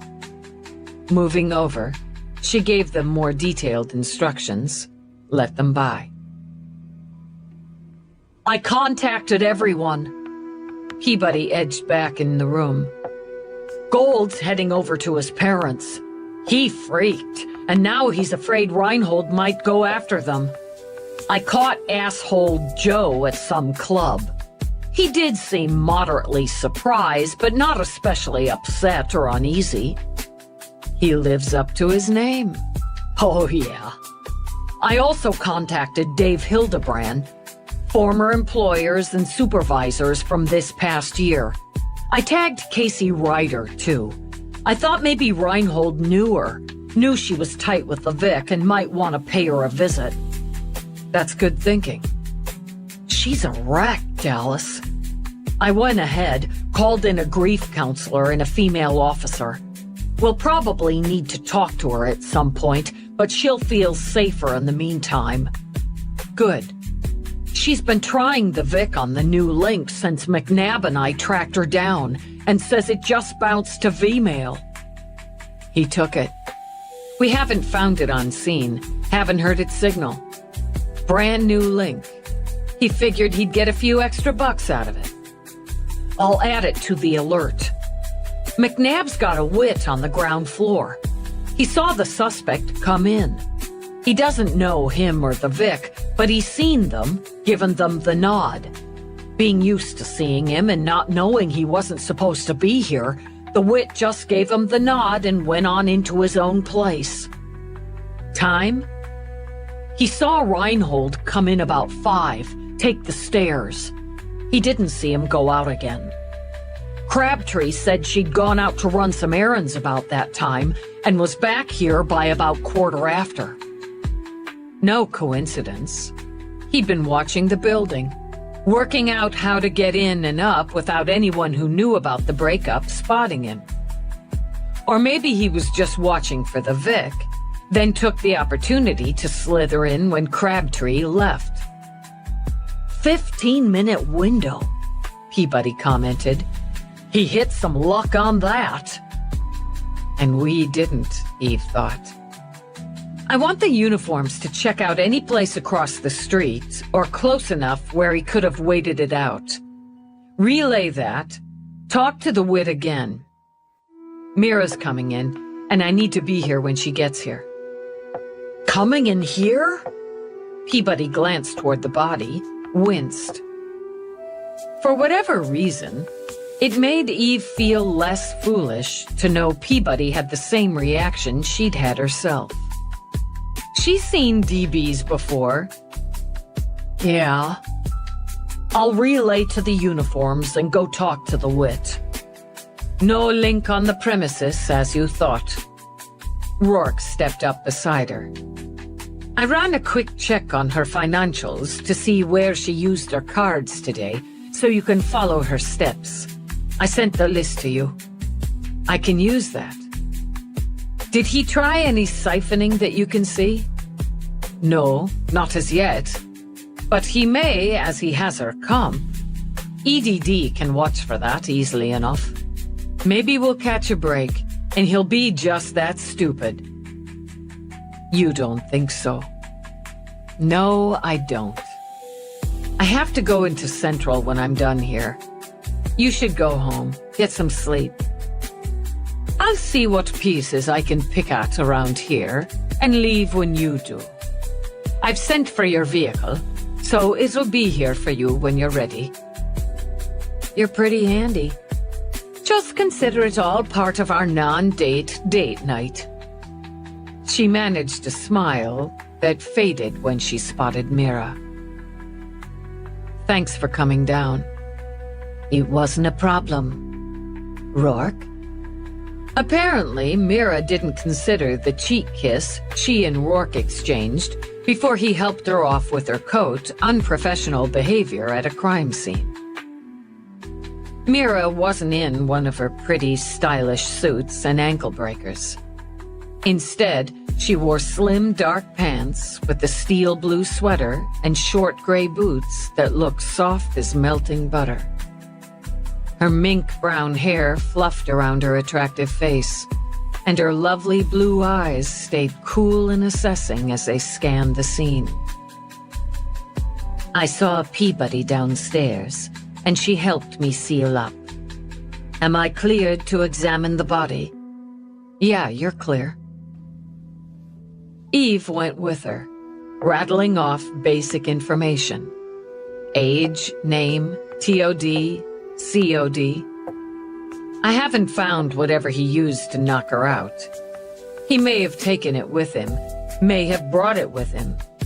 He likes a baseball bat, and the injury may indicate that. Morris will know. Yes, I'm sure. He brought the tape, the cord, you said.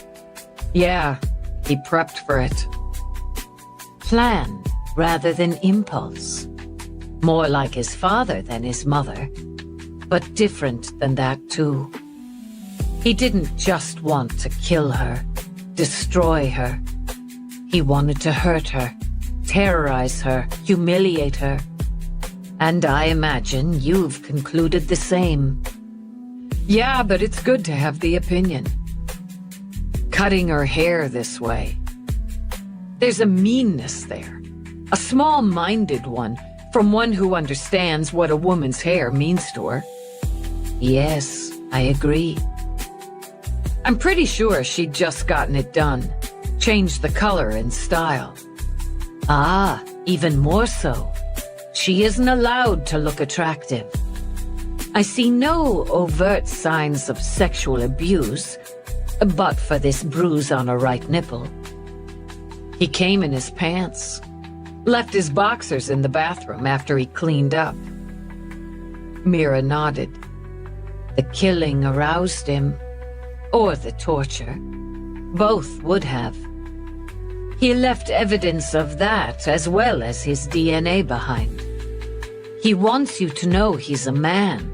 Not gender, but a man. You understand me? Okay, yeah. He struck her, primarily the face. To hurt her, to mark her, to feel the power of it. Shopping bags. She'd been shopping. Yeah, I figure he dumped the stuff out, tore it up. She can't have anything. And he'd have done that before he killed her. Hurting her again. New shoes. Wearing them so she looks pornographic, perhaps. That's my take. The strangulation, face to face. That's intimacy. The bow he's tied there, that's small-minded again, mean again. Eve, I think he took some of her hair. Why do you think that? I don't want to touch anything, but you see the length of some of these hanks he cut off? I think there should be more hair. Your sweepers will confirm that if I'm right. So he took something of her. A trophy. I didn't see anything like that at the first scene. Maybe I missed it. I doubt it. She meant more to him than they did. They were just in the way, an annoyance, and dead, a means to an end. That's how I saw it, Eve agreed. She was more important than that. He slept with her in this bed, had sex with her in this bed, and she denied him, rejected him, sent him like a little boy back to his parents. And she shops for new things, gets new hair. No, that would never do. So young, Mira said quietly, and moved back to the living room. If you're done in there, I want to let the sweepers get started and bring the morgue team in. Yes, I've seen enough there. Did he do this? She gestured to the little kitchen area. Yeah, he ate after. At least some of it after. He used the auto chef after TOD. Eve signaled the sweepers. Junk food, fun food, party food. His little celebration, all the more enjoyable as she's dead so close by. Did he take anything else? Her wallet, her tip money, her comp, her new link. That's all I'm sure of for now. Probably some jewelry. I think, out shopping with the girl pal, getting new hair and stuff, she'd have had on some earrings, maybe a couple of other pieces. I agree. She's a young woman, a waitress. So it's doubtful, unless she had a family piece, she had anything particularly valuable. Watching Mira wander, Eve felt it build up. I screwed up. Calm and assessing, Mira looked back. Why do you think that? I never figured he'd go after anyone else. And not this fast. Unless in flight, or for survival, or possibly if they refused to help him. But I never saw this. I don't know how you could have, or why you would have. Coming here, doing this? It's risky, and it's calculated. His other killings weren't. They were, first, impulse, then opportunity. Even with that, you tried to reach her several times. Circumstances prevented it. I had the wrong handle on him. He'd never shown particularly violent behavior before, or ambition, or calculation. Killing his mother, that was impulse, then blind rage. Yes. Then his father, hours later. Rage again, but some glee in there.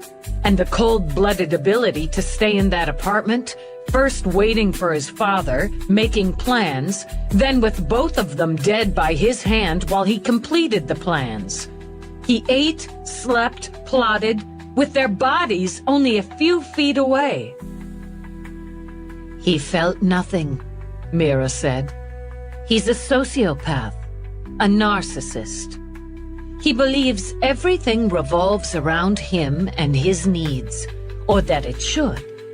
He uses projection bias to shift blame and responsibility to others. He believes this and feels no guilt or remorse for his behavior, nor any need to change. He did change, Eve argued, when he picked up the knife and put it into his mother. Escalated, Mira corrected. Broke through the restraints. And it was her own fault. Eve shoved a hand through her hair, nodded. Okay. And I saw it as they're out of his way. He has a conduit to the money, a way to live like a king for the short term. Just what he wanted. No guilt or remorse, I got that. It was more like glee. But killing his parents, did it kill something in him? That tiny spark of conscience, humanity, the need to be a part of the whole? I think seeing what he did here, what he enjoyed doing here, no, it didn't kill a part of him. It freed a part of him he'd suppressed, and likely suppressed out of fear of punishment. A part of him he may not have been truly or fully aware of until freed. He's found himself. Sorry to interrupt. Peabody walked in, holding a takeout tray. Rourke sent this in. That's tea for you, Dr. Mira, on the front corner. Coffee for you, Dallas, back corner. And coffee regular for me. Rourke's down with McNabb at this 24/7 cafe across the street. The waiter recognized the suspect. They're checking out street-level security discs. Good, that's good. As is this. Mira sipped her tea. It's my favorite. How does he do that? Eve shrugged. I've stopped asking that question. Is it all right to sit a moment? Go ahead, Eve told her. I can't yet. I can. 2 minutes, Peabody said quickly, and lowered onto one of the padded crates. He's validated, Mira went on as she sat. All those menial jobs he was pushed or forced into, never meant to be. He always knew it. Now he's proven it. All the bosses who demanded he work by their rules, short-sighted, stupid, or out to make him less because they saw he was so much more. He's killed 3 people, and he's walking free. You know who he is, but you can't stop him. He just proved that with this last kill. He has money now, true freedom now, true self now. He'll need to kill again. Definitely. His sexual reaction to this kill adds yet another level of that need. Killing rewards him. Someone he knows? A stranger won't give him that same rush, at least not this soon. Agreed. And knowing his victim, knowing that victim has always underestimated him, considered him less, has even hurt or insulted him in some way, is only part of it. Yes, she could see into him now, into the dark corners of him. Payback's the other. His parents held him back, shoved him, nagged him, threatened him, and were on the point of booting him. She already had. He's got plenty of others he'd see the same way. A long list of slights, opportunities to prove himself, opportunities for the thrill and release and the gain, the reward. We've contacted everyone we know at this point. Eve glanced at Peabody. Former employers, Peabody confirmed. co-workers, family members, friends. There'll be more, Eve said. Some neighbor who gave him lip or grief, a teacher or instructor, even a freaking waitress, a clerk. Mira enjoyed her tea. I absolutely agree. He'll attempt to work his way through anyone who made him feel less of a man, who slighted him or rejected him. We've got his name and face plastered everywhere now. He has to know that. He has to change his look. He was wearing a suit, Peabody said. I asked the wit what Reinhold was wearing.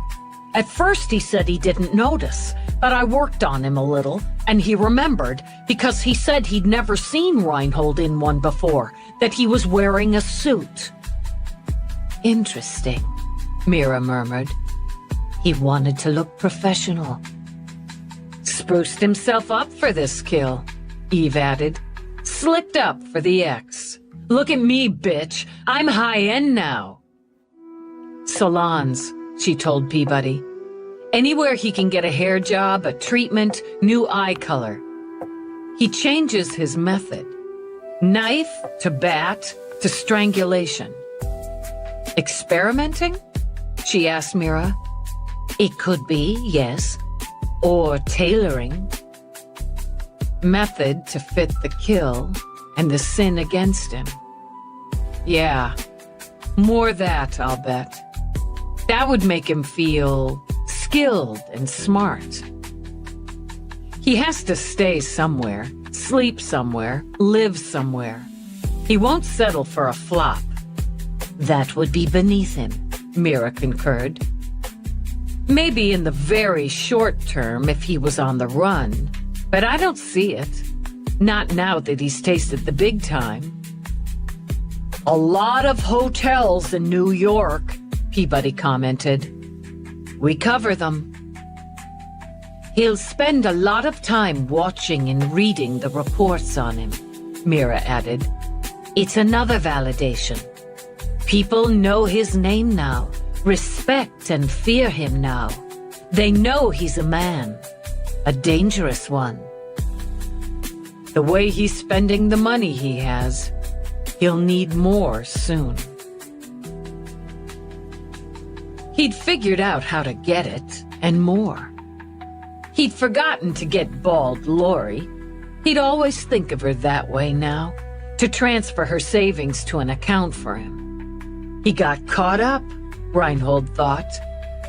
She had a few thousand tucked away, he knew, and she'd distracted him with all that crying and shaking, so he'd killed her stupid ass before he'd taken the money. Stupid, selfish bitch. Didn't matter. What did he care? He didn't need her pathetic waitress money. He thought he'd be tired by now, but found instead he was revving, like he'd scored really good drugs, which, he thought, might go on his shopping list. But for now, he needed a nice place to stay, another infusion of money into his fuck you fund, and a stellar fake ID to go with the new look he had planned. All of those, and again more, should be available in the tidy brownstone in Tribeca.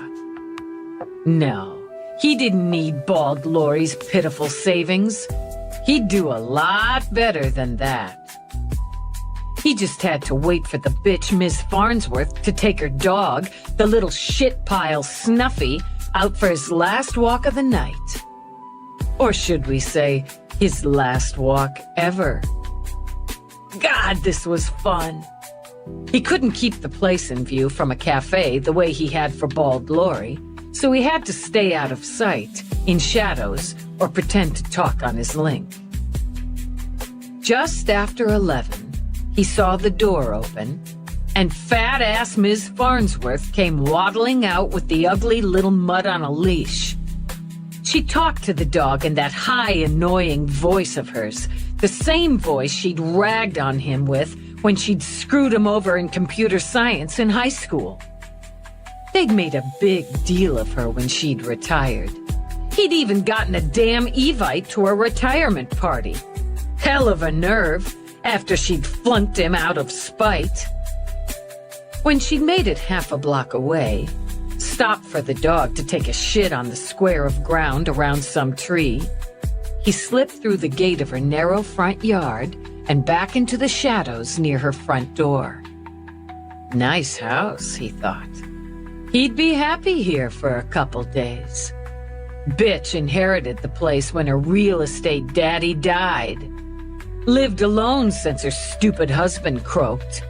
No wonder she lived alone, considering she was fat, ugly, and mean as an alley rat. He slipped the baseball bat out of his bag, enjoyed the feel of it in his hands, knowing what he'd do with it.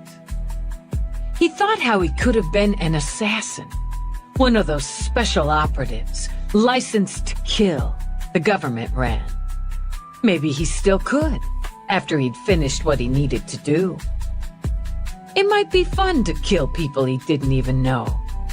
But he knew so many who really needed to die. He was going to be really busy for a while.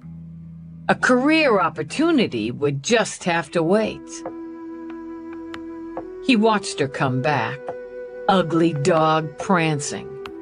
When they clanked through the gate, his heart picked up its beat in anticipation. The dog stopped, quivered, barked. Shit, he hadn't thought of that. Oh, now, Snuffy. Is it that bad cat again? That nasty, bad old cat? Yeah, Jerry thought, grinning. I'm a bad cat. Come on now, don't be such a baby. She scooped up the barking dog, cradling him, hushing him, and walked to the door. Turned the key, opening the door. He was on her like a leech. One swing to send her pitching forward, slamming the door behind him, breathing fast as he fought the urge to just wail away. Instead, he gave the barking, quivering dog one hard kick that sent Snuffy smashing against the wall, then dropping just like its mistress. He had to slow his breath, force himself to slow it down, slow everything down until the tornado roar of blood storming in his head died so he could just think again. Then, with a self-satisfied nod, he propped his trusty bat against the wall and rubbed his hands together in anticipation of all to come. In Chelsea, Eve spoke briefly to the waiter who had served Reinhold. He came in about 4:15 maybe, ordered a Maxima latte, double-shot caramel, and a grand chunky chunk cookie. He worked his link in PPC, but lots of people do. Did you hear him talking to anyone? The waiter scratched his ear as if it would help him think. Now that you mention it, I guess not. He was just sitting there, watching out the window, and he'd try his link off and on, poke around on his handheld. I figured he was maybe waiting for someone, and they were late, but I asked him if he was, expecting someone, and he said no, he was just killing time before an appointment. He paid cash. After all that hang time, he got up all of a sudden and fast, left cash on the table, grabbed his bag and bugged out, kind of trotting. I went to make sure he covered the tab. He did. Not much tip, but covered. And I spotted him cutting across the street, zipping around cars stopped for the light. That's about it. What kind of bag? What kind of what? Bag, Eve repeated. You said he grabbed his bag before he left. Oh yeah, right. Pretty nice bag. Looked new, I guess. Black, big. I guess it was like a duffel, but classier. I didn't pay much attention. Good enough. If you think of anything else or see him again, get in touch. No sweat on it. She went outside where McNabb and Rourke stood on the sidewalk in geek conversation. She held up a hand to cut that off. Security visuals? We were just talking about that. Not in English. McNabb just grinned at her. We've got him off a few street cams, and we can put that together. What we were figuring is how we backtrack, see if we can catch him farther back to where he came from. Why didn't you just say so? We did. Or were, Rourke corrected. Since the privacy laws put paid to use of satellite observation, we're dependent primarily on building cams where they exist. We were working out the best probabilities on tailing him back to his source or mode of transportation. Okay. Keep doing that. Let me know when you've got anything we can use. A minute, she said to Rourke, and moved a few paces away. You're not going home, are you? I want to play with my friends a while. I may miss curfew. She glanced back at McNabb, currently talking to Peabody and doing what she thought of as the EDD shuffle. His colorfully clad body just couldn't stand still while he was in E-mode. And here was Rourke, cat quiet in his perfect black trousers and leather jacket. Yet they were friends, she thought, with all that entailed. Suit yourself. My preferred method. So, he grabbed her, kissed her hard before she could evade. On duty and in public. But you did say, suit myself, Lieutenant. She punched him lightly in the stomach. Me too. Peabody, with me. She walked across the street to where her car, as promised, waited. While Eve worked, so did the man she hunted. Here he could take his time and enjoy the excitement of wandering through a house without permission. He could do whatever he liked, have whatever appealed to him. Plenty of electronics here to sell or trade and add to his fuck you fund. An obvious e-geek at heart, Ms. Farnsworth liked her gadgets, including a house droid duded up in a black suit and luckily in sleep mode. He knew enough about programming from the courses he'd taken that his dead, tightwad parents had whined about paying for to wipe the droid's memory chips. Reprogramming was more of a head-scratcher, but he could handle the basics.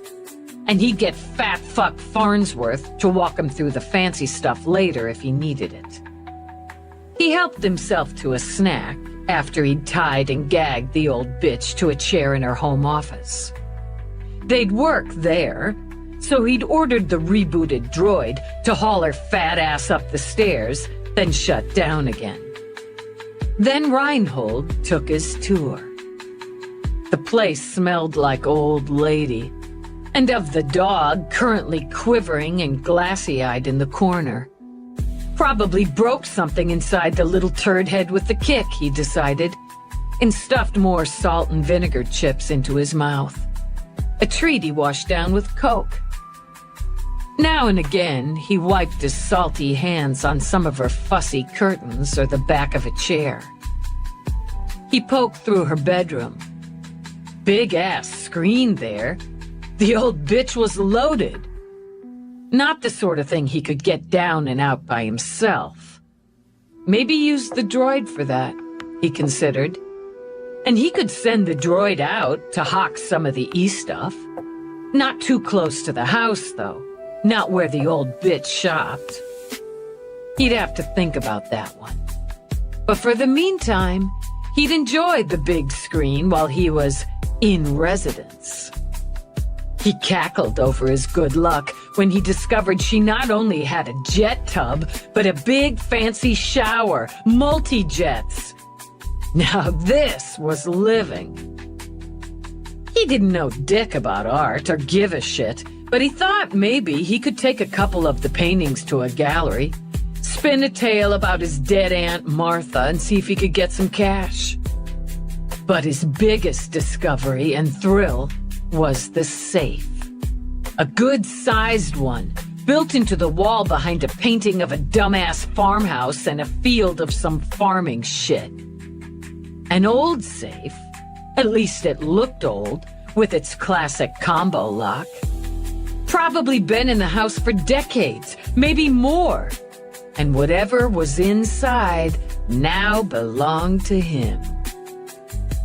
Back in her bedroom, he dumped all her fat old lady clothes out of the closet and into bags. Maybe he could get something for them, but mostly he wanted them out. He dragged them, the stupid dog bed, the smelly basket of dog toys, into another bedroom. Guest bedroom, he imagined, with its fussy, lacy things and pictures of flowers. She had an unexpected guest now. He went back, changed out of his suit into new jeans, a designer t-shirt, and new skids. Work clothes, he thought, checking himself out in the mirror. He set out his things in the bathroom for later. The hair color, the trimmer, the face and body bronzer. He'd wanted to go to a fancy salon, but he wasn't an idiot. Anyway, he'd read instructions on the net on how to do this makeover deal. He could pull it off, and later he'd try that fancy salon to polish it all up. He just needed to look different, and to have that look for the new ID the old bat would help him create. He knew just how to convince her. He took out the pair of metal cutters, the meat cleaver he'd found in her kitchen, handy and full of potential, and a little battery-operated hand drill. That should do it for now, he thought, and strolled back into the office. He smiled brilliantly when he saw her eyes open, terrified, confused. Bumped up the smile when those eyes landed on him, when he watched recognition and then horror bloom in them. "Hi, Ms. Farnsworth. Remember me? You flunked me out of comp science, screwed up my life. We're gonna have ourselves a teacher-student conference." For effect, he thwacked the meat cleaver into the desk. "Starting now." Chapter 9. He pulled a chair over so they faced each other, braced an ankle on his knee. "I had to take your stinking class over because you had it in for me. I got in-home detention for a month, stuck in there with my bitching, carping parents. You fed them lies when they came in for your student crisis meeting. You told them I was lazy and careless, how all I wanted to do was play comp games instead of learning the lame, stupid, worthless science. You cost me my fucking summer. All those weeks taking that class over when my friends were hanging. I couldn't go to the shore." He lifted the nippers, studied them, smelled her fierce sweat. "It was the worst summer of my life. My friends ragged on me every damn day, and I was stuck in class with losers just because you wanted to screw with me." He leaned forward, and though she tried to curl her fingers, keep them balled in a fist, he pried one out, fit the nippers over it, smiled at her. "I'm gonna take the tape off so you can explain all this to me. Give me your side of it. If you scream, I'm gonna snip this finger off at the knuckle. You got that?" She nodded, her eyes glued to his as he pulled at one corner of the tape. One scream, one finger, he warned, and yanked the tape free. She hissed in a breath at the rip on her skin, let it out in a tremble. I won't scream, Jerry. Nobody's gonna hear you anyway, the way you've got this place closed up, but I don't want to hear it. He really wanted to tighten his hold on those nippers, feel the snip, watch her face when he did. But it occurred to him she might need her fingers to make the ID he wanted. Still, she wouldn't need her toes if it came to that. Slowly, he drew the nippers away, set them down. So what's your side of it, Ms. Farnsworth? He put on an attentive face and still couldn't conceal the ugly glee in his eyes. I'm really interested. I wanted to help you. I did, she insisted when he picked up the nippers again. I went about it the wrong way. I made a mistake. She had to fight back tears of relief when he took his hand off the nippers, gave herself a moment, just a moment to gather herself. I shouldn't have been so hard on you. You were on my case from day one. You had such potential. She wasn't entirely sure that was a lie. She had seen potential and utter laziness. But she'd tried so hard with him, had given him so many chances. For God's sake, she'd worked with him one-on-one, assigned one of her best students as his lab partner. I couldn't figure out how to mine that potential, how to reach you. That was a lie, she thought. She'd been a good teacher, and she'd tried everything in her arsenal with Gerald Reinhold. He'd been one of her few failures because he hadn't cared. He'd been consistently lazy, obviously ungrateful. That was my failure.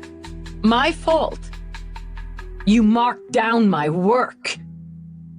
Part of her wanted to rise up, to take him down to size with her outraged teacher's voice because she'd done no such thing. If anything, she'd given him slightly higher marks initially in hopes to build his confidence, inspire him to try harder. So she used that. I sensed great things in you, Jerry, so I pushed you hard.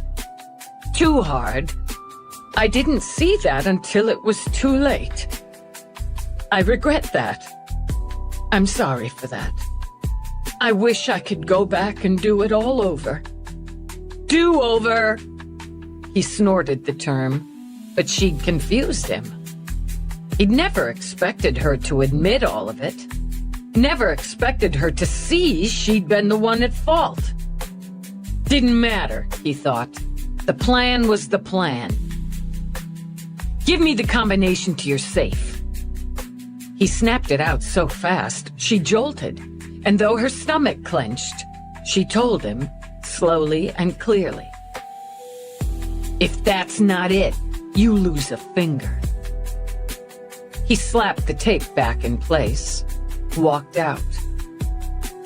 Alone, she tried to shift, to turn and twist. She couldn't see the cords around her wrists, her ankles, but she could feel them cutting into her. He taped over the cords, taped around and around her and the chair so she was all but glued in it. But maybe with repetitive motion she could loosen it all, just enough. Or maybe she could find a way to coax him into freeing her hands. Where was Snuffy? What had he done to the poor little thing?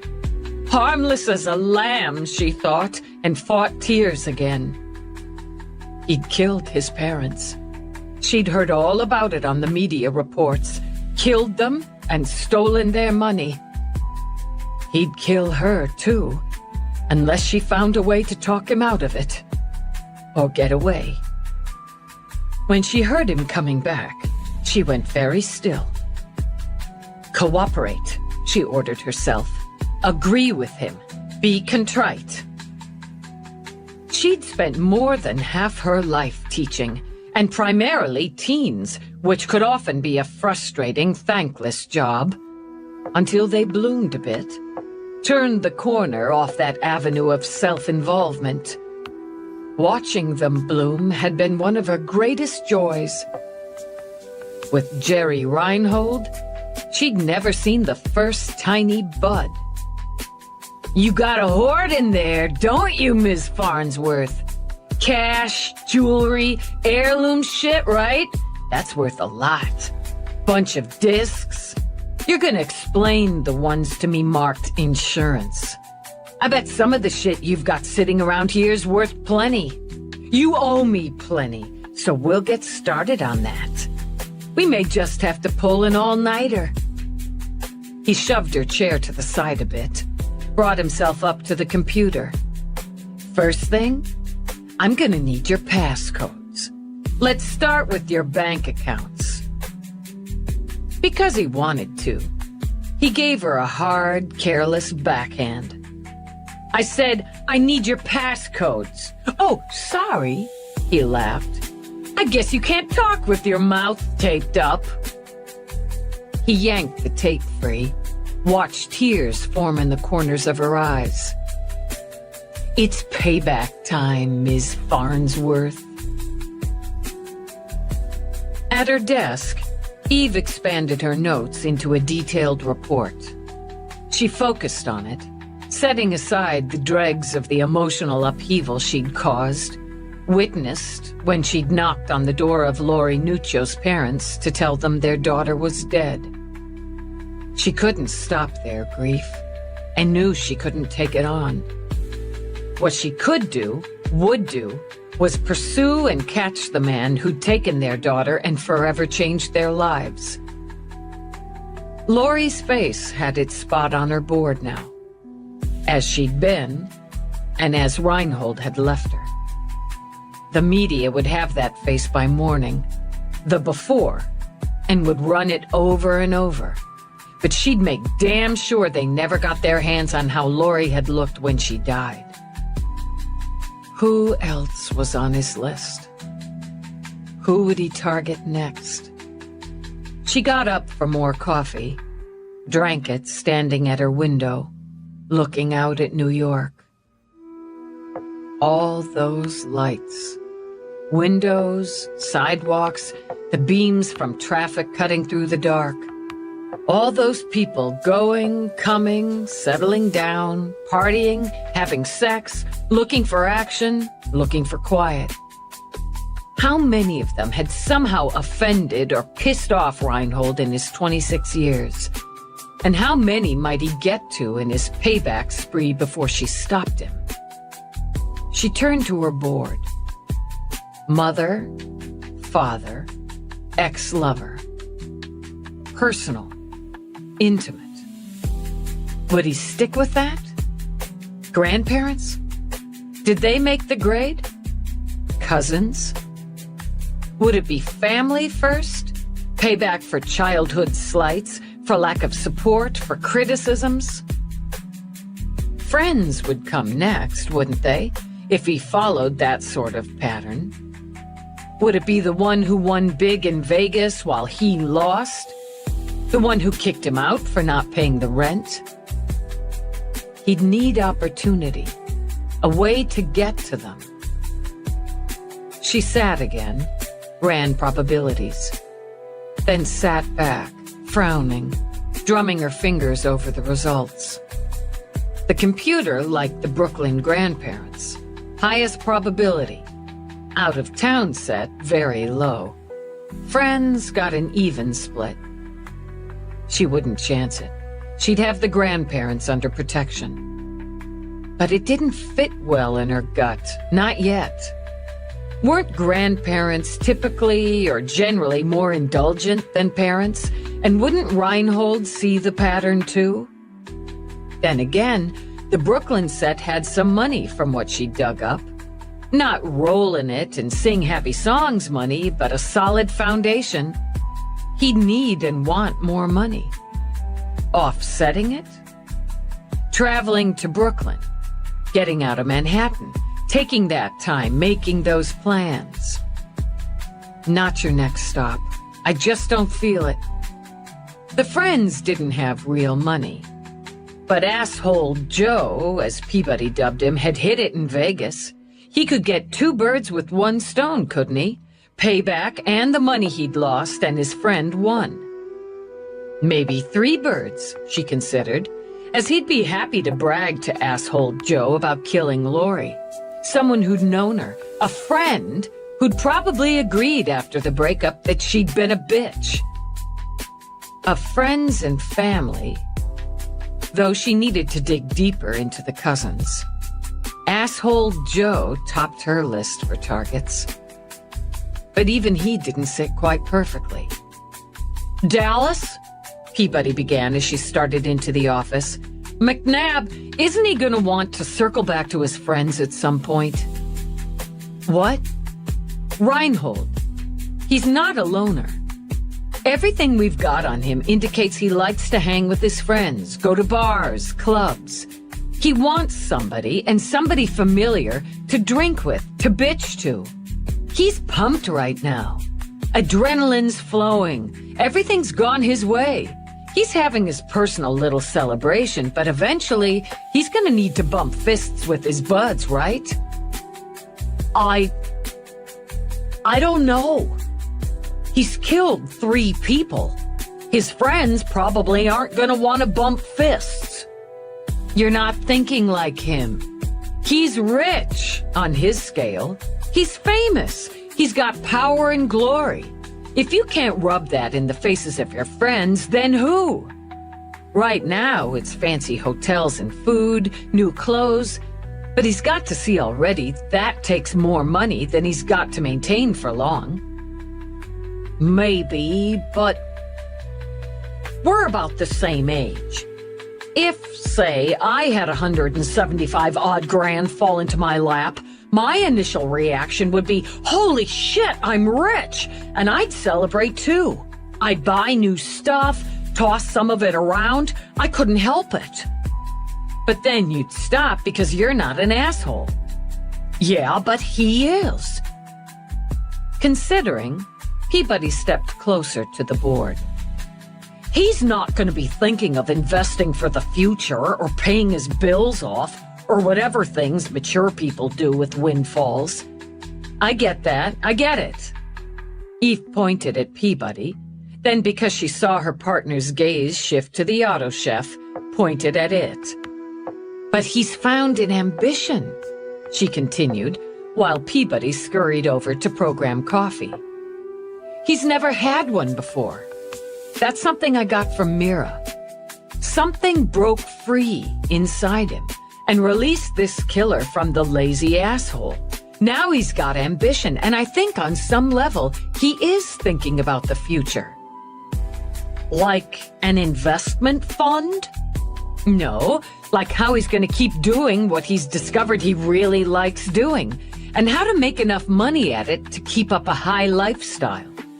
Fucker probably sees himself becoming some sort of big-ticket paid assassin, a hitman. But before that, he has to even the scales. Pay back everyone who crossed him, one way or the other. He can't keep moving from hotel to hotel. He needs a base, a hive, an HQ. Though she knew its miseries, Peabody sat in the visitor's chair with her coffee. Okay, I see where you're going. He needs to score while he evens the score so he can get a place of his own. An iced place. He'd have to score mega to buy one, but not as mega to rent. But to rent, he'll need more cash. Or better, a safe account because cash throws up flags. He'll need that ID and enough change in his look so he can move around the city. The grandparents in Brooklyn are pretty well set. Yeah, the comp likes them for it. Did your grandparents ever piss you off? Not really. As she thought of them, an easy smile bloomed on Peabody's face. I guess they've kind of spoiled me. Well, all of us. That's how it goes, right? Still, considering his meter for offenses and the fact he's been a major screw-up all or most of his life, there's probably enough there. I'm having them covered. It seems he's at least smart enough to figure we would.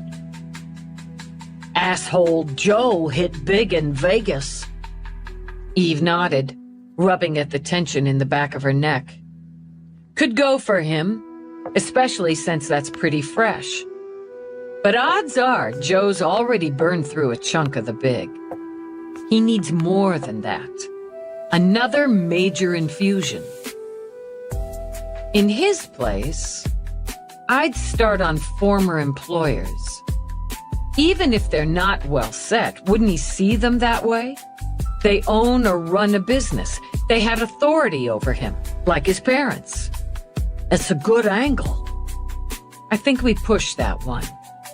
And we start taking a look at high-end apartments, condos, townhomes currently for rent. Hell of a lot of those, Dallas. He only needs one, and so do we. Hoping to jog her brain, she angled toward the board, propped her boots on the desk in think mode. He can't stay deep in his old neighborhood, not if he's got half a brain cell working. Too big a chance, even if he alters his looks, somebody will make him.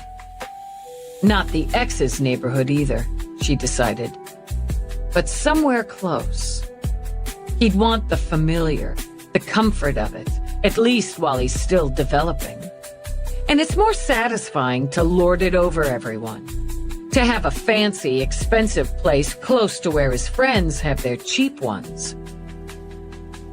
Run some probabilities on that. Okay. Meanwhile, McNabb let me know they've just about got the street cam angle worked out. They're up in the EDD lab. I'll head up. Run the probabilities, send them to me. Then go home and get some sleep or catch some in the crib. We'll start back on this in the morning. What are you gonna do? Eve dropped her foot to the floor. That depends on what McNabb and Rourke have. I'll stick here in case you get something hot. I've got a change of clothes in my locker. Maybe just tell McNabb I'll be in the crib. Satisfied, Eve headed out and up. She avoided the EDD bullpen. Even in the middle of the night, it jumped and hopped and jiggled with wild colors and constant movement. She steered away, but made a mental note to carve out some one-on-one time with Feeney, her former trainer, partner, and captain of the Geek Squad. She spotted Rourke and McNabb through the glass walls of the lab, and stepping in, almost staggered from the punch of clashing, crashing music. She recognized Mavis on the vocals, and however much she loved her friend, there were limits. "How can you think with all that noise?" she demanded. "Keeps the juices rolling," McNabb claimed, but bowed to rank. "Music end," he ordered, and cut Mavis off mid-wail. The room descended into blessed quiet. "What have you got?" Eve asked, as she stepped toward a screen where images flew by in a blur. "A puzzle," Rourke told her, "with the last pieces just in place." He swiveled on his stool to face her. "In plain English?" "Yeah, let's go with that." Starting at the victim's building, we were able to correlate from various security cam footage Reinhold's route to, and to a lesser extent from. It took some time in doing, as he made a few detours, and far from all buildings in that sector have cams, or working ones in any case. "We nailed arrival, Dallas." McNabb sucked from a giant Go cup. "But he hit a residential pocket on departure, out of any cam range, and we haven't been able to pick him up. He could have grabbed a cab or a bus or kept walking. We'd have him if he headed into a subway. We've run all the stations in that sector. But he could have gone down somewhere else. We can keep looking. Show me what you have. We just put it together. McNabb ordered the results on screen. We'll run it forward so you can see him arrive, then move into position. She watched the rapid cab swing out of the tangled traffic, brake at the curb. Reinhold, in his new suit and dark sunshades, hopped out, hefted a long duffel. Zoom in there. Get me the cab number. McNabb paused the run, sticking Reinhold as he'd secured the strap of the duffel on his shoulder. He's happy, Eve stated. Excited. You can see it on his face. He's thinking about what he's gonna do to her, how he'll do it. We got the number, McNabb told her, but ordered the zoom so she could see it herself. We wanted you to see it before we called it in. She pulled out her link. Keep it going, she ordered, as she contacted the cab company's central dispatch. This is Lieutenant Eve Dallas, NYPSD, homicide. Badge number 43578Q. I need the pickup location of a passenger. She relayed the information as she watched Reinhold walk, his movements smoothed out by geek skill as the cams caught him. She saw his head turn, imagined his gaze shifting over, up with the movement, looking at Laurie's building, her apartment windows, Eve thought. Taking out his link, trying to contact her, see if she's up there. Her day off, he'd know that. Outside the Grand Line Hotel on 5th. Got it, thanks. Keep it going, she said to McNabb. She wanted to watch him. She studied his face when she could see it, his body language as she contacted the hotel. Show me what you have on departure, she told McNabb once Reinhold walked into the cafe. She repeated her name and identification data to the hotel clerk. Do you have a Reinhold Gerald registered? One moment, Lieutenant. We have no one by that name. A checkout? Today. There's nothing in our records. What time did you come on shift? 9 p.m. Too late, Eve thought. But there would be security cams. I'm coming in. I'll need to see your security discs for today, starting at 7:30. All of them, all day. She didn't wait for an agreement, just clicked off. You've got him walking south. Yeah. Then we get to this sector here. We catch him for a nano crossing over west, and that's when we lose him. McNabb took another deep suck of whatever overly sweet drink he'd chosen. Most building cams here have a shorter range. If he'd gone into any of the buildings, the search would have nabbed him. Opposite direction from the hotel where he got the cab, she considered. Unlikely he was going back there. She paced for a moment. He knows we're looking for him. Knows we'll find Nuccio's body and fairly quickly. Maybe he thinks it'll be tomorrow, but still quick enough. He's not going to grab a cab near her place, so he needs to stay on foot long enough to put some distance between any pickup and the crime scene. Smug smile on his face, just strolling along. World's his clam. Oyster, Rourke corrected, when McNabb's brows drew together in puzzlement. He's too cocky-looking not to have another hole ready to crawl into. The Village, maybe. Or Soho, Tribeca. Or maybe he walked south and then caught an uptown bus. Tucked in by now, wherever the hell he is. I'm gonna check out the hotel. I'm with you, Rourke said, and pushed to his feet. Do you want me to keep running the search, Lieutenant? She considered it, shook her head. We've got what we're gonna get, and it'll have to be good enough. Peabody's using the crib. McNabb's face brightened. Oh, yeah? And don't even think about doing the deed in there. She strode out, knowing he'd probably do more than think about it. She decided to risk the elevator, breathed a little easier when she found it empty. What kind of a place is the Grand Line? I thought you might ask. Rourke tapped his PPC. Mid-sized business hotel. 24-hour services to accommodate the business traveler. A step down from the manor. Well, most are. She scowled when the doors opened, and a pair of uniforms dragged in a pair of bloody, battered, still spitting street LCs. It's my corner, you thieving whore bitch! You don't own the sidewalk, cuntzilla! You tried to steal my John right in my fucking face! I can't help I was walking by and he went for me instead of your fat, dumpy ass. Noting the fire in fat, dumpy ass's eye, Eve instinctively nudged Rourke back an instant before FDA kicked out with a foot squeezed into a shoe with a toe as sharp and pointed as a stiletto. It connected with bare shin. Thieving whorebitch let out an ear-splitting yowl, swiped out with inch-long nails as pointed as the shoes. This time blood flew, and pandemonium reigned as the uniforms fought to drag the women apart.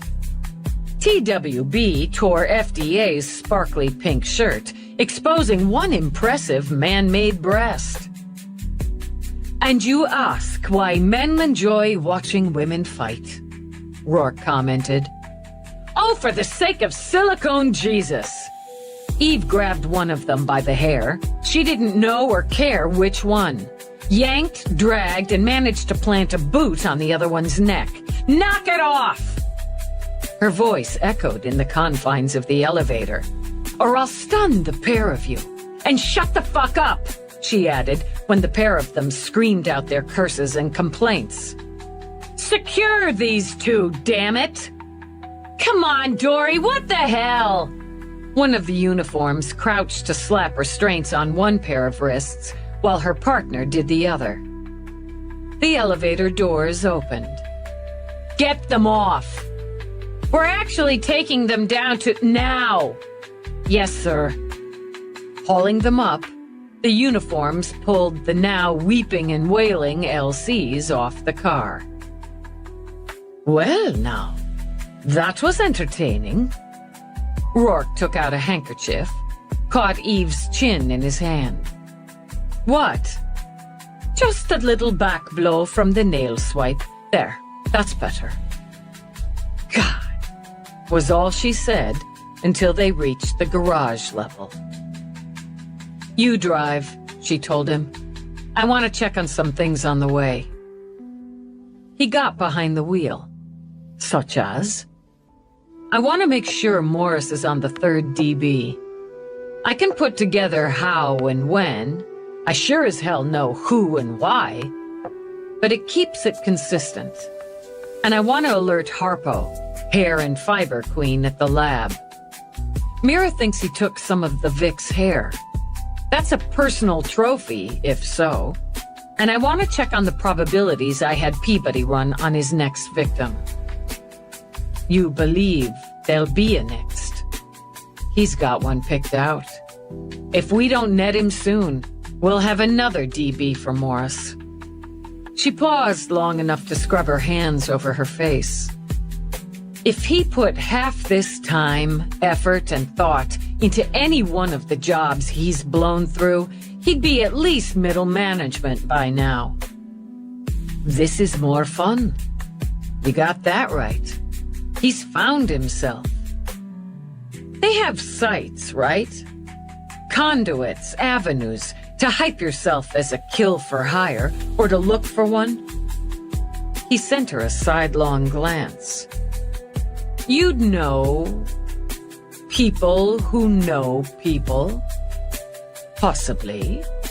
That was never my avenue, nor did I buy rounds at the pub for those who drove along it. But you know people. I do. It's just a side angle, but he likes this. And so far, it's working for him. He likes the high life and he likes killing. Right now, he's killing people he knows, has some grudge against, but most of them aren't going to keep him in the high life. Why not make your hobby your profession? He might think that. It's an interesting side angle. I'll ask around. He shouldn't have gotten this far. She let her head rest back. He hit it lucky with Nuccio. She picks today to be out of reach. Get a new link and number. Without that, I connect with her, and I'd have asked about the locks. On top of it, he tried her old number. I know he did. We'd have had that, even on a clone. I'd have known he was trying to find her. Everything just played in his favor. Luck's a potent thing. Skill's better. He pulled up in front of the Grand Line. The doorman hustled forward. Lieutenant Dallas, they're waiting for you inside. Mr. Wirtz at the desk. The place struck her as very clean and entirely too bright. Busy, even at this hour. The lobby throbbed with movement. Business people, she judged, coming in from late transpo, going out to same. Others sat slack-jawed with fatigue, mumbling into hand or ear links. A striking man with a face too young for the silver mane of hair, and maybe that was the point, stepped around the long black counter at her approach. Lieutenant, Michael Wirtz. I'm the night manager. I have the security feed you requested. The clerk informed me you'd inquired about Gerald Reinhold. No one registered under that name. We have the alert in place. He got a cab out front at just before 1600 today, so I need to see that feed. I have it set up in my office, just this way. I admit to being unnerved when Risa told me. I followed the reports on this man all day. He opened a door behind the big counter into a small warren of rooms and cubes, then turned into an office. People often take advantage of the cab line here, he continued. In any case, security made copies of the times you requested. Take the lobby cams first, Eve told him. Wirtz used a remote, started the feed on his wall screen. Eve spotted Reinhold at 8:23. That's him. Ball cap, sunshades, the 2 suitcases. Oh dear. One moment. He turned to a comp, operated it manually and with a very swift touch. We checked in a guest named Malachi Gold at 8:28. He requested a day room. He showed ID, paid cash up front. As it says in these notes, his credit card had been compromised at the Transpo Center. Oh dear, he repeated. What? I see here the ID card is invalid. It's over a year out of date. The clerk didn't check that or notice. What time did he check out? Officially, he hasn't. But we did a room check at 6 p.m., as he'd only paid for a day room. He wasn't in residence, nor were his things. Let me see the feed for 30 minutes before he caught the cab. Wirtz ordered the time to run. Speed it up. She watched, scanned. Stop it there. In the suit now. No suitcases, just the duffel. He'd been in and out at least once between check-in and this. I'll need a copy of the full day. Is the room he used occupied? No, we have it open. I want to see it. Right away. It's very disturbing. With nervous fingers, Wirtz tugged at his tie. I wouldn't like our guests to be made aware he was on premises. I'm not going to make an announcement. Let's see the room. It's on 12. He showed them out, gestured toward the elevators. I'll take you in, then, unless you need me, I'll go arrange for the disc copies. That works. I'll also need a list of names. Who checked him in, if anyone helped him with his bags, the doorman who got him the cab, anyone else on staff who had direct contact with him. I'll see you have it. He let them into the room on 12, hurried away. Has to cover his ass. Or other asses, as he wasn't on, Eve commented. The expired ID should have been questioned. And he doesn't look like Mal Gold. Same age, sure.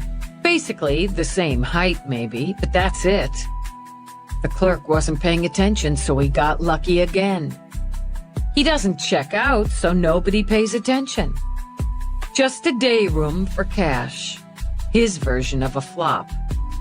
She glanced around the streamlined, efficient space. Lots of tile and shiny silver. High-energy colors. Its own business center and mini-kitchen. She'd have the sweepers go over it, but didn't expect much.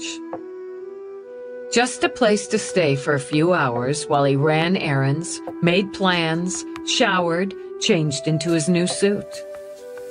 We'll see him going out with the suitcases again. Who notices that in a hotel lobby? But he's worked out where he'll try to sell what he didn't liquidate on Sunday. Takes it out or pieces of it. Does some selling, does some buying. The suit maybe, more clothes, the duffel, the bat. Need the duffel for the bat. She wandered as she thought it through. In and out. Using this as a temporary home base. Jewelry stores, second-hand stores, pawn shops, selling, trading, even the suitcases at one point, and probably at least some of his old clothes. Shedding it all now for profit. Then, all done, he just walks out of here, catches a cab, and goes down to kill Lori Nuccio. She paced circles in the top-flight business-style suite. Shopping bags. He's bound to have come back with shopping bags, so we'll see where he went at least. She rubbed fatigue from her eyes. Look, I'm gonna go ahead and review the discs back at Central. Catch a couple hours in the crib. I have a better idea. I had them hold us a room at the Manor. It's close enough. You can review the discs there, and we can both catch a couple of hours in a room that doesn't include Peabody, McNabb, and potentially other cops. It was the room without other cops that decided her. Sold. Chapter 10. The room at the Manor soothed with warm, deep colors, soft fabrics, and thick, age-faded rugs over the gleam of hardwood. Over a small stone fireplace, a wide-framed mirror reflected the style and dignity of the parlor. And at the touch of a button inside a wall niche, the mirror wavered away into the dark surface of a screen. Well, that's pretty frosty, Eve decided. Manor guests prefer the look of old world with the convenience of the new. We've blended them wherever we can. She needed the screen to view the security discs, but there were other priorities. Does that include an auto chef with decent coffee? It does, but we've both caffeinated enough at this point. I'll make a deal, he said before she could argue. If you find something you can move on tonight, I'll load us both up. It was probably fair. She didn't like it, but it was probably fair. While she sulked over that, he went through a doorway, came back a few moments later with 2 tall glasses of water with a slice of lemon in each. Really? Yes. He kissed her nose. Really? She was thirsty enough to settle for it. and tired enough to sit on the arm of the big plushy sofa while he set up the disc. He didn't want to settle for a business hotel, Eve calculated. Good enough while he ran around the city, but not where he wanted to bunk. And he was smart enough to use Gold's old ID. He'd need his own to cash the checks, but smart enough or nervous enough to use a ploy to register at the hotel. Maybe he'll try using it again for his bedtime place.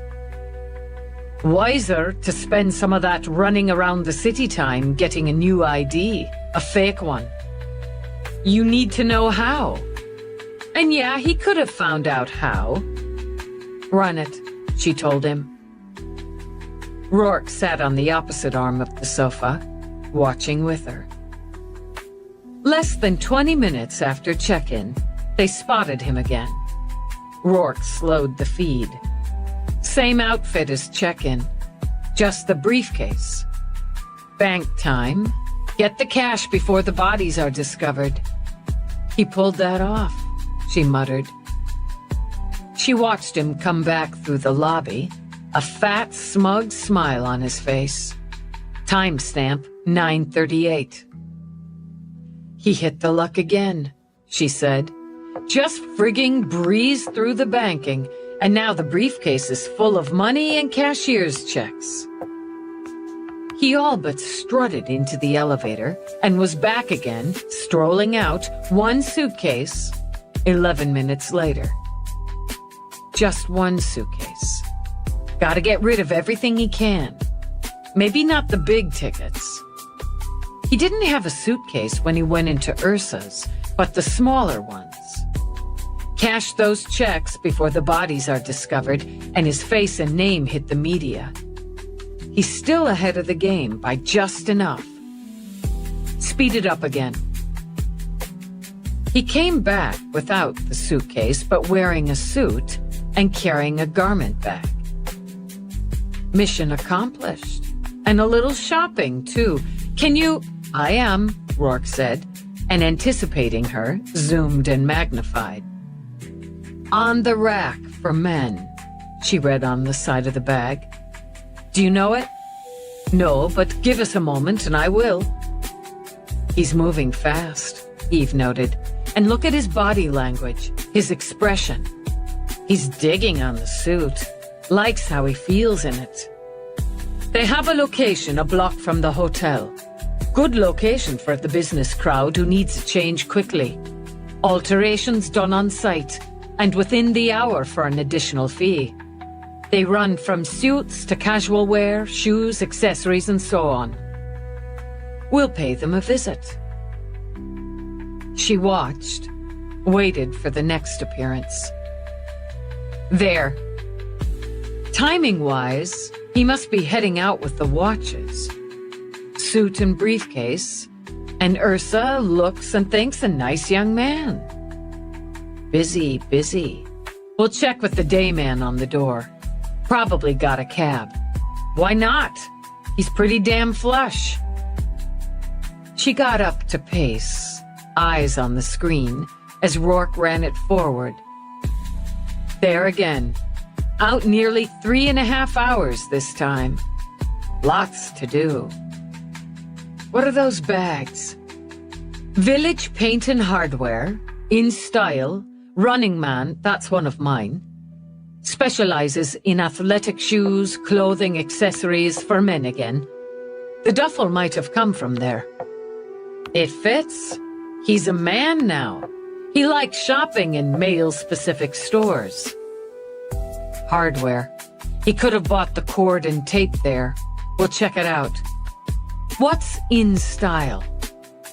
Trendy clothing and accessories. Okay. She sat again. He went out again with the second suitcase. On his return, 18 minutes later, he carried the duffel and wore the stylish new sunshades he had when exiting the cab near Nuccio's. Got rid of the other suitcase. And I'm betting the bats in the new duffel. That and anything else he thought of on this trip. Productive day. And there, she said when Rourke paused a final time, leaving with the duffel, done with the place. Catch a cab out front and it's off to kill. She rose again and paced. He had an agenda in place, a schedule, a to-do list. Maybe he varied it some, impulse buys, or he might have had to try a couple places before selling off the goods, but he stuck close to it. He had all that time with his dead parents and when he stayed at the manor to work it out. Day hole, banks, cash checks, sell, shop, grab lunch somewhere maybe, sell, shop, pack up his new stuff. He stays with the suit for the kill. Wants her to see him all duded up. The suit makes him feel important, successful, rich. All the things he didn't feel when she kicked him out. She pressed her fingers to her eyes again. Hung out, had some fancy coffee, saw his chance and took it. But where did he go after the kill? He had to have another hole dug. Did he buy hair and face crap to try to make himself look more like gold in the expired ID? Is he gonna chance using that again? It would be foolish, Rourke speculated. He has enough money to make an ID, or for now to pay cash for lodging. Yeah. Use the gold idea at the second hotel because most likely he blew through the cash he dug up at his parents'. But he's got plenty more now. Still, we'll add Gold's name to the alert, and EDD will check out the unit in the hotel, see if he used it after Nuccio. You need equipment, specific material to make an ID, and some skill to wiggle fake data into the system so it passes. Unless he got it on that last trip and stuffed it in the duffel, there's no sign he has anything like that. He has a schedule, an agenda, Rourke repeated, and he had the time to plan it. Any plan should include the ID. He could obtain a reasonably good one with the money he has, but a good one would cut into that considerably. I'm with you. So we have to figure out where he'd go and how he'd get one. You won't be doing that tonight. You need sleep. He's tucked in somewhere. Undoubtedly. Rourke rose to eject the disc, and the screen rippled back to mirror glass. And so should we be. I can go straight to Central from here early. I've got a change in my locker. You have one here as well, he told her, as he steered her toward the bedroom. I had Somerset send down what we'd both need for the night and tomorrow. And you needn't look quite so appalled. Not only does it save time and trouble, but I told him specifically what to send, so he didn't actually select your wardrobe. I guess that's something. And the big bed, with its fluffy duvet and mound of pillows, looked a lot better than a cot in the crib at Central. By the time she crawled into it, she was ready to give it up for the night. Tomorrow? Well, tomorrow Reinhold was gonna have her right on his ass. She curled in as Rourke's arm came around her and let it go. In dreams, she sat with Lori Nuccio on the padded crates in the tiny apartment. Lori's hair swept down to her shoulders, sleek, a glossy reddish brown. Blue eyes reflected sadness out of her unmarred face. I didn't want to look like how he left me. Yeah, I get that. I thought he just needed motivation and, inspiration. He was cute, and he could be funny. He wasn't stupid, and he wasn't mean. Not at first. He treated me okay, and I wanted to help him. I was the stupid one. I don't think so. You cared about him. You thought you could help him grow up some. Yeah, I guess. I liked having a steady boyfriend. Having somebody, and he'd had some bad luck. He said he had. A lot of bad luck. People were jealous of him and screwing with him. But that's not really the way it was. He had such nice parents, and I thought he'd come around. She knuckled a tear away. But he just got worse instead of better. He wouldn't work, and he complained all the time, and he never helped clean up the apartment. Then he took the money, my money, and when I got mad, he hit me. I had to kick him out. It was what I had to do. It was. You didn't do anything wrong. But he killed me for it. And now I'll never get married or have kids or go shopping with my friends. And he hurt me really bad. He cut my hair off and it was so pretty. Now I look like this. Her hair fell away, hank by hank. Her eyes swelled, blackened. Her lips split. I'm sorry for what he did to you. I should have stopped him. I just wanted a fresh start, but he wouldn't let me. I don't want my parents to see me like this. Can you fix it? Can you fix me? I'll do what I can. I'm gonna find him, Lori. I'm gonna make sure he's held accountable for what he did to you. I'd rather not be dead. Yeah, it's hard to argue with that. He would, Lori said solemnly. He wants a lot of people dead. It's my job to make sure he doesn't get what he wants. I hope you do your job, because so far he's getting it. Hard to argue with that, too, Eve thought, and slid into the more comforting dark.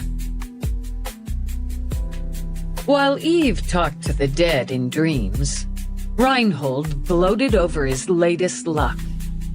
He'd known the old hag had some money, but he hadn't known she had money. By the time he emptied her accounts, he'd have $3,984,000 in his brand new name, or the name to come once they generated that new ID. When he added it to what he'd, inherited from his parents and gotten from his former bitch girlfriend, he'd be rolling in more than $4 million. Jesus.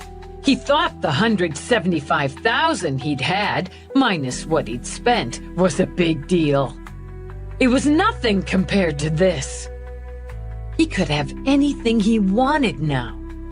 Anyone he wanted now.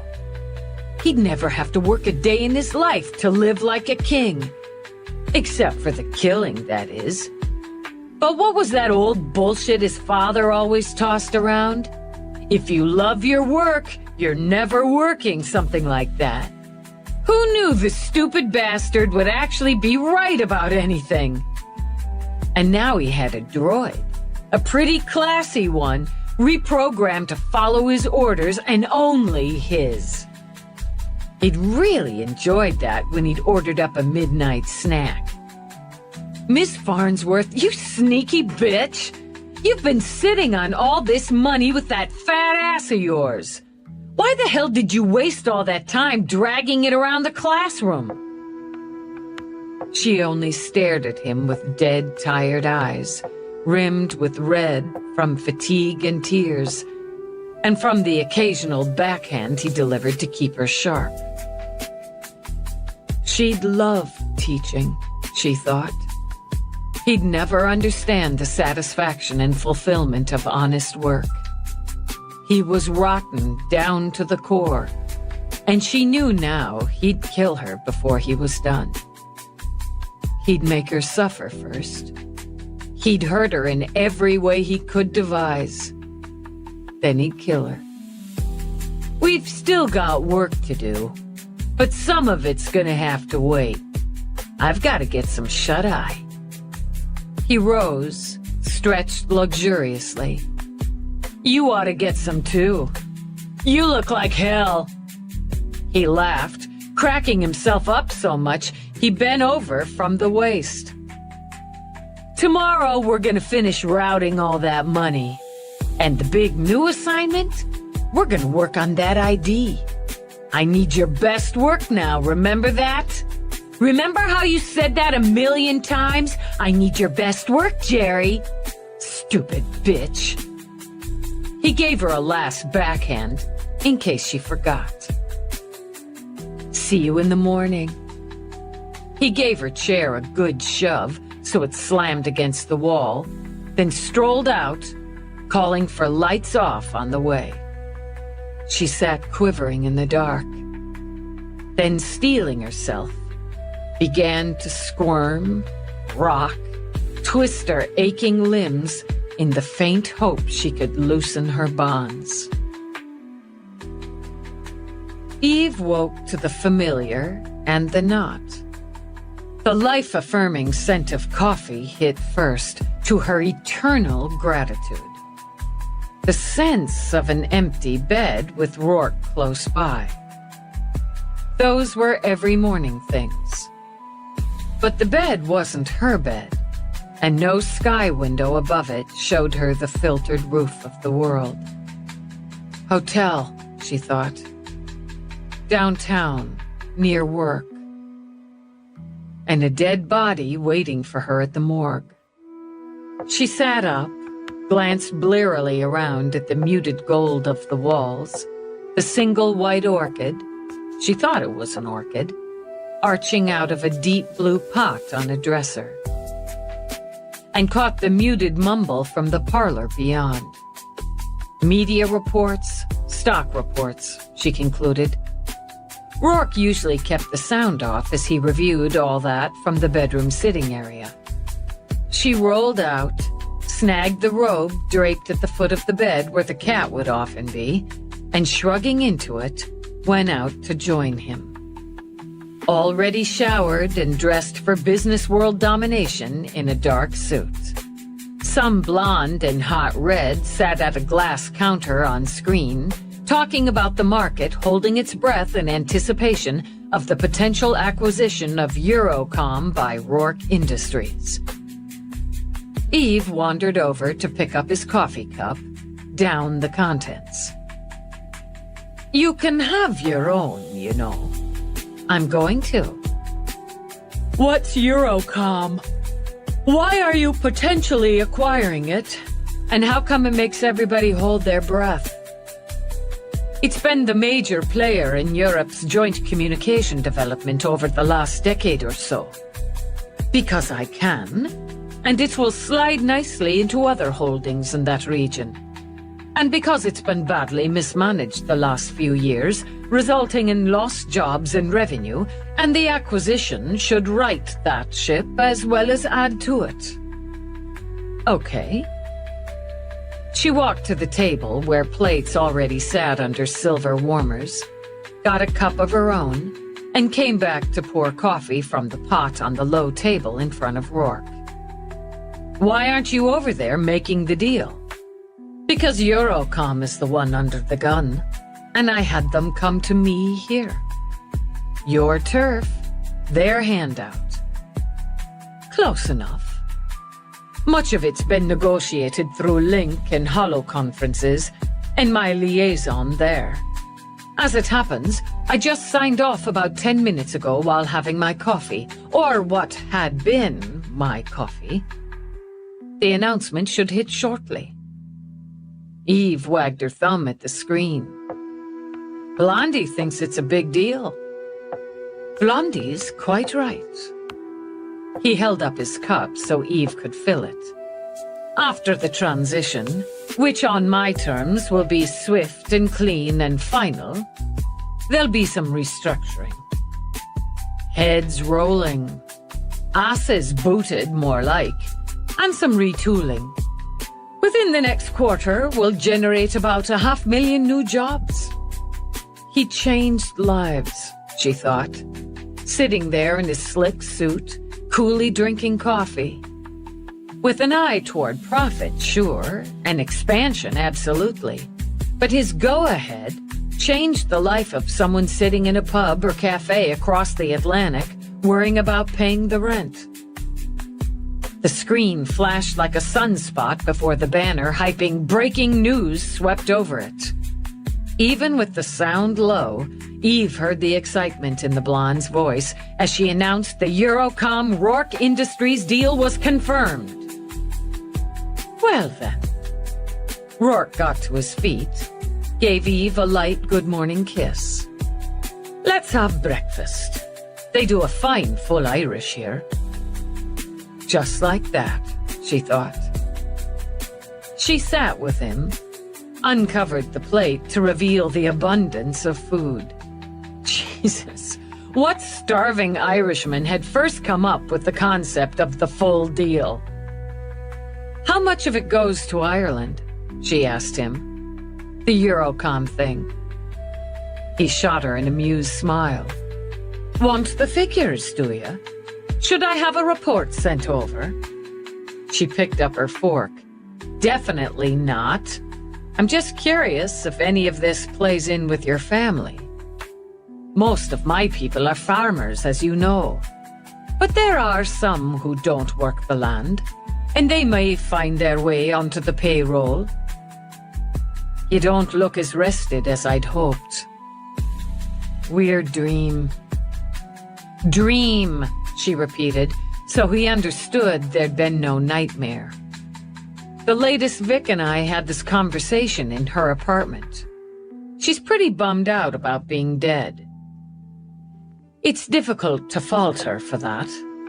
Yeah, she doesn't want her parents to see her looking the way Reinhold left her. In the dream, I mean.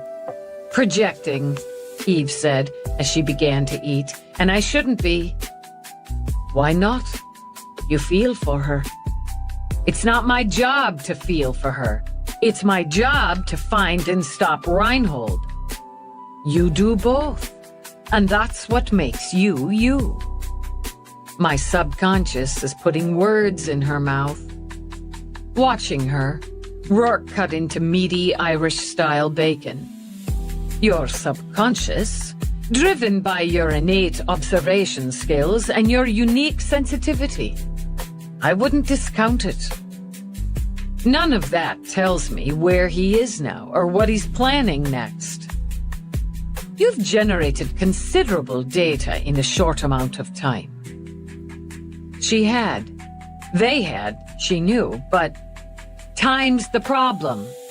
He's like a kid with a brand new toy and nobody to tell him to put it down. Or an addict who's just discovered a new drug and thinks there's an unlimited supply. He's not going to pace himself. I'd agree with that exactly. And I'd also say that's his mistake, or one of them.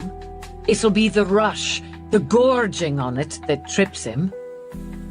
Gorging, yeah. He's spent his whole life accumulating and hoarding grudges, and now he's figured out what to do with them. Stabbing, bludgeoning, strangulation. She scooped up eggs as she spoke, fueling up. It's all so much fun, he can't decide what to try next. And there's so many ways to kill. And better, so many ways to cause pain and torment first. Fighting frustration, she stabbed at potatoes. He's got a target already, and I can't know who. If you can't narrow down his next victim, you might narrow down his potential space. As you've said, he has to land somewhere. Yeah, he needs a place of his own. And money to get it, to furnish it in the fashion he deserves. A narcissist, Mira said. So he'd believe he deserved the best.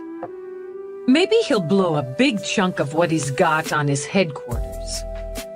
From the timeline, he didn't have much time to scout out places yesterday. He may have done some via link or web, but he'd need to see, to walk around in the space, to imagine himself there. Maybe that's today's agenda. But he has to change his looks first, has to alter them enough. He has to know we have his face, and he's not stupid. That's something else, Nuccio said. You had quite a conversation. Well, we both felt pretty crappy. Won't most of his potential victims have holiday plans? At her blank look, he shook his head. Thanksgiving Eve, 2 days from now. Shit! That's right! Family groups, people leaving town or coming in. That's something to look at. It struck her. Yours! Yours are coming in tomorrow. They are, yes, and will perfectly understand if you're busy on an investigation and don't have much time for them. But the house would be full of people, noise, conversations, questions. She liked them, really, she did, but life happens, darling, he reminded her. However ill the timing. I guess it does. Maybe luck will turn our way and away from him, and I'll have him in a cage before the turkey's stuffed. Let's hope for that. It's going to take more than hope. She pushed away from the table. I'd better start working on turning that luck, because the little bastard's somewhere right now thinking about his next kill. He felt great. A good night's sleep, a long hot shower, and a hearty breakfast prepared and served by Asshole, his new droid. He ordered the droid to clean up, to ignore any link communications or anyone who might come to the door during the process, then shut down. The idea of anyone trying to contact Farnsworth made him consider she might have appointments. Armed with her passcodes, he checked both her calendar and her email history on her bedroom link. The fat, ugly blob had a salon appointment at 2. As if anyone would look at her twice anyway. He found the salon contact, sent a quick text canceling. And she was booked to have Thanksgiving dinner with some losers named Shell and Myra, who were probably as ugly and worthless as she was. He considered that, decided to leave it alone for now. If he still needed her in the house on Thursday, he'd make up some excuse at the last minute. It amazed him to see just how many dates and appointments ran through her calendar. Lunches, dinners, more salons, groomers for the little rat dog, currently half dead in the hallway. Maybe he should finish him off. But then again... Helping himself to a post-breakfast cappuccino, Reinhold walked upstairs. He wrinkled his nose at the smell as he walked into the office and found Ms. Farnsworth slumped in the chair, urine dripping down her legs, blood staining the tape around her wrists and ankles. Jesus, you pissed yourself! You stink! He held his nose with one hand, waved the other in front of his face, his eyes gleaming bright as her head rolled up. Now I have to get Asshole. I renamed the droid. I have to get Asshole in here to clean this up. Oh, by the way, I canceled your salon appointment.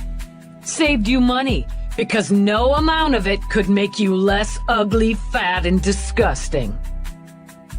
He walked back out, called downstairs. Hey, Asshole! Miss Farnsworth pissed all over the place. Get up here and clean this mess up. Stepping back in, he did what he thought of as a manly pose. One arm cocked up, the other across his body. So, what do you think of the new look? Frosty, huh? He'd spent considerable time with the hair product, lightening his color by degrees, using the tools supplied to streak it through so he now sported a sun-washed, streaky blonde. He'd trimmed it, though he thought he needed some pro help there, but it lay slick over his head. He'd mated that with layers of bronzing product. He thought he looked as though he'd spent a month at some fancy tropical resort. The eyes had been trickier, and he'd go pro there next time, too. But now they were electric blue. Using some of the hair he'd trimmed off, he'd added a soul patch to the center of his chin. And though it had hurt like fucking hell, he'd used the kit he'd bought to pierce his left ear, which now sported a small gold hoop. I look successful, right? Young, rocking, rich. I've got an appointment with a realtor to look at a couple apartments today. Gotta look good. He barely glanced over when the droid came in with cleaning tools. He's mine now. He gave the formerly named Richard, dignified in his dark uniform and silver-templed hair, a pat on the back. Just like everything else that was yours, so don't even think about giving him orders.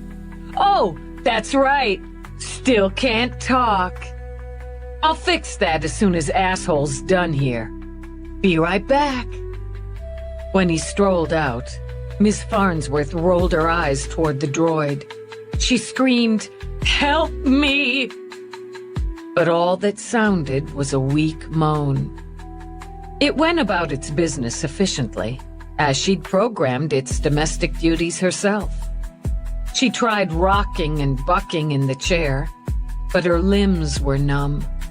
The only sensation was the burning where she'd rubbed her flesh raw in her attempts to get free. She'd loosened the tape a little in places, or maybe that was just desperate hope. But she thought if she could regain a little strength, she could loosen it more. If she just had a few sips of water for her burning throat, anything to ease the pain. Even the humiliation barely touched her now, though when she'd no longer been able to control her bladder, she'd wept. It didn't matter. Just pee. Just a normal human function. If she peed, she lived, and as long as she lived, she had a chance to survive and pay the bastard back. She'd kill him if she could. She'd never harmed another human being in her life, but she would cheerfully end his by any means possible. She tried to speak again, slowly, clearly. If she could only get the droid to understand a few words. But the garbled mumbles meant nothing, and he continued his task, then gathered up the cleaning supplies. Reinhold walked in as the droid walked out, as if he'd been waiting. You still stink, but it's a little better, and sometimes we have to work under unpleasant conditions. He brought the nippers with him, waved them at her as he crossed to her. Scream, lose a finger. He ripped the tape away. She let out a gasp as much in shock as grabbing air. You? Her voice croaked out, barely audible. You have the money. I sure do, but we're gonna hide it really, really good. You know how, and you're gonna show me. And I need a few other things. I need water. Please. You'll just piss yourself again. I'm dehydrated. Bitch and complain, he thought, his jaw tightening. Just like his mother. Just like bald Lori. Too fucking bad. Now, what we're going to do this morning is make me a nice new ID and get the data up. I've worked out everything I want. Your job is to walk me through making it happen. Got that? No. He pressed the nippers against her cheek. Need me to repeat it? Go ahead. Use them. She coughed as the words scored her throat like hot needles. I'm done helping you. Helping me? Is that what you think you're doing? Helping me? He swung back, bashed the back of his fist in her face. You're following orders, bitch. I don't need your fucking help. You do what you're told. She made herself look him in the eye, even as she felt blood slide out of her nose, and shook her head. He turned around, walked out. She gathered herself, digging for breath, digging for strength. She'd scream, however much it hurt, however much he hurt her for it. She'd scream and someone would hear. Please, God. Before she could, he came back, holding her little dog. Snuffy whimpered when he saw her, and she could see from his eyes he was hurt. And still he wagged his tail. Fear came back, raw as the skin on her wrists. Don't hurt him. He's just a little dog. Too late for that. He's already hurt. Probably needs the vet. Maybe I'll take him to a vet if you do what you're told. You won't. He shrugged. Maybe yes, maybe no, but if you don't... He turned the nippers, pushed Snuffy's paw out. I'll just start snipping away. Tears stung her eyes, ached in her burning throat. Don't, please, Jerry. Wouldn't take many snips with a rat dog like this. To motivate her, and because it was fun, he pinched the dog hard so it yelped.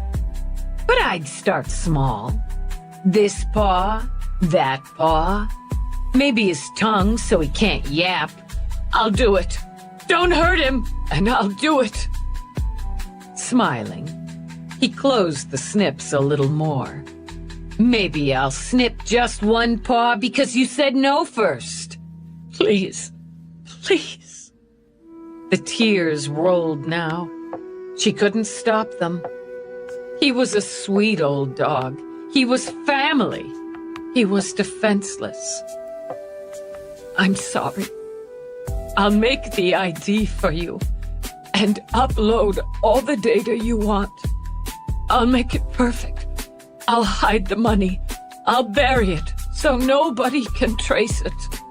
Damn right you will. And one mistake, just one, he loses a paw, you lose a finger.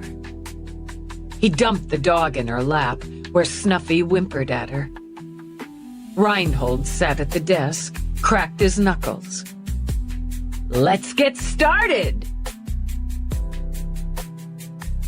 Chapter 11. Eve went straight to the morgue.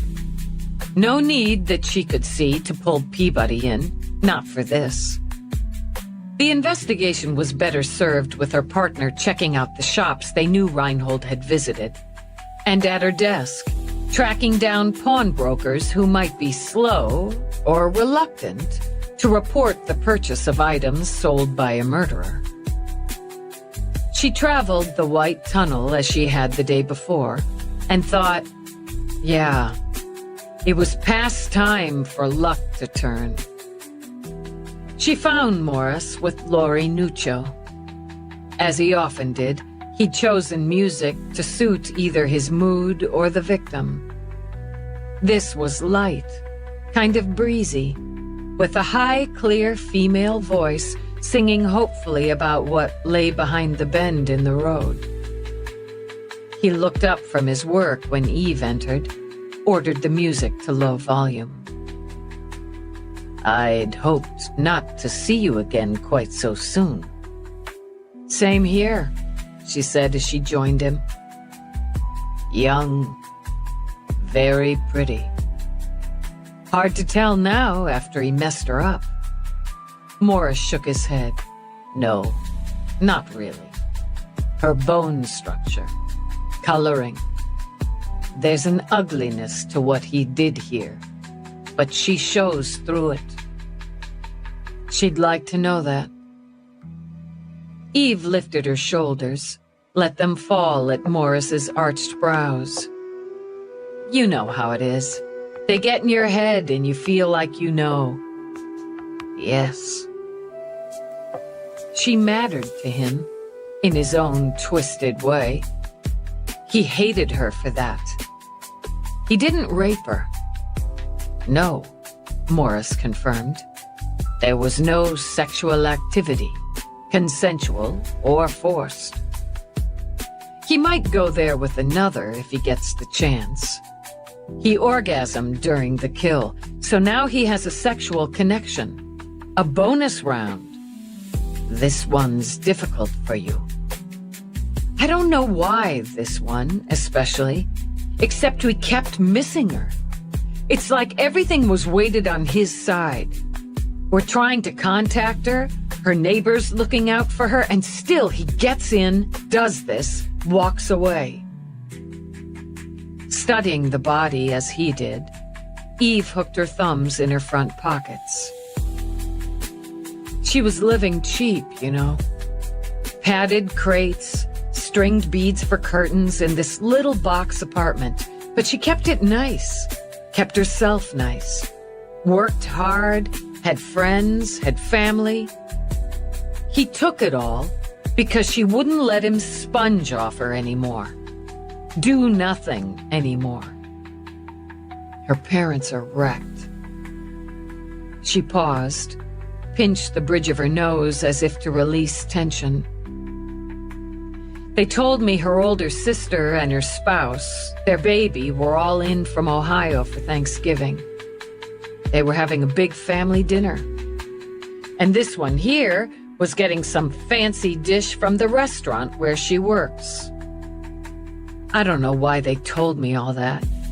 Sometimes they tell you things because they don't have anything else. Death's cruel. Crueler yet at times when family traditionally gathers. Yeah, and about that, they're gonna want to come in, see her. I don't know how much you can do, considering, but they shouldn't see her like this. Don't worry. He touched a hand briefly to Eve's arm. We'll take care of her, and them. Okay, good. So, she had to put it away, out of her head, and do her job. The way it pieces together, he had keys, or he'd made copies. He went in when the neighbor went out. We have him sitting in a cafe across the street where he had a good view of the building. It was the Vic's regular day off, and from statements, she usually went out, ran errands, shopped, hooked up with a friend. When he saw the chance, he went in. He'd been shopping. We've got him coming and going on his hotel security cams. He bought the tape, the cord, and I'm thinking another baseball bat. I'd agree with that. The head injury is consistent with the bat. It would have knocked her unconscious, but it wasn't a killing blow. Or meant to be, Eve added. He used good quality cord, strong and pliable. As you see from the ligature marks, he tied it as tightly as possible, much more than necessary to restrain her. She struggled, but it didn't help her. The tape, also good quality. She left teeth marks and blood inside. Some of that would be from the lip, opened from a blow. He struck her with his fist. Morris balled his own. In the face, in the abdomen, in the right side. There's slight bruising around her nose and a deeper bruising on the nipple, from pinching. I missed the nose. Very slight. You'd need the micro goggles. This slight cut here, thin, sharp blade with the serrated edge. I can't tell you what sort. It's just a nick. A warning, just showing what he could do. Most likely, yes. As if to comfort, he laid a hand on Laurie's shoulder. But the lab may be able to identify the type of knife from the shorn hair. I've got Harpo on the hair. You couldn't do better. He cut it before killing her. Yeah, part of the torture. Shifting, Morris turned his attention and Eve's to the throat wounds. Considerable force was used in the strangulation. He put his back into that. You can see how deeply the cord cut into her. From the angles and the crime scene record, he would have straddled her, looped it around her neck, twisting the lines in front. He pulled his fisted hands apart sharply to demonstrate, leaving this pattern of bruising here where the lines of cord crossed. She could see it perfectly. The positioning, the movements, the joy and the terror. It's what got him off. That connection. Being on top of her, cutting off her air, feeling her body convulse under him. Being able to see her face while she fought for air, while she lost the fight. Then he raided her kitchen for snack food. He thinks he's outwitting you. She brought herself back to the moment. What? He thinks he's smarter than you, than the police. He has no idea how well you already know him and how deeply you can go. I know him, she agreed. But if I don't find him today, I'll be back in here tomorrow and we'll have this conversation over another body. He's got a long list, Morris, and he's not gonna wait to feel what he felt with her again. This is the biggest rush of his life, and now he's a man who loves his work. Rather than wait for the report, Eve swung by the lab next. She didn't need to consult with Dickhead, Berensky, the chief lab tech, so wound her way through the maze of glass-walled rooms to Harpo's domain. Harpo had changed her hair. She'd gone for the short, straight bowl, almost identical to what Peabody used to wear. But Harpo had opted for shimmering ice blue. For reasons Eve would never be able to articulate or comprehend, it worked. Harpo had tossed a white lab coat over a purple skin suit, added a trio of dangling silver earrings to one ear, and a series of tiny purple studs to run up the other. She wore clear knee boots, which Eve assumed was a newly breaking style that showed off toes polished the same color as her hair, and a foot tattoo, temp or permanent, who knew, in the shape of a long-legged bird. Whatever her wardrobe choices, Eve had reason to know when it came to hair and fiber, Harpo ranked genius. And right now, Harpo sat at her work counter, a sample of auburn hair in her scope, and its microscopic counterpart enhanced on her screen. Is that my Vicks? Yo, Dallas. Yo. Recently color-treated. I can give you the brand, the color name, and the products used to style if you need them. Never hurts, but I don't think it's relevant. Dr. Mira thinks the killer took some. Yeah, so you said on the command. Request, she amended with the toothy grin. And props to Mira. Good eye. He took a hank 5 1/4 inches in length, 1.1 inches in width. I can give you the exact number of hairs in the trophy, but it's probably not relevant either. Maybe it was Harpo's sass or her smarts, but Eve felt her own lips curve. No, but impressive. I so totally am. It's really nice hair. Healthy, clean. She didn't overproduct or heat. Natural color's brown, but she made a nice choice with this new hue. She didn't get to wear it very long. Too bad, because it's uptown. He didn't snip, by the way. Hacked, sliced, sawed. Not scissors, not a razor. She did something that had the screen image revolving and different colors popping out. Sharp, jagged-edged blade. I'm still analyzing and reconstructing, but it's looking like a one-sided blade about 3.5 to 3 3/4 in length, about 1 inch across, 1/8 of an inch deep. I think I can nail it down before I'm finished. Just under legal limit for a pocket sticker. It's looking, Harpo said with a head bob. I'm not going to be able to tell you the brand. I can probably give you a list of possibles. Now, if he'd stuck it in flesh, Morris could probably get close. Or Birdman would punch it. He's the master of sharps around here.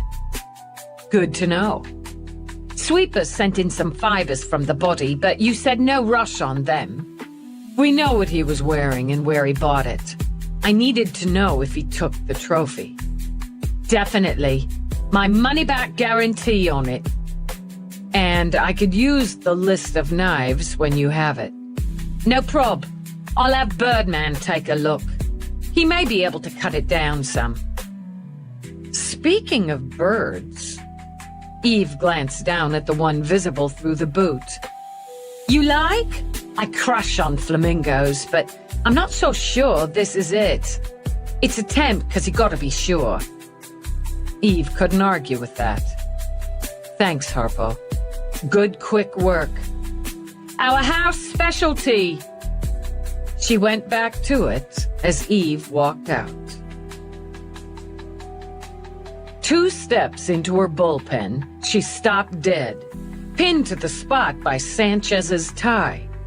She looked away from it, fearing, like staring at the sun, she might go blind. It was the virulent color of an orange repeatedly exposed to excess radiation.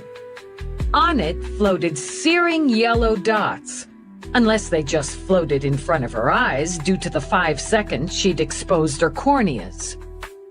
For God's sake, Sanchez, what is that thing? Retribution. He glanced behind him, checked Jenkinson's currently empty desk. Don't worry, boss.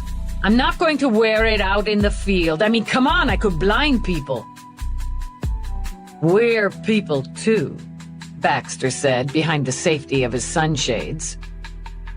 With a shake of her head, she started toward Peabody's desk, then changed her mind, signaled her partner to follow her. Maybe you didn't have to actually look at it to go blind or start bleeding from the ears. Her office was safer. Peabody clumped after her. The crib is a crap place to sleep. I feel like I rolled around on sticks and rocks all night. I told McNabb you weren't supposed to have sex. Ha ha. As if you can even think about it in there. Plus, he may be bony, but he's got more padding than the cots up there.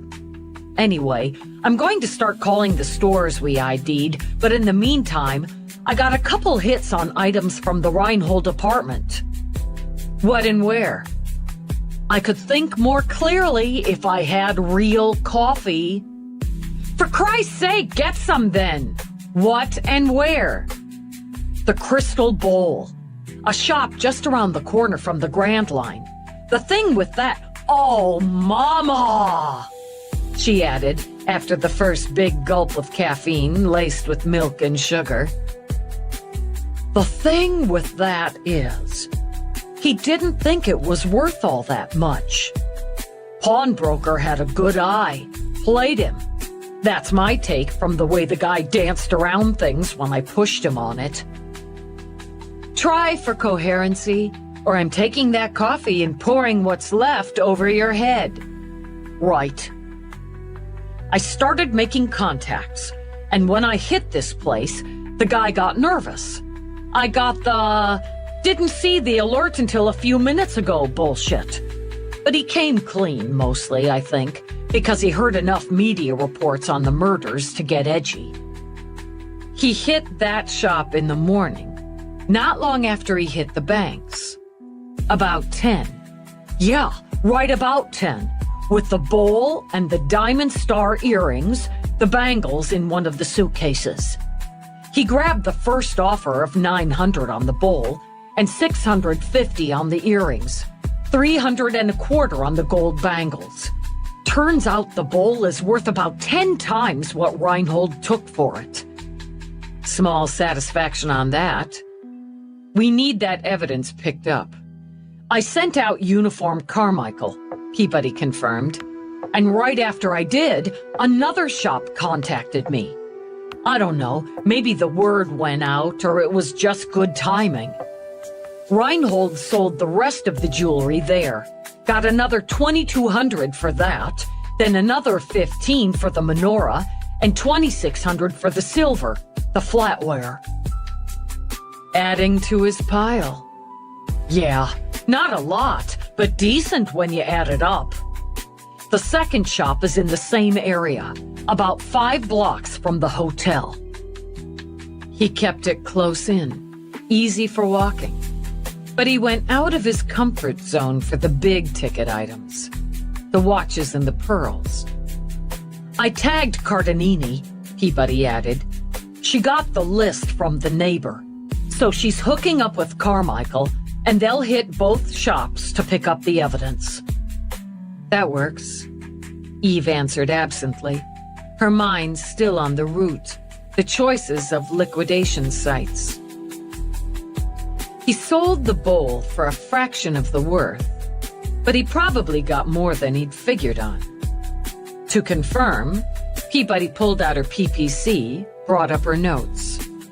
Kevin Quint, pawnbroker, stated, I could see he didn't know what he had, so I lowballed it to get a sense, you know, and he snapped up the first offer like some rube from Kansas or somewhere.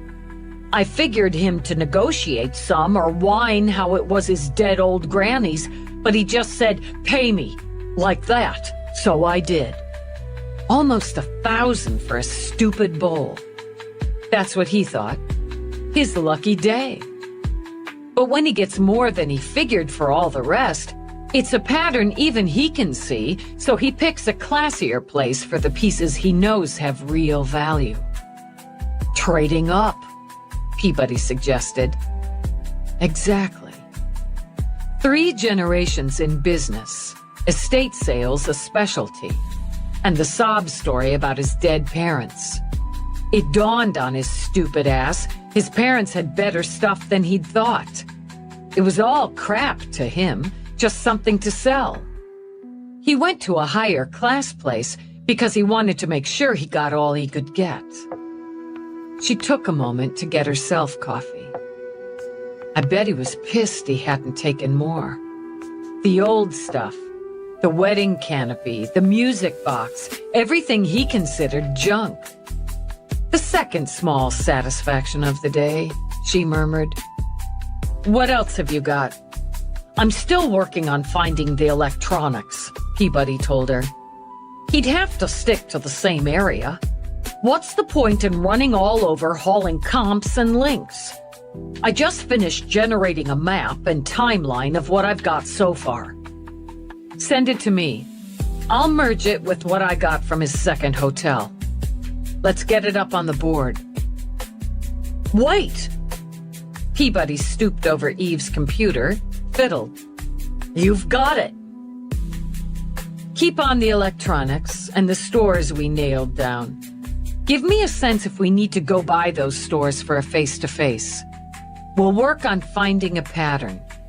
If Feeney can spare McNabb, he might have a better sense of where Reinhold would try to turn the E-stuff, using the map. I'm gonna head up to EDD anyway, so I'll check. She glanced at the board. I hit the morgue, the lab. Morris's findings confirm ours, and Mira was right about the hair.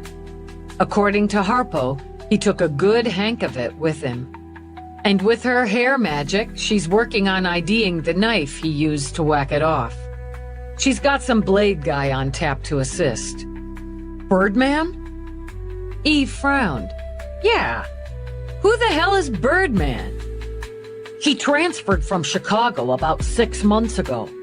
Calendar went out with him a couple times. Didn't gel, but he's okay. And he really knows his sharps. Why isn't he called Sharpman or Blade Guy? He has a parrot. That explains it. Did you read my morning report? Yeah, and added Mal Gold's name to the hotel alert. He's probably sold everything by now, Dallas. Maybe he'll try to run. He's not done yet. Let me talk to Feeney. Then we're going to generate a list of everyone he might go for. Relatives, friends, exes, crushes, bosses, co-workers, people who bugged him in school, teachers, doctors, neighbors. It's gonna be a long list. Which is why he's not done. She took the glide up, entered the 3-ring circus of EDD. Sanchez's retribution tie wouldn't cause a single flicked eyelash among the explosive colors, dizzying patterns, and unrelenting motion. She turned toward the blissful peace and what she thought of as the blandure of Feeney's office. Stopped when she saw him talking to one of his geeks. He made a contrast in his dog-shit brown sport coat and industrial beige shirt. His wiry ginger and silver hair made its own mini explosion around his comfortably saggy face. He swiped something onto a 2-sided screen, and the geek responded with a rapid, incomprehensible spate of e-speak. After a few grunts, Feeney nodded. Get it done. All over it and back, Captain. The geek bounced out on platform air boots. Eve angled toward the open door. Hey. Feeney sat back, sipped from a mug with the starburst pattern Eve assumed had been made by his wife. Hey. I got a couple things. Can I talk to you? You already are. Right. She went in and did something she never did. She shut the door. Feeney's eyebrows lifted. Problem, kid? Other than the fuckhole I'm after? Not really.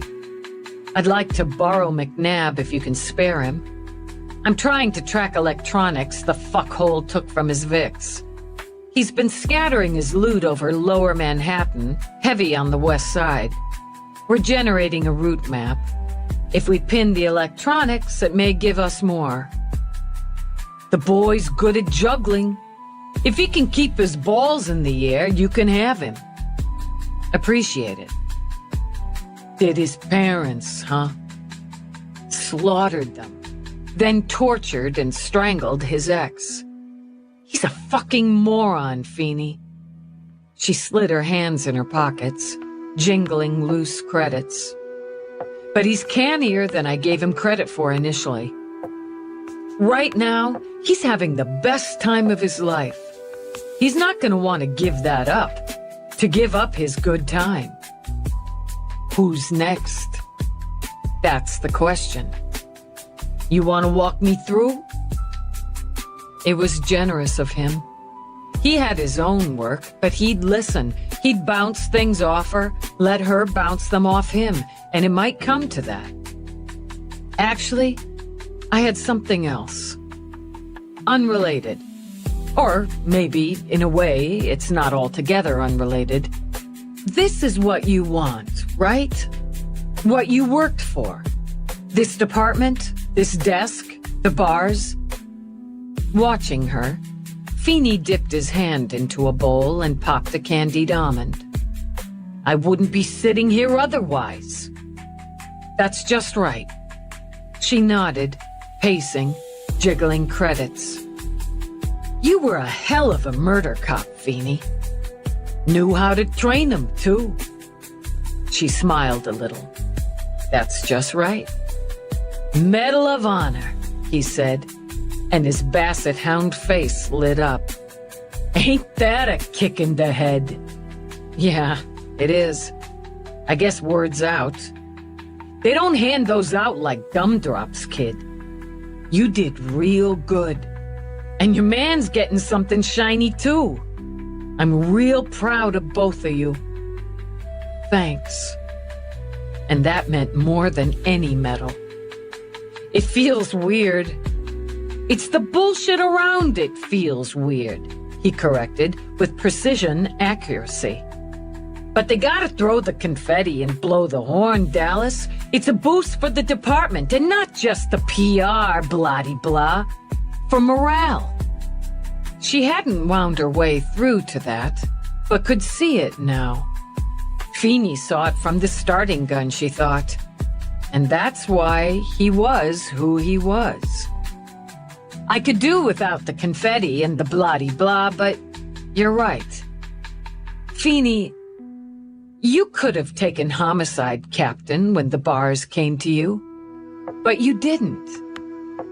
I'd had enough DBs for a while. She shook her head. That's not it. Not really, is it? It played a part. I needed a break from them, he admitted. See them in your sleep, don't you? She thought of Lori Nuccio, one of many. God, yes. I needed a break from that. Oh, we still get them, but mostly as support, not primary. Mostly, maybe even more, I wanted the E-work. You're the best there is. He popped another nut. You don't hear me arguing with that. It keeps my juices going. And you're proof I've got a knack for training. I had a choice between EDD and homicide. I went with my gut, so I'm here. I've got my boys. He nodded toward his bullpen, where regardless of body shape, his boys worked to their own drummer. I was a good murder cop. I'm a better E-man. Not altogether satisfied, she sampled some of the nuts from his bowl. Do you miss the field? I know you still spend plenty of time out in it, but I spend a lot with my ass in the chair. I'm good with that. Where's this going? Whitney offered me captain. First his mouth dropped open, then it rebounded into a wide grin as he slapped a hand on his desk. About fucking time! I turned it down. My gut said no, she continued before he could respond. It said I'm doing what I'm supposed to be doing now, and how I'm supposed to be doing it. I think I'd be a good captain. I'm a better investigator, so I said no. Am I stupid? He had to blow out a long breath, take a moment to evaluate. I gotta get over you said no. Okay, hell. From my seat, stupid's not listening to your gut. You'll take it when you're ready, but the point is you earned it, and you earned it long before this. That's how I feel, she told him. I didn't expect the offer, and I sure as hell didn't expect to say no when it came. But that's how I feel. It's what I know. The bars matter, kid. But they're not the day in and out for cops like you and me. It's the job that matters. I didn't have to teach you that. You came in knowing it. I think about somebody like Reinhold, and me reading reports on the investigation instead of investigating, supervising or approving ops instead of running them. I don't want to give it up, Feeney. Like Reinhold. Yeah. And like you and me, in a twisted way, he found what he really wants. He found it the minute he stuck the knife in his mother's belly. He didn't work for it, train for it. He wouldn't risk his life for it, but he'll learn, Feeney. With everyone he kills, he'll learn something new. Go back to the beginning. Yeah, I'm heading there. Thanks. Feeling more settled, she popped another nut. All around. She went, circling around the movement and mayhem, to McNabb's cube. If you don't have anything hot, you belong to me today. I've got some warm, no hot. I can multitask. Coordinate with Peabody. Find the electronics.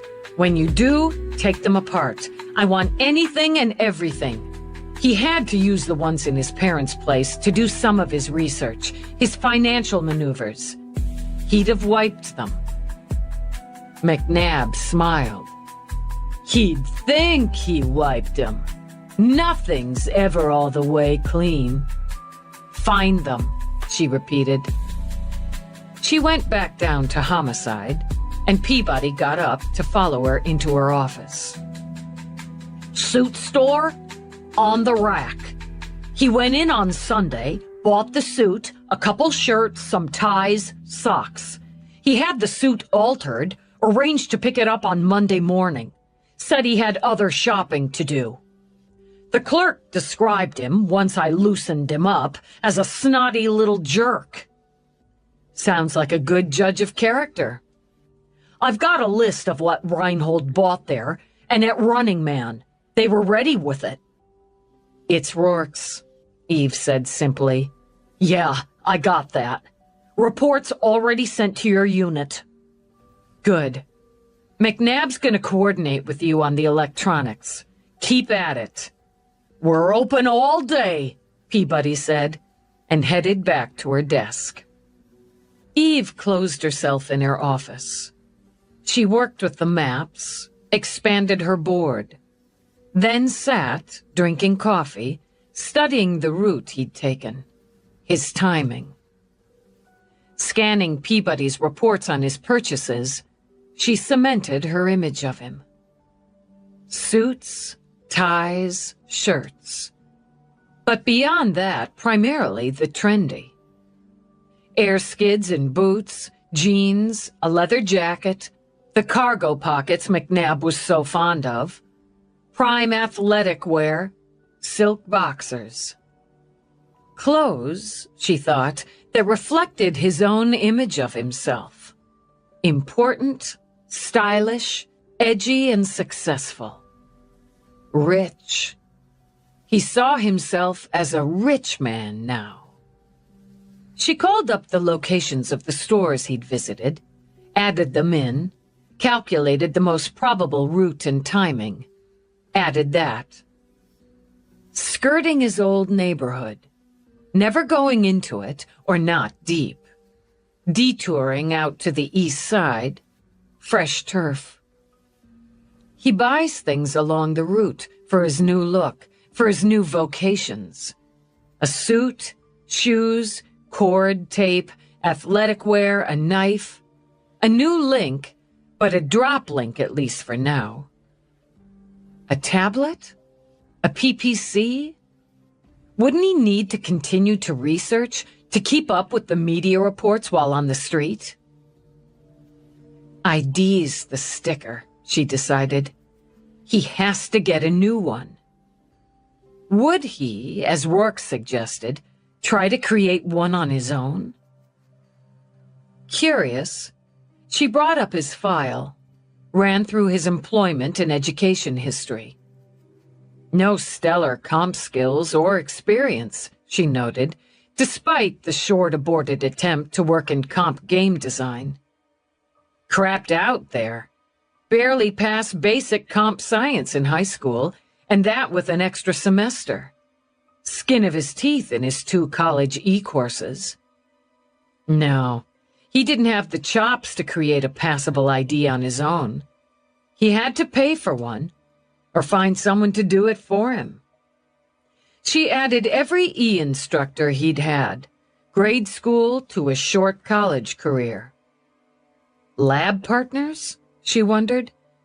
She'd check on them when she contacted the instructors. Then there was Gold.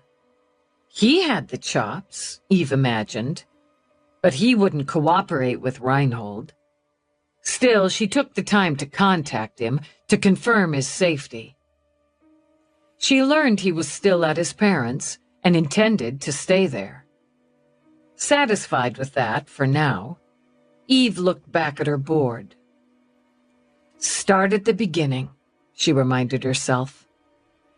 As soon as she generated what would be a very, very long list of possibles, she was going back to the beginning and the Reinhold apartment. It was starting to piss him off. You're stalling, Ms. Farnsworth. I feel a snip coming on. Her eyes met his, wearily. I tried to teach you, Jerry. Doing a project right takes time. If you don't do this right, it won't pass. If it doesn't pass, I know you'll hurt me. I don't want you to hurt me anymore, Jerry. She was stalling, a little. It took time to do a project right, especially when she needed him to carefully insert a beacon that would, she hoped, alert the police if and when the ID was scanned. Just as she needed him to undercode a message into the financial routing she prayed someone with exceptional e-skills would find. Jerry's skills were good. Wasted potential, she thought. But he was lazy, simply too lazy to look deep, to learn more. The ID was delicate and complicated work, and he was ham-handed and impatient, but they were nearly there. And she'd wheedled out a little water for herself and Snuffy, though he'd dripped it into her mouth, then her dog's, a few stingy drops at a time. I've got an appointment, goddammit! If I miss it because you're screwing around, you're losing 2 fingers, and your ugly dog loses an eye. He took out his knife, snapped out the blade, and waved it back and forth in front of her face. I bet I can pop his eye right out with this. Through sheer force of will, she kept her gaze calm and steady on his. It's not going to take much longer, Jerry. It's a lot of data to upload if we're going to give you a complete background. Now you need to key in the next code exactly as I tell you. Yeah. He checked his wrist unit, one he intended to replace with something mag before he met the realtor. An asshole was due back any minute with the take from hawking the first round of electronics. You've got 20 minutes, he warned her. Master Command D /generate. It had to be right, she thought, just exactly right, or he'd walk away clean. It had to be perfect, or the program itself would alert him to the addition. He'd make good on his threat then.